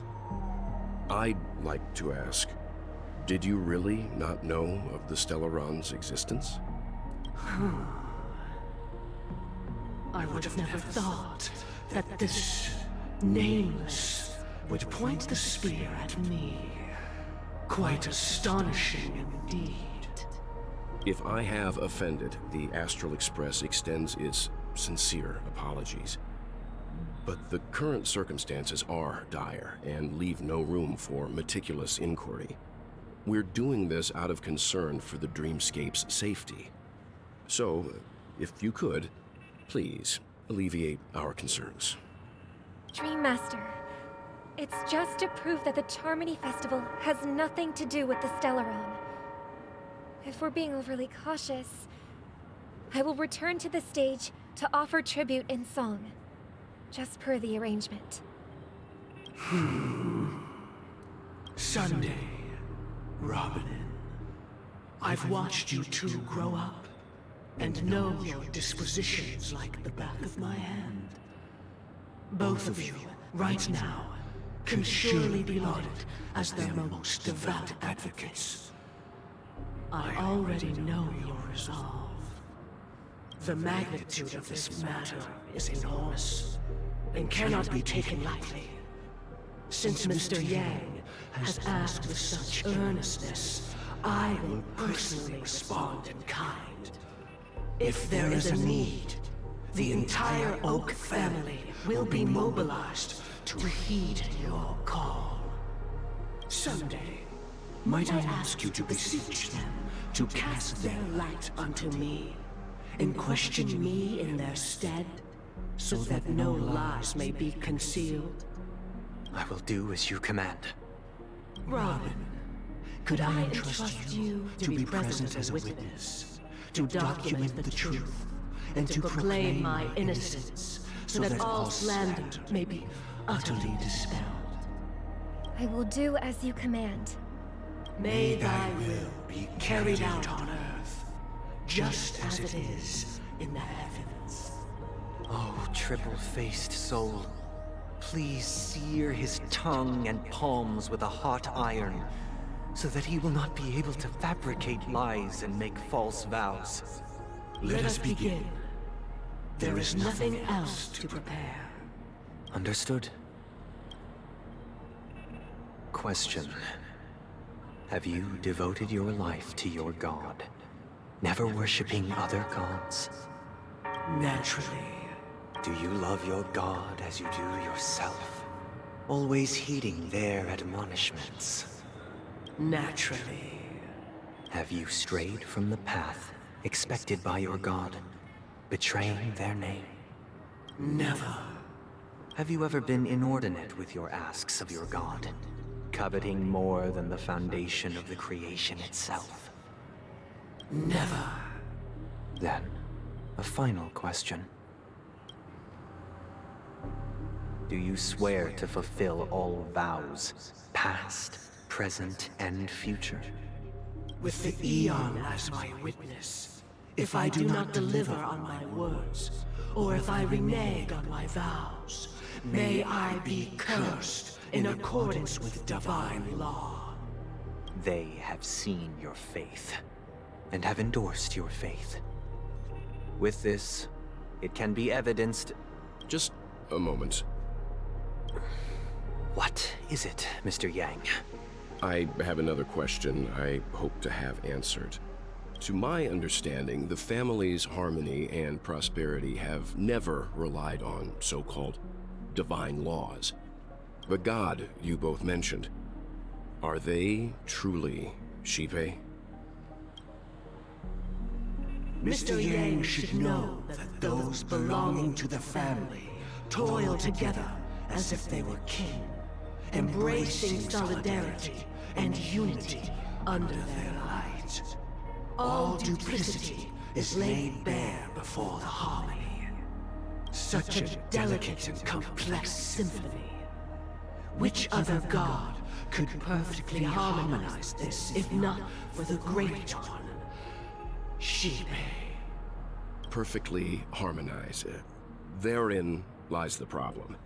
It isn't an outsider lurking in the shadows who changed the harmony, but a dissonance that has surreptitiously emerged from within this very symphony itself. In the distant past, there existed an Eon. With one flick of the wrist, they crafted the laws of the cosmos. Their followers formed the Beyond the Sky Choir, spreading solemn and reverent hymns throughout the universe. Later, they fell. The route traversed by this Eon clashed with the harmony, ultimately being absorbed and fused into it. The chorus that once reverberated across worlds fell silent, and when it echoed anew, it was transformed into the hymn of harmony. Though an Eon may perish, paths with no masters still linger. In the all-forgiving harmony, echoes of bygone dissonance may subtly arise. Mr. Yang, being overly astute can be a detriment. Especially when you find yourself alone and without allies. So this is how it is. For the sake of our grand cause, Sunday, please afford these two an opportunity to rest. What? Yep, he's manipulated. Of course he was.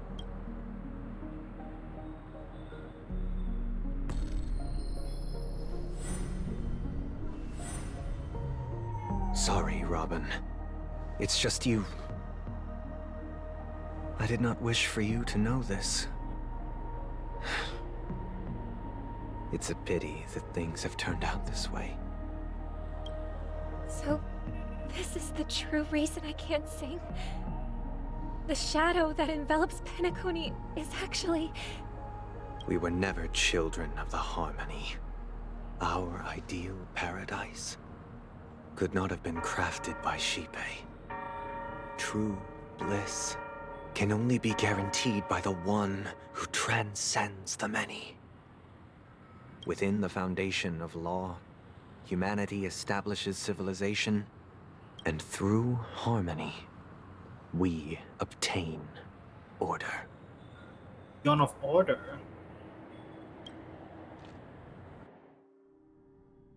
Unbelievable.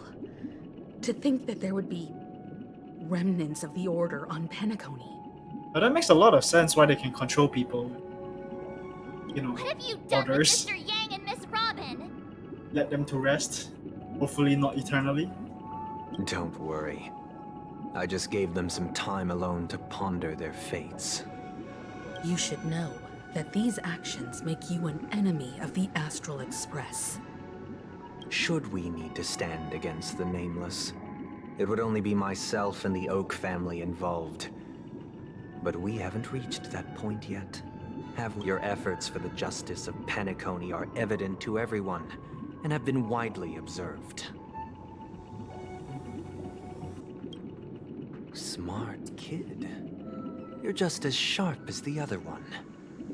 If it is the Order that drove you to imprison Welt and Robin, and you're using them to coerce our compliance, then there'll be no point in entertaining any type of discussion. You're mistaken, Miss Himiko. They are in very safe hands, and just as the family has always proclaimed, no one can be harmed in the dreamscape, least of all in the beautiful new world belonging to the Order. Penacony and the entire universe have witnessed far too much innocent bloodshed. The strong wield their blades against the weak, and the victors push the vanquished to the brink of life. Natural selection. The world abides by this principle, establishing the well-being of humanity atop the corpses of the downtrodden. Only we, or rather, I, possess the power to put an end to this farce. So you've decided to resurrect a dead Eon? No one's ever done such a thing. If Miss Himiko is interested, let's draw back the veil and speak candidly. I've always firmly believed that people can understand one another through peaceful means. I'm willing to divulge the unembellished truth as to the intentions of the Order's Pathstriders, so that you will make better judgment for the Astral Express, for Penacony, and for this stretch of the universe. Words can hardly do justice to the beauty of that ideal. So, come with me, everyone. Let us retrace our steps and see once again where this road leads. Huh? Where'd he go? Welcome. This isn't any location in Penacony's dreamscape. It's my inner world. The reason the scenery before you remains unchanged is because your consciousness has drawn on similar concepts to fill in the gaps. Did you do the same to Welt? It's a tuning process. Stronger in effect and more draining on the mind. The gray-haired guest has experienced it before, so he should understand what it entails. Tuning allows you to intuitively grasp my feelings, which also means that I cannot hide anything from you. Now, everyone, please look at the huge screen The road we once took begins here. From this point on, you will witness the numerous decisions I've faced. I've selected a portion of these to share with you. I believe after going through similar predicaments, you'll be able to better understand my thoughts. Let's begin. The first decision. A story about a baby bird. This story happened when Robin and I were very young. We were victims of the Stellaron disaster, and the family's Mr. Gopher Wood, who would later become the Dream Master of Penacony, saw that we siblings had no one to turn to and took us in. Later on, Robin and I lived a time with nary a care in the world. One day, after dinner, while my younger sister and I were lounging about in Mr. Gopher Wood's yard, we spotted a fledgling Charmony dove all on its own. That baby bird was tiny. It didn't even have all of its feathers, and it couldn't sing. When we found it, it was already on its last breath, having fallen into a shrub, probably abandoned by its parents. We decided to build a nest for it right there and then. However, thinking back, that winter was unusually cold, with fierce winds at night in the yard, not to mention the many poisonous bugs and wild beasts in the vicinity. It was clear that if we left the fledgling in the yard, it stood no chance of surviving until spring. So, I suggested we take it inside, place it on the shelf by the window, and asked the adults to fashion a cage for it.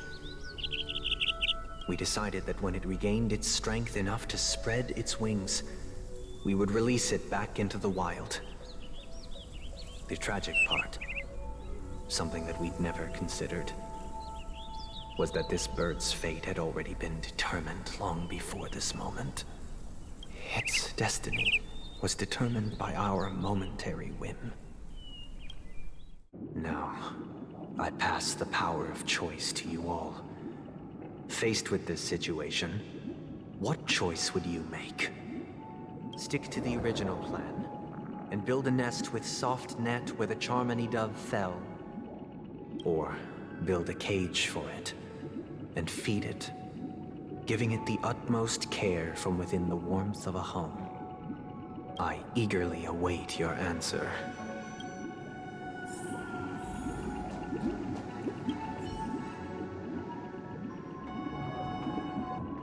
That guy just casually throws this kind of question at us? What exactly is his deal?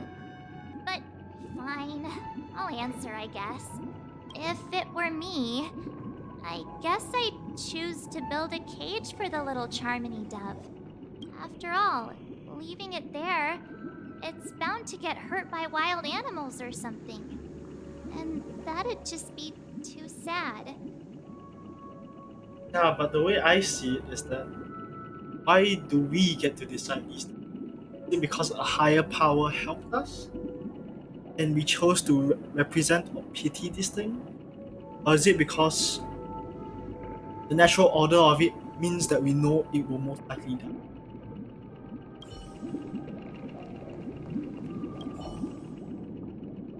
It looks like he really has no intention of imprisoning us. If it's just a quiz, I suppose it's fine to humor him. Back to the question. I would personally choose to build the little Charmony dove a cage. No special reason. I do think that a fledgling should have the right to fly into the sky. But if it can't even live to that point, then there's nothing to talk about to begin with.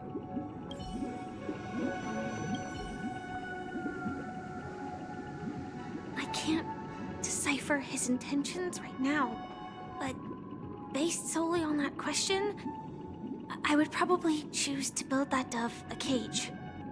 Even if I was gonna release it back into the sky, it'd have to be strong enough to fly first. If I left it where I found it, I fear it'd never get the chance to fly ever again. We are controlling its destiny. I'm gonna be completely honest. Not something I would do.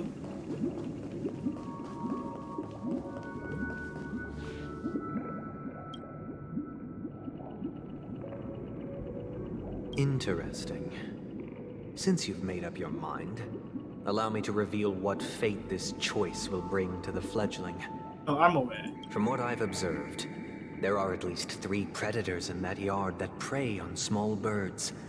The Vosicle Scorpion, Asdana Wolverine, and the Huntington Winged Snake. Even if they shy away from humans, these animals are still near apex predators in a fenced location like a yard. In such a location, only one fate awaits that little Charmony dove. A painful death. As for the choice you made, I am deeply sorry. Now, let us advance to the second decision.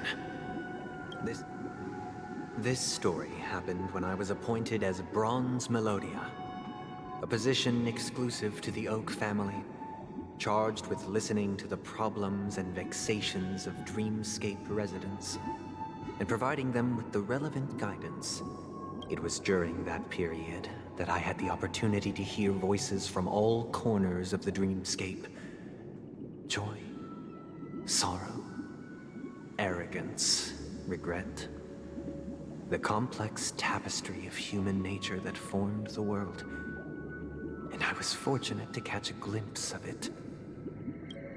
He was a dream chaser, and an illegal stowaway. Just like the rest of them, he came to Penacony in search of a better life. Except that, to most people, the price he paid, I suppose you could say it was everything. He told me I sold everything I could at home. The house, the land, even his 2 children. He said he could not afford to raise them, and that at least they could eat if they lived as slaves. He had a plan in place. He would buy back his children once he had made his fortune, and enjoy Penacony's beautiful dream with them. Alas, his plan to smuggle himself was somewhat clumsy, and he was sniffed out by those pig-headed hounds. After hearing the Dream Chaser's story, I immediately appealed to the Bloodhound family to cease their pursuit. That way, at least he could live peacefully. But I was still too naive to the ways of the world. I did not anticipate that what I thought was a kind gesture would later lead to dire consequences. I'll tell you the outcome soon. For now, I'd like you all to make a choice. Will you do as I did, and try to convince the Bloodhound family to stop their pursuit, so that the Dream Chaser may live peacefully and realize his wishes? Or will you remain silent, leaving him to languish while the hounds are hot on his heels, until his inevitable judgment arrives? I look forward to everyone's decisions. Who knows? Perhaps they might even alter the outcome of this tragedy. Don't change order, bro. You have made your decision, I will see your decision. This question... Surely it has some connection to the baby bird story. And this connection is precisely the breakthrough Sunday aims to use to persuade us. I'd probably choose to ask the Bloodhounds to cease their pursuit.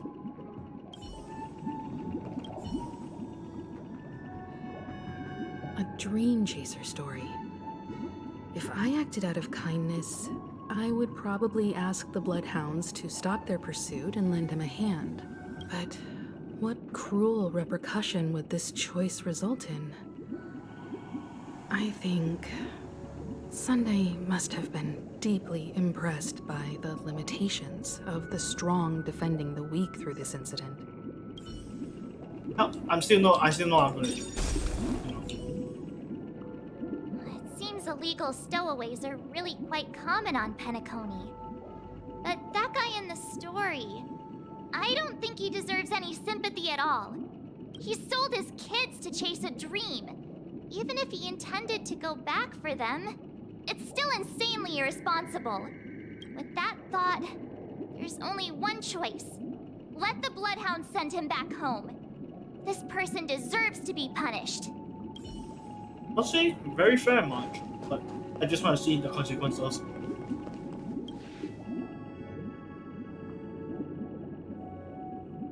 I'm honored to witness you arriving at the same decision. Out of respect, I'll share with you the dire consequences that my choice back then brought about. First, the outcome. He attained major success. After avoiding capture, he ran a business for a few years, very quickly making a name for himself, elevating his status. He might not have become a tycoon like old Audie, but he was considered a character of excellent repute. Now then, did he realize the wish he set out to achieve? No. The last time I saw him was in the real world, where the Hounds were going to permanently exile him, and I was the accompanying Bronze Melodia. The mission was simple. Listen to the criminal's repentance. He told me the reason he was in this predicament was because he conspired to usurp the head of the Alfalfa family. When I asked him about his 2 children, he instead responded with a question. What children? In the end, my heart aligned with the harmony, and the good deed I dared to undertake held no value, turning instead into a wrongdoing. It created a lamentable oppressor and countless oppressed individuals. As to your choice, I once again offer my heartfelt apologies. Next comes the third and final decision, and the story this time is my own. Imprisoning Well and his sister. Definitely that. This story happened the day I was never appointed mind. the Oak family head. At that time, Mr. Gopherwood was the current Dream Master, and as per his wish, we had a private conversation. What surprised me was that the Dream Master had only come to deliver a letter to me. He let me read its contents, and it was a letter from my sister. The letter contained the usual pleasantries, anecdotes from her travels, nothing out of the ordinary. Just as I started wondering how this letter related to our discussion, the Dream Master began to speak. Do you know who wrote this letter? My sister, of course. But why would you personally visit me to hand me a letter from my sister containing mere trivialities? To help you grasp the full scope of this issue. Do you know where Robin is at this moment? From what the letter indicates, she must be in Caspelina 8, correct? She's touring there right now. Correct. Has she mentioned anything about a stray bullet? A stray bullet? What? A war has broken out on that planet. It is because of this very reason that Robin chose this destination. To spread the word of the harmony. And to save the lives of that planet. She personally made for the front lines. She hoped to ease the people's suffering with song, and was willing to brave mortal danger to deliver the IPC's medical supplies. Unfortunately, stray bullets show no such compassion. Is she all right? If the operation was successful, she should probably be recovering in the field hospital. By the eon above, the bullet struck her neck directly, yet possibly as a reward for her consistent deeds of harmony. It didn't hit any vital arteries. Once you've attended to your outstanding tasks, it'd be advisable to write her back as soon as possible. Those damned savages!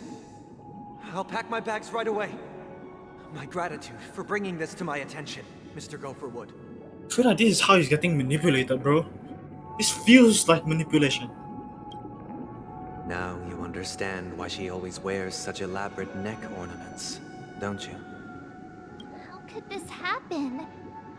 Miss Robin. It's all in the past, so please don't worry.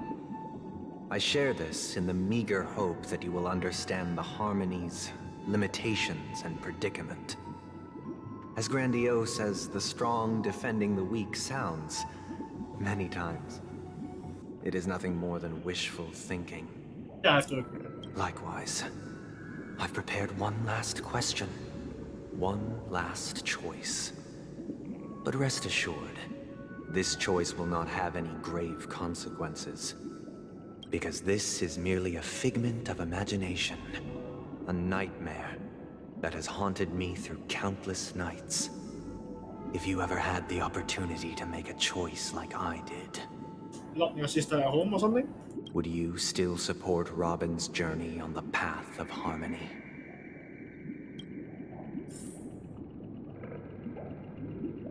Yes. I often feel like I've dreamt of similar scenes on certain nights. In the dream, I see blurry faces. I don't know who they are, but I sympathize with all of them, fighting for survival against some unfathomable force. Their confusion and fear are lucid to me. But I also remember they chose never to give up. Just like Miss Robin. If Mr. Sunday's question leaves you puzzled, you should find the answer from your own experiences.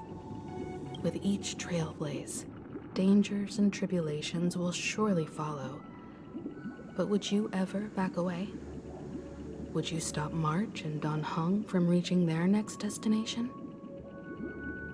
I believe you have an answer of your own in your heart. Right.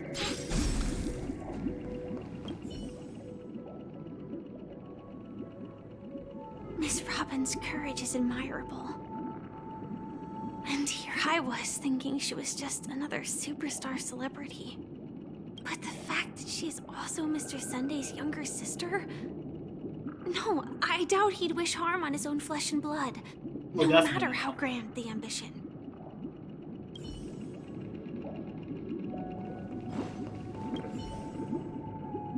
I can't believe that happened to Miss Robin. The strong defending the weak is a great mantra, but if I had to pay such a price, I don't know what I'd do.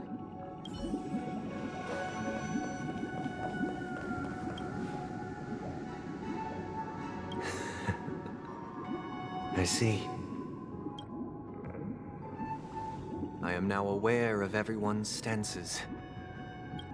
Raising these questions merely serves to illustrate one point. The plight of Penacony cannot be salvaged by the harmony. The true foundation for a sweet dream paradise can only be established through the order where the strong govern the weak.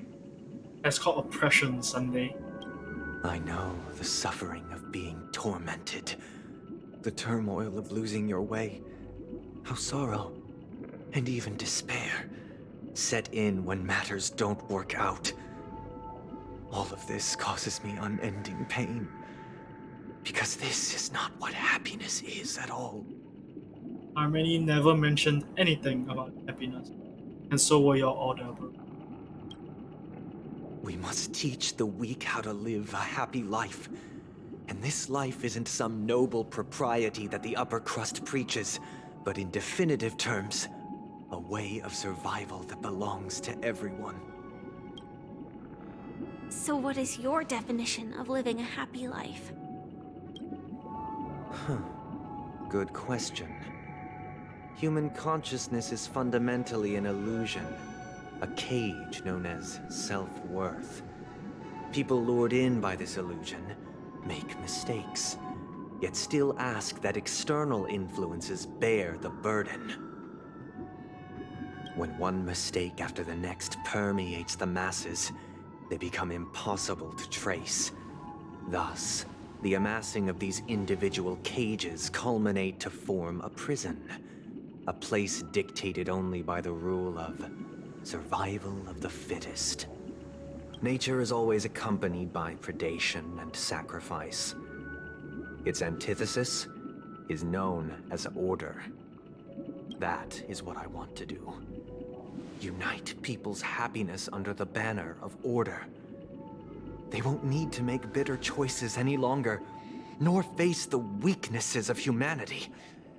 They can cast aside their primal instincts to build a haven for mankind. Oh, if Welt was here, he would have so many things to say. I'm pretty sure Acheron as well. But with order, you also eliminate freedom. Are you ready? Simply describing thoughts is far too abstract. So allow me to provide a simple example.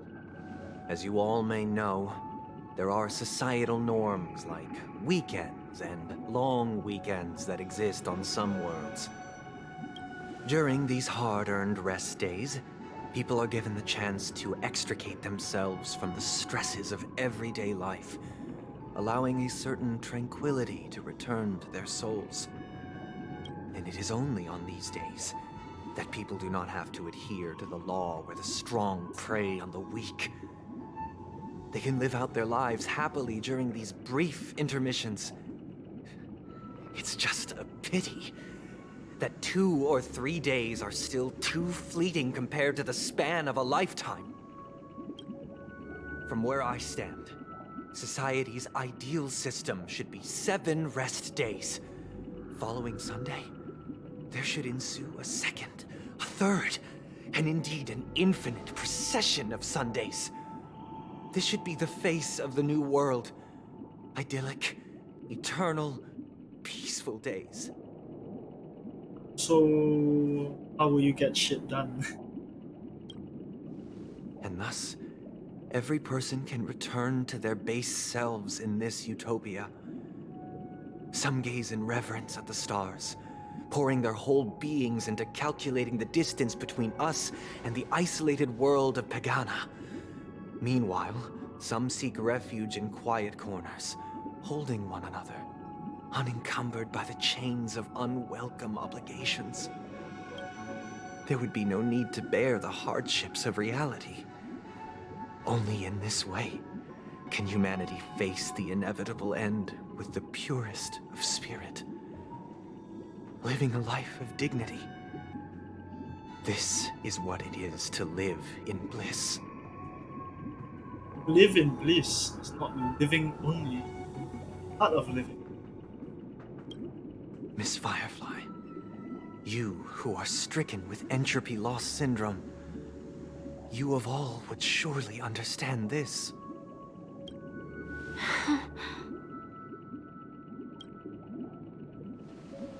It sounds like a flawless theory. You're also stripping a basic human right now. So, you know, not exactly fair.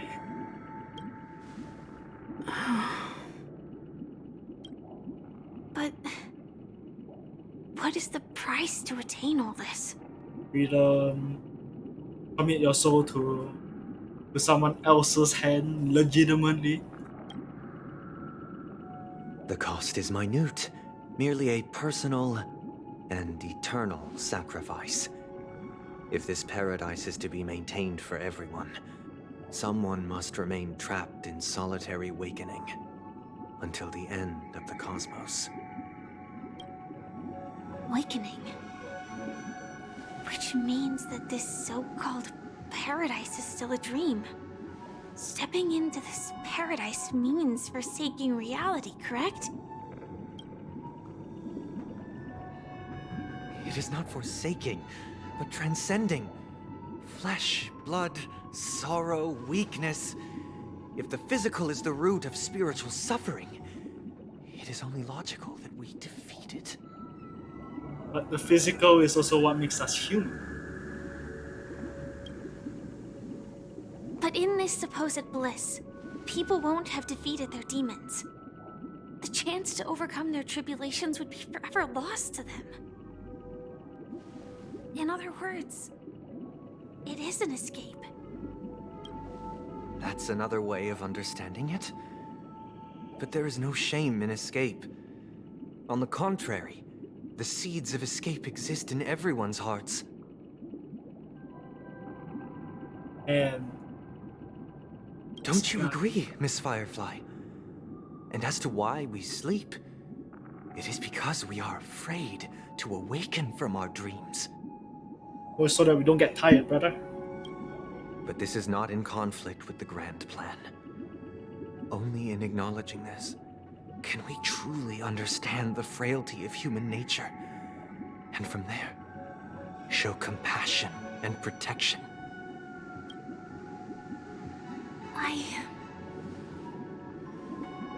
I admit that you are a born leader. Your perspective on humanity brims with pessimism.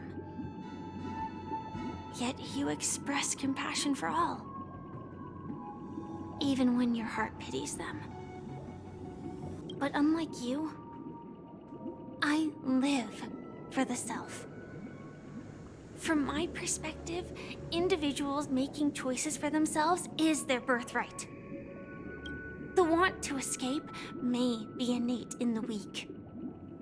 But whether they are weak or not, it is not up to another to decide.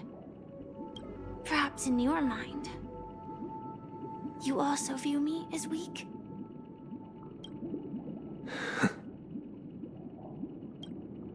Because I don't think so.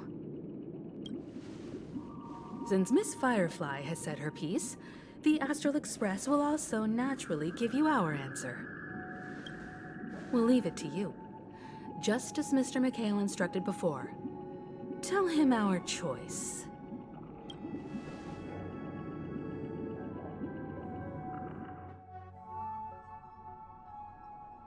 What is this place?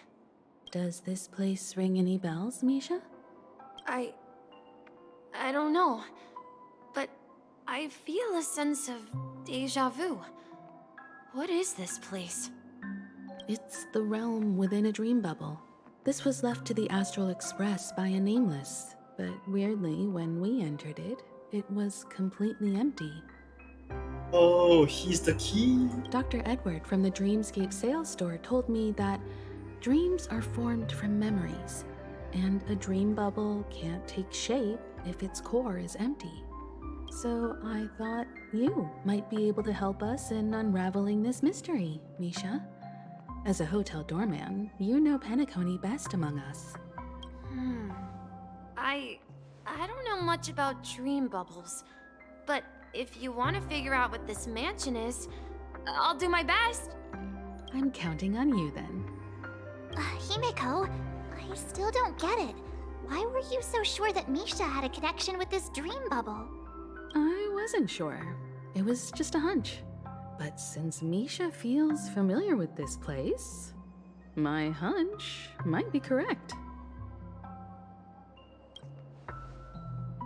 Exactly. This is where you and Firefly encountered death, which we now know as dormancy. Considering its connection to Dreamflux Reef, it's not surprising it appeared here. The question now is, who brought you here? Based on the clues we have so far, it's unlikely to be that masked fool. So identifying them is crucial to us. We're drawing closer to the truth once more. Let's give Misha some time, as I believe he'll unveil the secret of this dream bubble. All right, but there are doors all over the place. Which one should we choose? Do you have any idea, Misha? I guess... maybe this way? I'm not entirely sure, but... let's give it a try. Wait, you managed to choose the right door on your... Weird. This place is quite different from the hotel. But I feel like I've been here before, and even lived here for a while. If I remember correctly, there should be a fireplace down that hallway. Clocky and I used to sit by the fire, listening to the crackling of firewood. And the room on the other side was the toy room.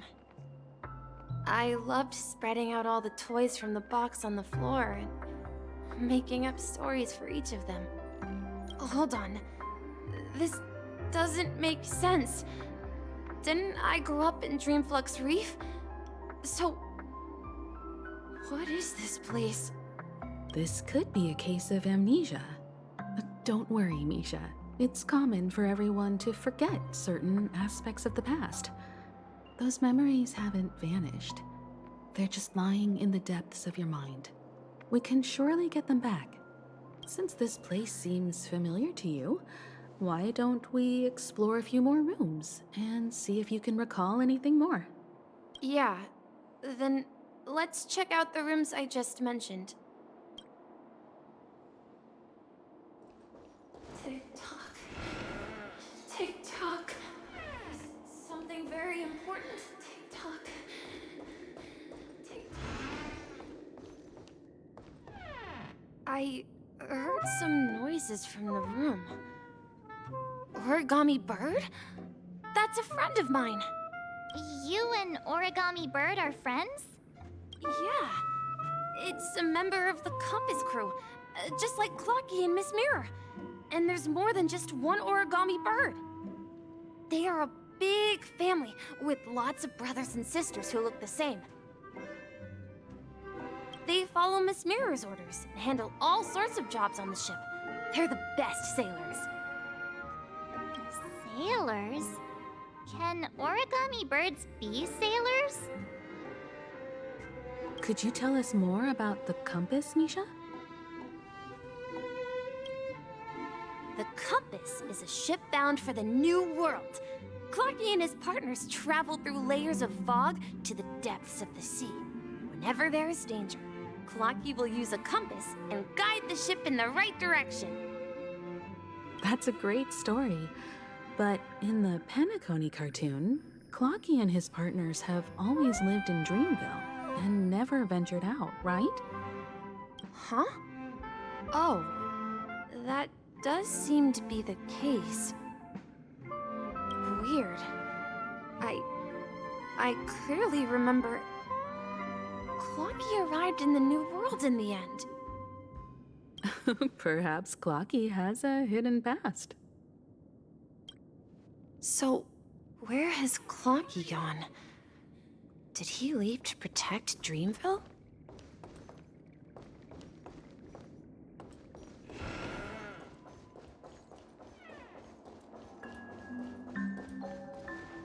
Mikhail, that's the name. Now we all know him as the Watchmaker. So, who is he talking to? Do you know anything about it, Misha? I'm sorry.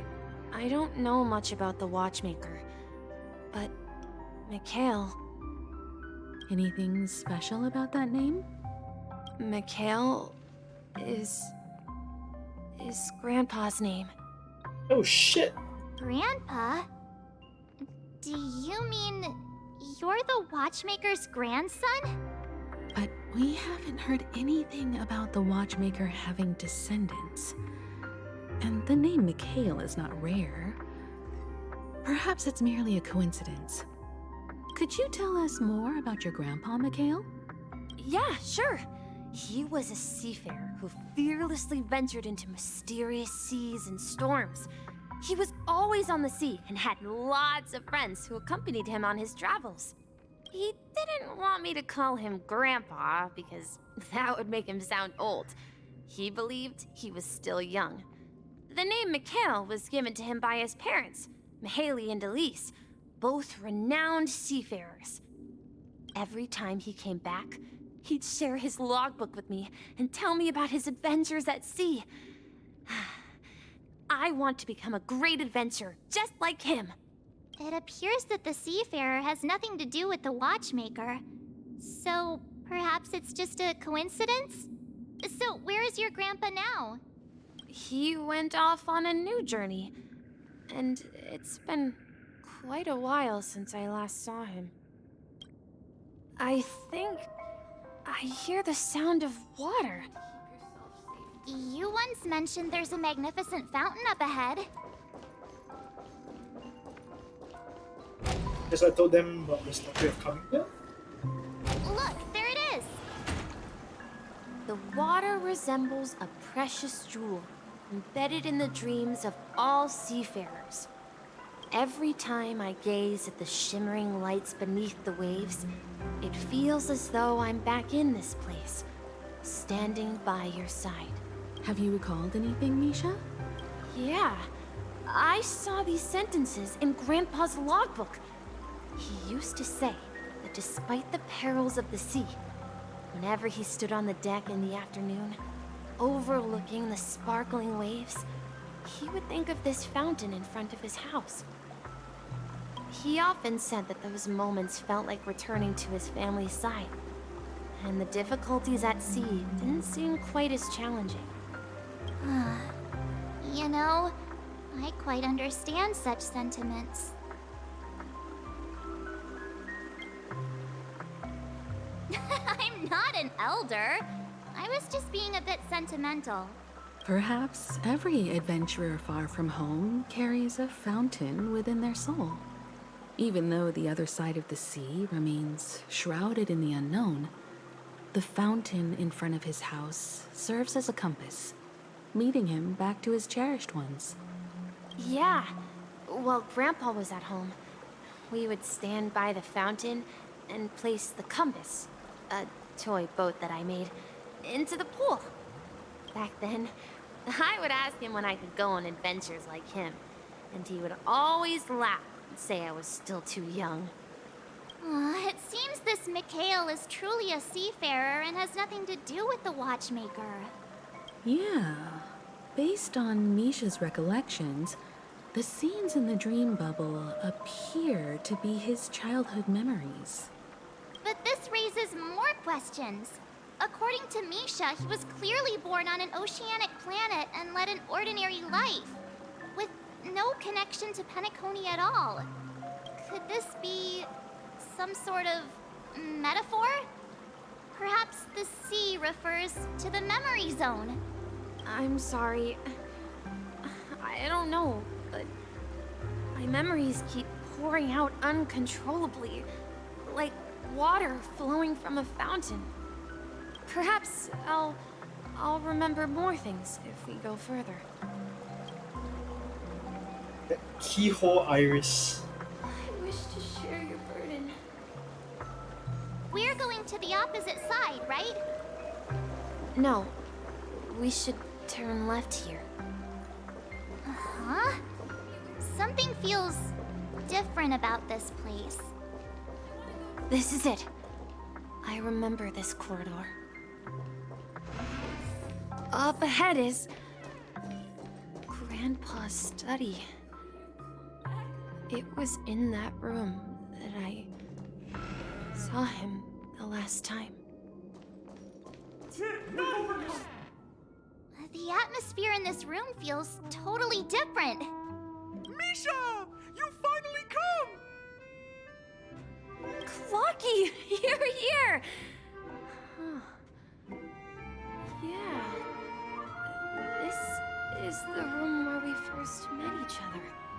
Are those books on the bookshelf logbooks left behind by that seafarer? Yeah.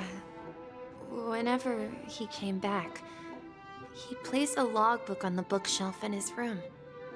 They contain records of his expeditions to every corner of the world. He described our world as a fountain. At some point, the sea started to gradually swallow up the land where people lived, to ensure that everyone had land to settle on. He had to continue exploring the sea and search for the source of the rising seawater.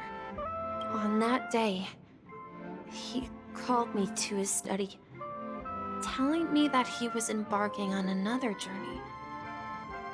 However, I could sense the gravity in his expression.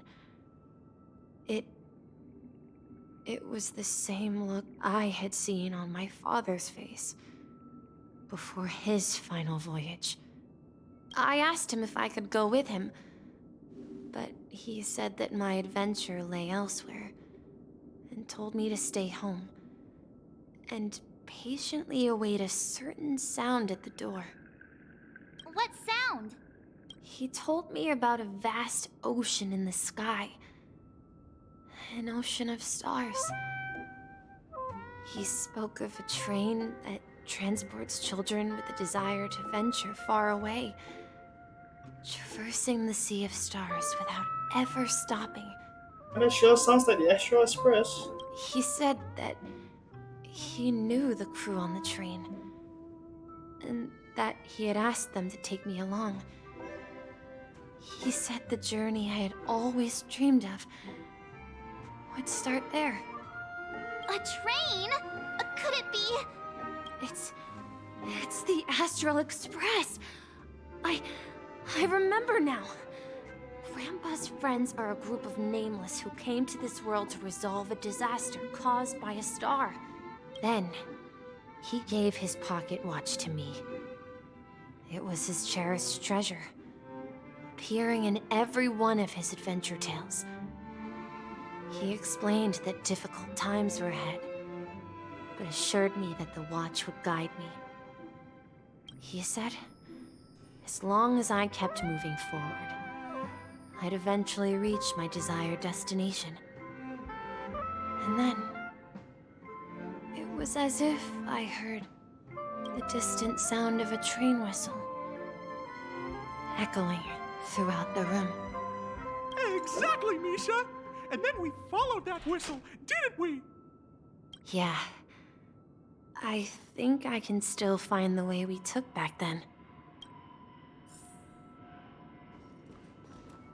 This is the dream jigsaw, right? So we're supposed to find the exit. But where can we find the last piece? Do you remember? You said you obtained a mysterious shard when you stumbled into this place. Hey, the shape seems to match. So this shard is also connected to Misha? Got an unfinished. Looks like we're just one step from revealing the truth. Let's get to the other side and investigate. This was my piece.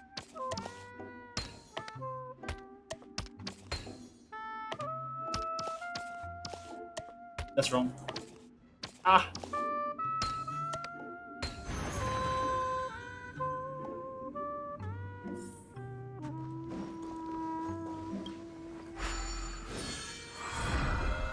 This is it.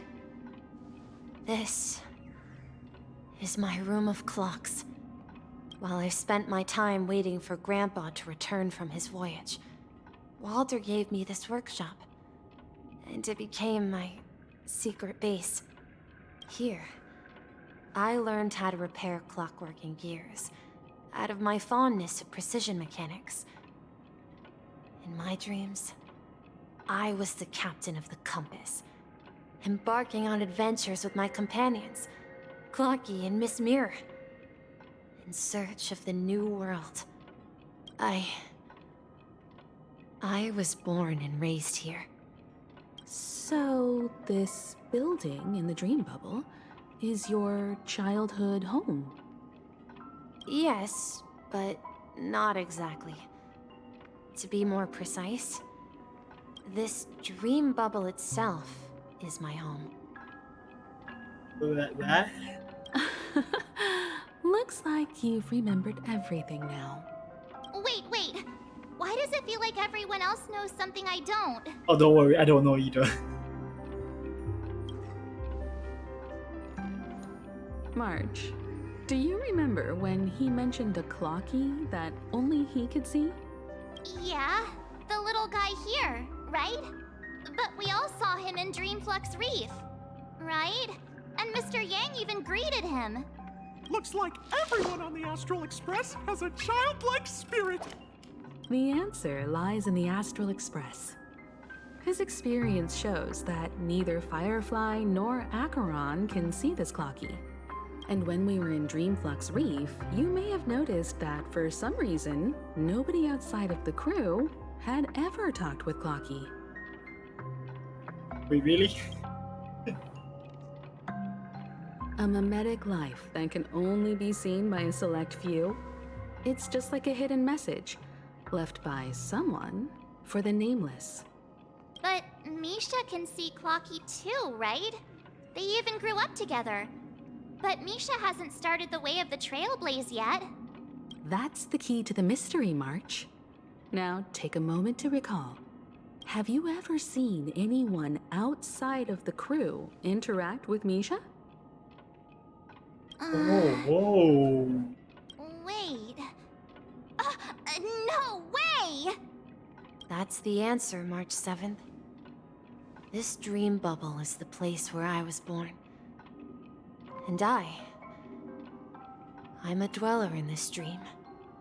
Just like a Memory Zone meme. I should have stayed here and waited for you.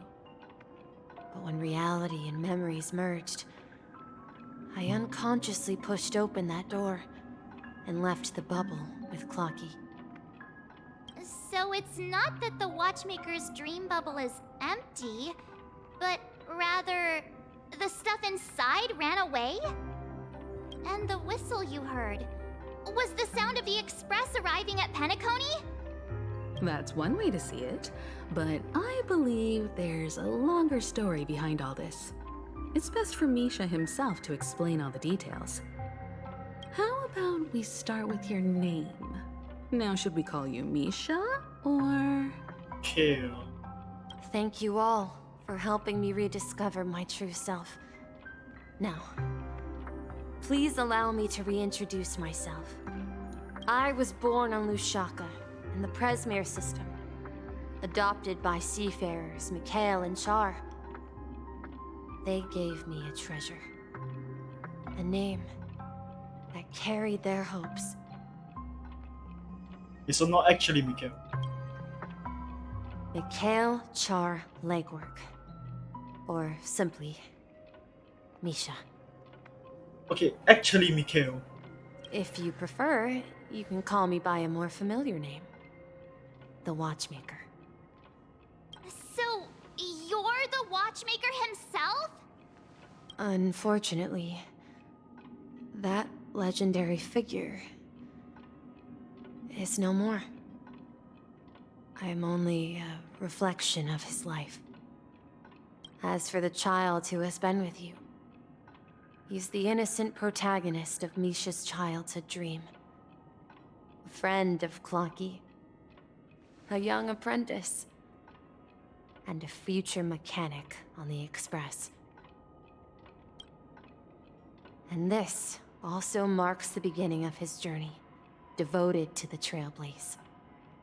At the end of the journey, I left this little flame, which I so cherished, in my deepest dreams, hoping to pass it on to the nameless of future generations. However, he somehow left the dream bubble and forgot all about his task. I apologize for all the confusion this caused. Because he was born with a desire to trailblaze, wasn't he? I don't think Misha has forgotten his role as a guide. He remembered it, and that's why he mistakenly appeared as a hotel doorman in his dream from the very beginning. The one who brought our unconscious friend here must have been Misha.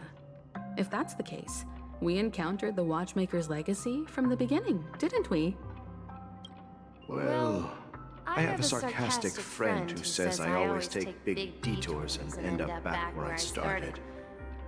Perhaps that's what every nameless has to go through.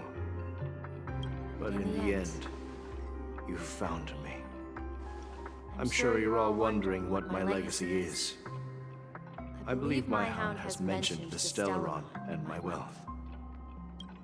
If I may apologize, the Stellaron part is real. As for my wealth, However, it's nothing more than a baseless rumor. I left my homeland as a child and embarked on the journey of Trailblaze. I traveled to various planets until finally reaching Esdana, where my friends and I built the original Penacony and fought for its future ever since.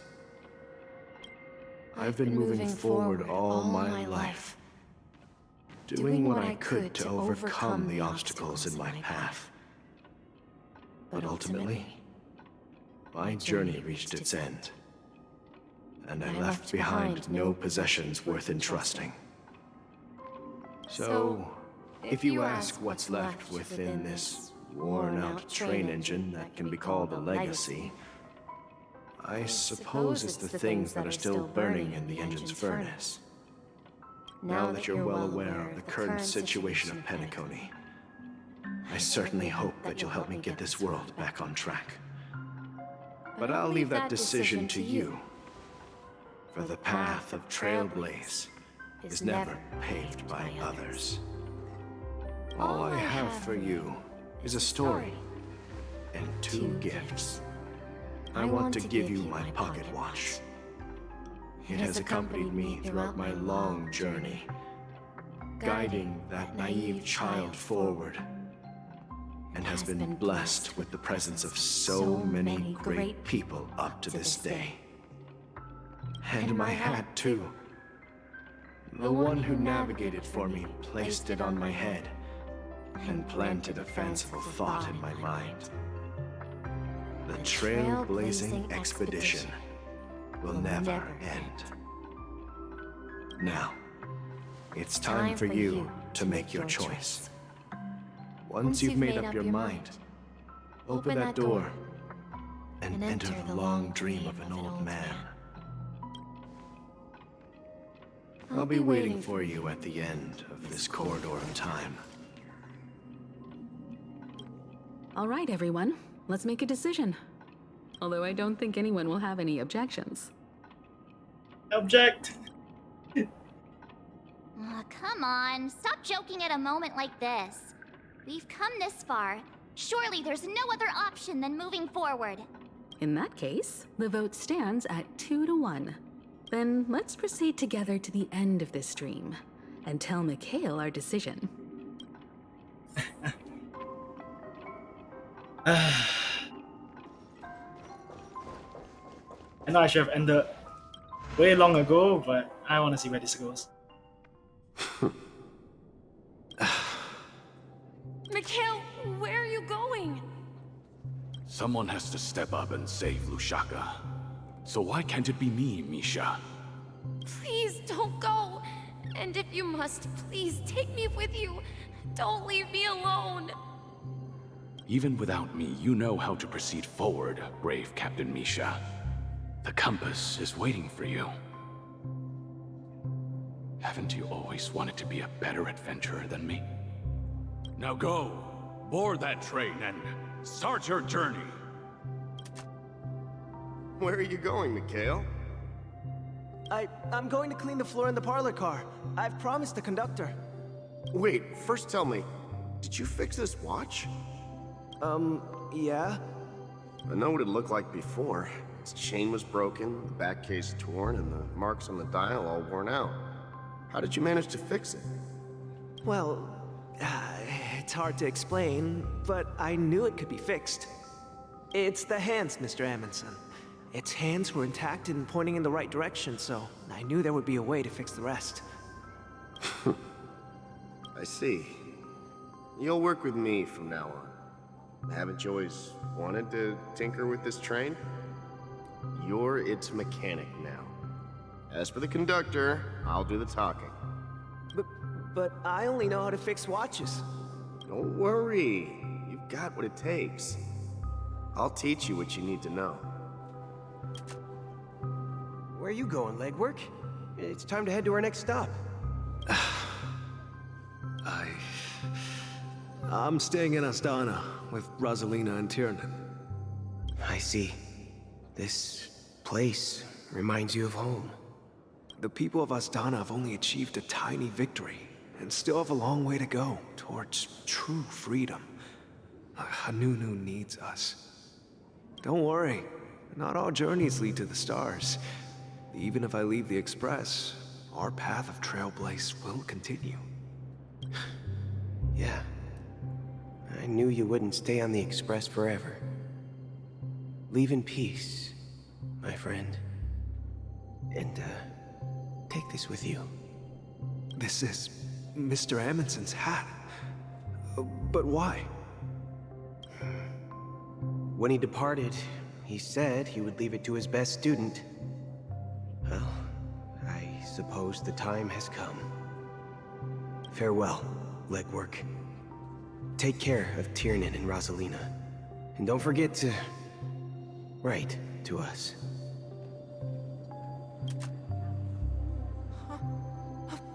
Where are you going, Watchmaker?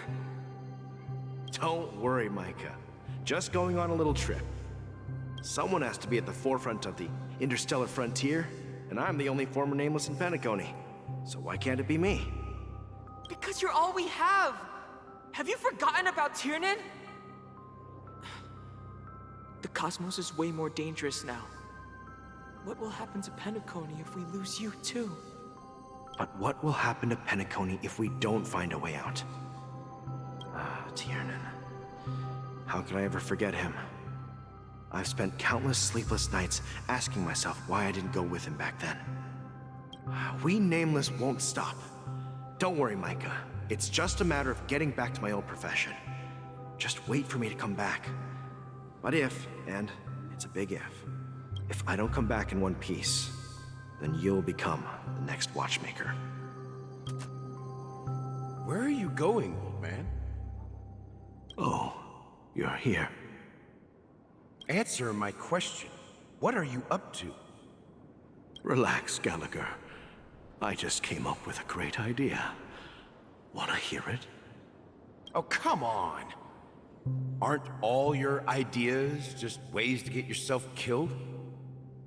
I may be blunt here, but you're the last remaining hero in Penacony. If you die too, the secret of the Stellaron will go to the grave with you. Yes, I'm afraid there's no way out in Penacony, so I'll have to consider alternatives beyond Astana. We'll organize a festival using the Watchmaker's legacy as a facade, and send invitations to the entire cosmos to gather people here. So, a desperate struggle against the family? Desperate? Don't we have you here, my friend? This task is challenging, but what hasn't been challenging for us along the way? Well, whatever you do, remember, make sure to send an invitation to the Astral Express. Misha! Where are you going? Oh, it's you, Clocky. Take me to Dreamflux Reef. Last night, I had a long dream about the day we met. I want to write down that dream. Write it down? Why? Oh, so I won't forget it. Do you remember how you got your name, Clocky? Of course! You told me that when you were a kid, you lived in a room full of clocks. Those wall clocks and pocket watches grew up with you and were your best friends. Yes, but what I didn't mention was there's a funny misunderstanding behind it. I was a kid, and there was always a special pocket watch in my memories. It was with my grandpa, guiding him on his sea voyages and leading the way in his every adventure story. I wanted to have a pocket watch like that too. And that's when you appeared in my dreams. Yeah. Every night, we boarded the compass and set sail together. But you know what? It wasn't until the day my grandpa gave it to me that I realized it wasn't a pocket watch at all. It was a compass. So, your name should have been Compassy. And the watchmaker is just a nameless.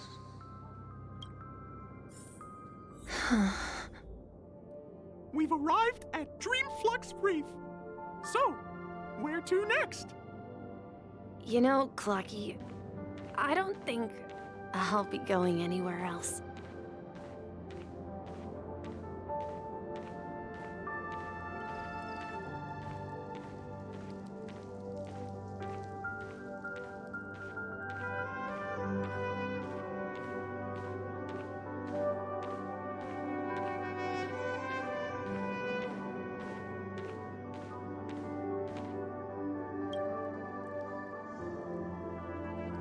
I've traveled far enough. It's time for a little break. Oh. So, we'll set out again. When you're rested? No, I'll stay here. And then, this is where it ends. This is... where it ends? What do you mean, Misha? You told me that the trailblazing expedition would never end. Yeah, that's what I said. So now, it's up to you to decide your next destination. My next destination? What's that supposed to be? I've been following you. Misha? You're acting weird today. If you're feeling down, we can just do what we usually do. With the clockwork.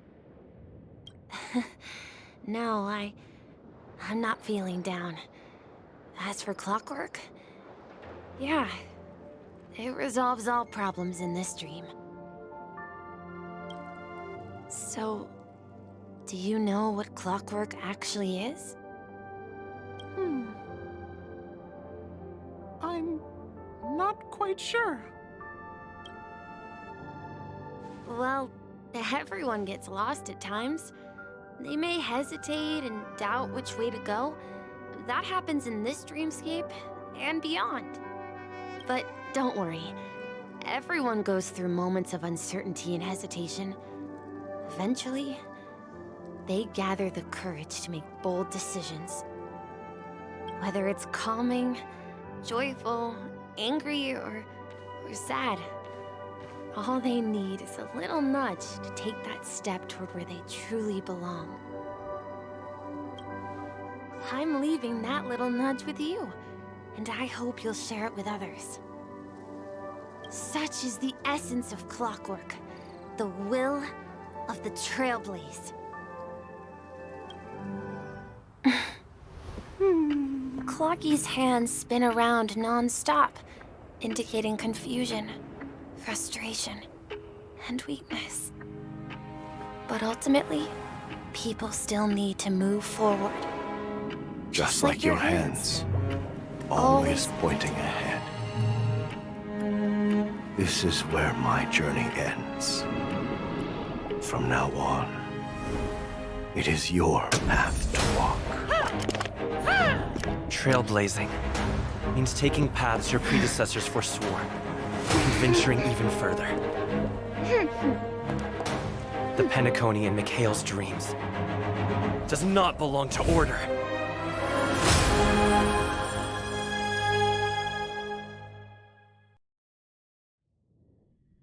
Shit. I have to continue now. No, don't die. I can't stop here. Damn it. I can't believe that Eon would cast a glance at Penacony at a time like this. Is it because of the resonance from the legacy of the Trailblaze? Or perhaps the bond between you is so strong that it even impresses an Eon? Well, there might be another possibility. Perhaps they want to witness, on behalf of the fallen Eons, who will hold the future of Penacony. If that's the case, on behalf of the Dream Master of Penacony and the 107,336 members of the Oak family, I'm extending a formal invitation to all of you. I'm cordially inviting you all to the Penacony Grand Theater to participate in the upcoming Charmony Festival. And, of course, you won't be in the audience, but on center stage. Since the future of the Stellaron, Penacony, and even the entire cosmos is at stake, let's draw a conclusion there, in all fairness. If you truly believe in Akavili's path, then show me their courage and determination.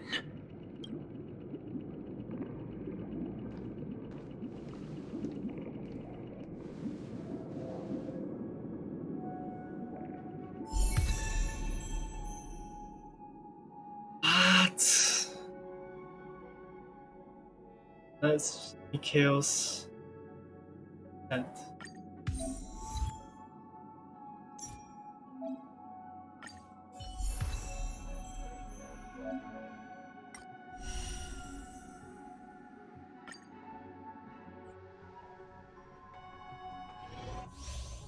Break effect of all allies. It's just break effect.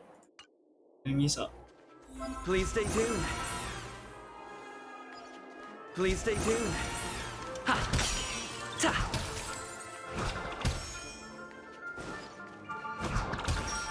Ha! Please stay tuned. We need a strategy.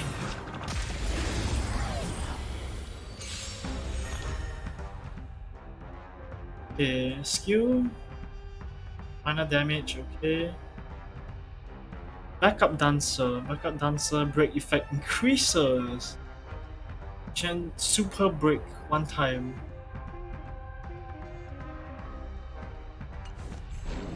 Time to test our rapport. Dreams do come true.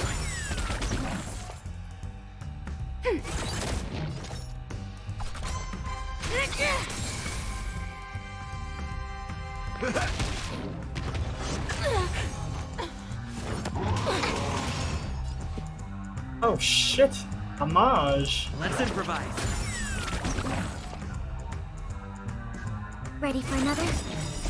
Net markers activated. Time for a good old counterattack.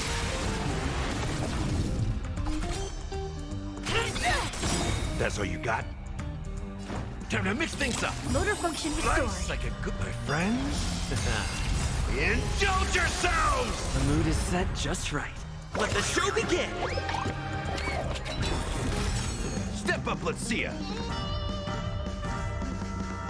By the order of the Ten Lords, execute the Marastruck!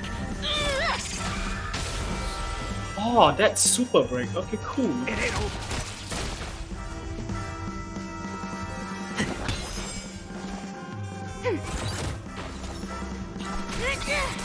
In the mood for another beating? Wait a second. Oh, that's cool. Stay in step. Dreams do come true. Okay, that's cool actually. That's very cool. Ah. Skill. Lucky, using basic attack or skill. Audition.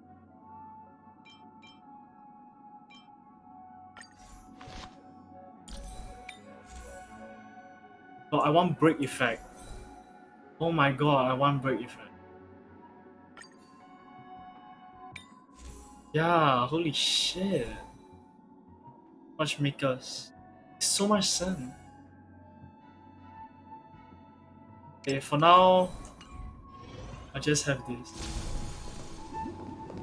Okay, I think for now, I'll end it here.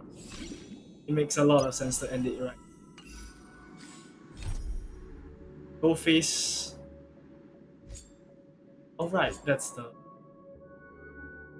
Right, I'll probably go do this next time. Now, I shall end my session here. Oh wait, before that. Last Tycoon.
Amazing.